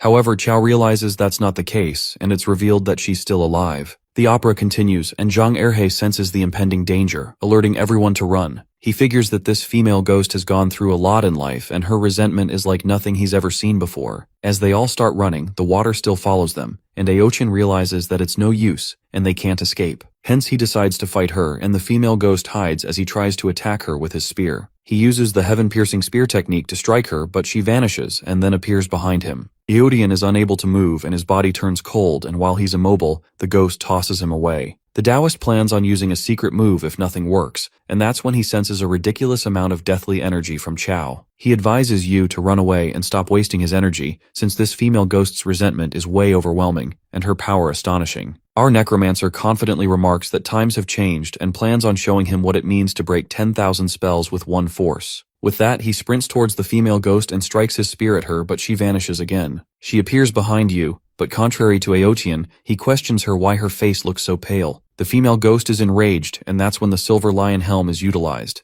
Our boy uses his Gale Boots to attack her while she's weak, and at the same time, she's hit with the Dragon Roar combo. The Lady Ghost runs for her life while Chao aims his spear at her, trying to hit her at least once. The audience is taken aback to see that our Necromancer is the one chasing the ghost, and that makes them ponder what kind of a monster he is. Yu chases the ghost and tries to hit her, but she manages to escape. Zhang thanks Chao for his help, and Chao is thankful to him too, for weakening her. Aodian couldn't help but thank him as well. Meanwhile, Xiaotians questions Wu Mu if his son-in-law really is an early-stage player, doubting him. The old man of the Tang family gives him a glare and asks him if he needs to explain himself. Tiance realizes that Wu Mu has already reached the realm and is taken by surprise. Xiao's underling asks his patriarch if they should postpone their plans against the Tang family, now that it's revealed that Wu Mu has reached the realm. But Tiance doesn't feel the need as he believes that old man may have advanced. Inside the instance, we see Tang Long acting all clingy around our boy. She clings on his arm and pretends to be scared on this ghost mountain, wanting him to protect her. Lan, who's watching this, gives off an irritated look while Chao yanks Long away. He tells her to get away from him or he'll punch her. After our boy bluntly jerks Tang Long away and warns her that he'll punch her, she freaks out because this was totally unexpected. In the meantime, Aochin notices her anxious face and calls her out. Cunning Long clings to brother Aotian and reasons that she was just bewitched by the ghost,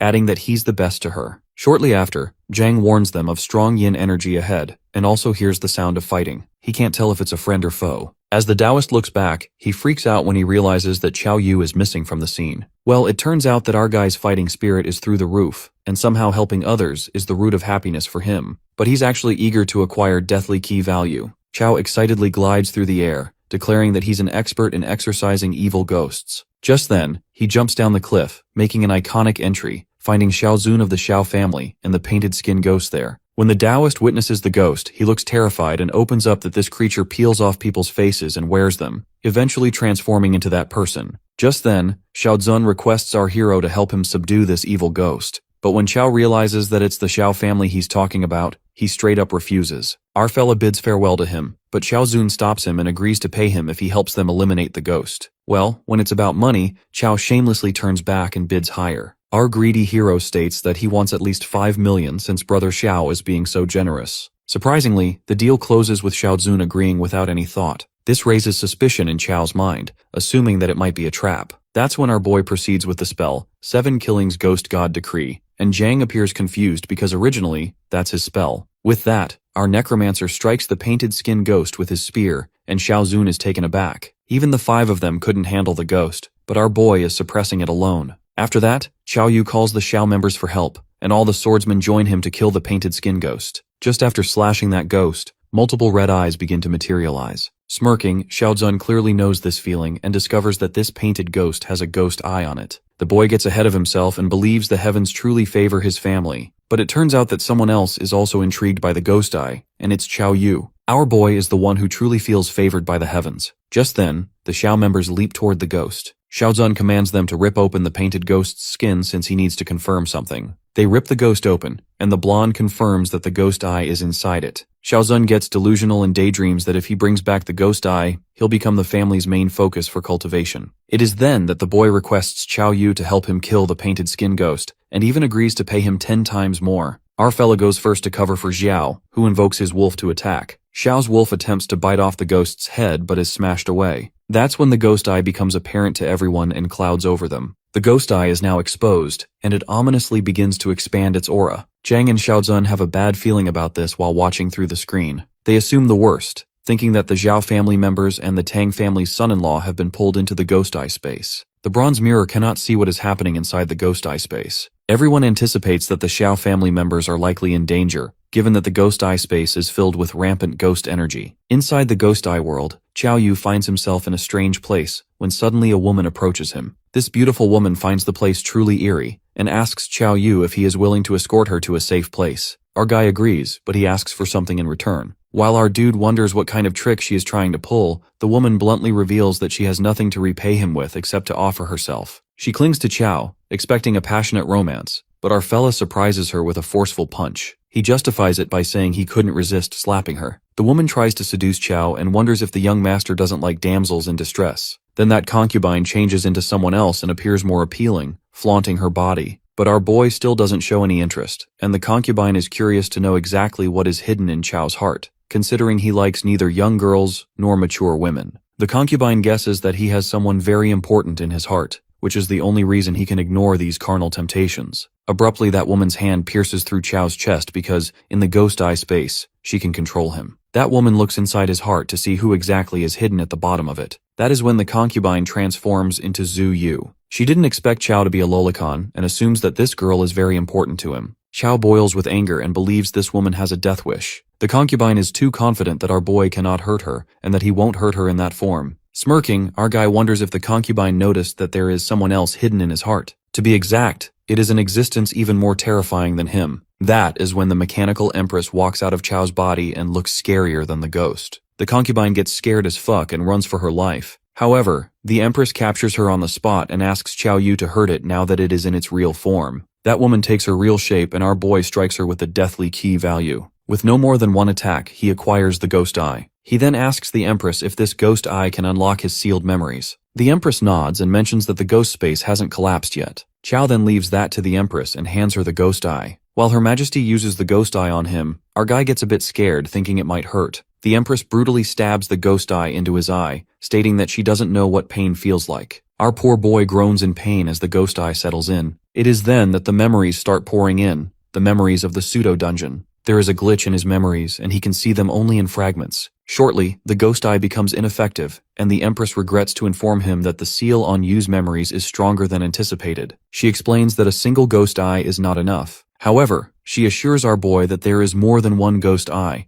The empress also tells Qiao that he has gained something from this misfortune. His eyesight is greatly enhanced, and the ghost mist has little effect on him. Shortly after that, the ghost space shatters. Qiao comes out and Xiaozun asks him to hand over the ghost eye, not knowing it has already been used. Xiaozun desperately asks for the ghost eye. As strange as it sounds, Xiao reveals that his family disciples who came all died in the ghost eye space. He looks insane and asks Qiao to hand over the eye, promising that he'll get his reward once they are out of here. Our boy acts naive, pretending not to understand what Xiao is saying. Meanwhile, Xiaozun warns him not to force him to resort to drastic measures. He tells Qiao to stop pretending and believes the ghost eye is in his hands. Xiao commands his Wolf King to attack and bite Qiao to death. But with a single spear slash, the Wolf King is annihilated, leaving Qiao wide-eyed. Our fella gains deathly key value by killing the ferocious wolf while Xiaozun mourns his wolf's death. Now that the Xiao family is no longer a threat, Qiao leaves quickly and wonders where the Tang family members went. On the contrary, Xiao Tianzi simmers with anger and calls out that old bastard Wu Mu for harming his family like that. He intends to fight the old man to the death. Yang Wu Mu simply justifies that once the dispatched individuals enter Ghost Mountain, their fate is in the hands of destiny. He wonders if Xiao is trying to be the first to break the rules established by the four great families,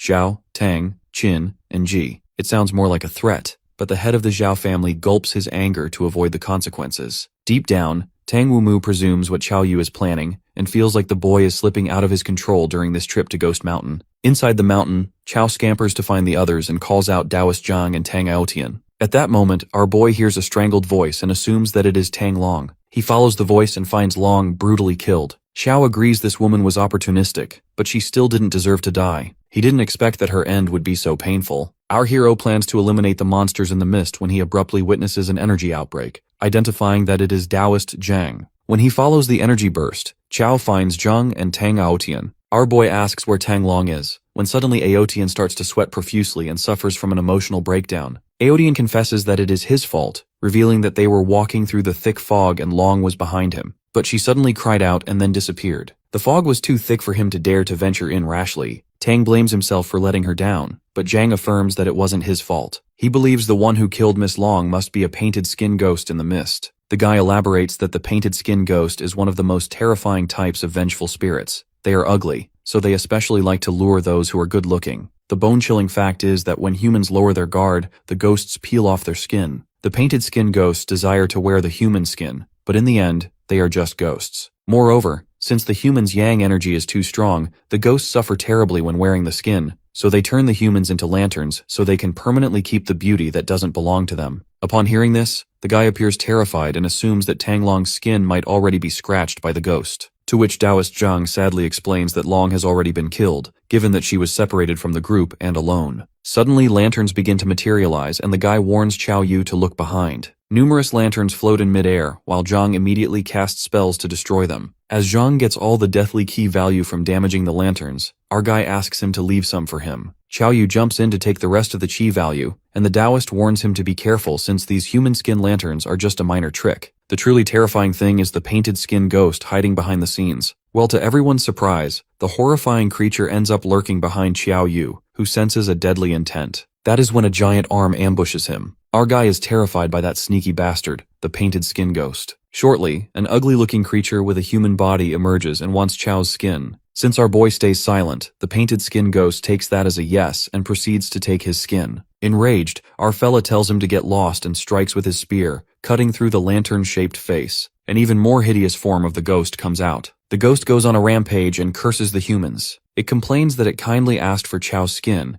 and he was not only ungrateful, but even damaged the human skin lanterns it painstakingly made. That freaking monster desires to eat our guy's flesh and aggressively rushes toward him. Qiao fights back with the staff and discovers that only Deathly Key is effective against the ghost. But the realization soon hits that he cannot defeat this ghost without entering rampage mode. Just as Qiao Yu is activating his rampage mode, a glacial barrier topples from above, halting the ghost's attack. It turns out that members of the Qin family have come to his help. The little sword god of the Qin family, Qin Hao, also arrives, and our boy is low-key impressed by his high attack power. Qin Hao and the others fight the monster with good coordination. Not to mention the timing was perfect too. Qiao Yu wonders if they encountered the ghost before, and speculates that they are here for the ghost eye, because there is no way they would help their competitor. Just then, Daoist Zhang mentions that Brother Aotian has gone missing and suggests to our boy that they should leave first. But Qiao tells Zhang to leave first, affirming that he'll catch up later. He then witnesses the team fighting, admitting that they are indeed strong. No wonder the painted skin ghost tried to escape from them. Qin Hao, the swordmaster, spectacularly slashes the painted skin ghost and commands the other members to attack together and not let it open the ghost eye space again. With that, all the members strike together and successfully kill the ghost. As one of the members obtains the ghost eye, in that split second, it vanishes. Well, it turns out to be our cunning fella who runs after stealing the ghost eye while the others chase him. Our boy successfully acquires the second ghost eye and believes that the Ghost Mountain instance is inherently a competition.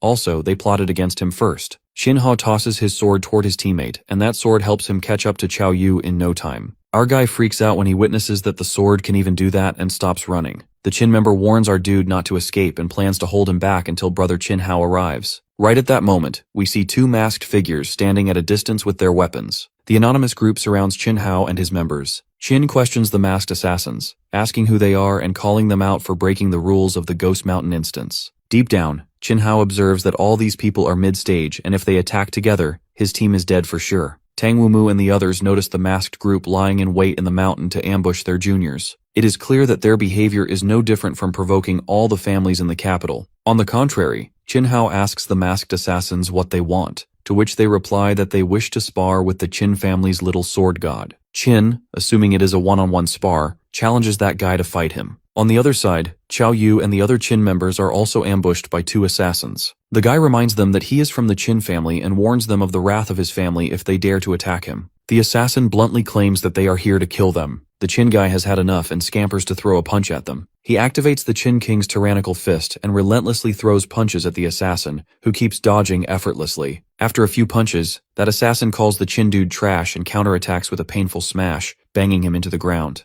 That is when Qiao Yu, witnessing the fight, notices that these assassins are not humans, given that their hands are covered in strange patterns. This feels somewhat familiar to him, and after those assassins beat the crap out of the Chin dude, the fellow assassin reminds his partner of their main objective. They ask Qiao Yu if he wishes to surrender peacefully, or if they should beat him half to death and then drag him away. In the next moment, things take a surprising turn when the assassin stabs his hand through his fellow teammate, killing him on the spot. The guy utters the name Lin Lang, who apologizes for his inexplicable actions. Lin Lang turns out to be one of the assassins, and while Qiao Yu tries to question him, Lin recalls that they were once classmates, hence he will not make things difficult for him. Lin warns our fellow that a group of black-robed people in the Ghost Mountain are all after him. He then signs off, saying the next time they meet, they will be enemies. While our boy processes all this, Chin Hao and his family members arrive at the spot only to find their teammate beaten to death. Well, poor Qiao Yu is now in a tough spot since he cannot clear his name no matter what. Outside the mountain, the rumor spreads, and the Qin family patriarch, Qin Changtian, calls out Tang Wumu and divulges that his son-in-law has killed his family's junior. He demands that Qiao Yu be handed over to the Qin family. Meanwhile, Qin Qianshu is left in disbelief, wondering how he could do such a thing. The scene takes us back to the Ghost Mountain, where Qiao tries to make them believe that he didn't kill their Qin member. But they don't seem to believe a word he says, and that forces our fella to activate the corpse ancestor's ring.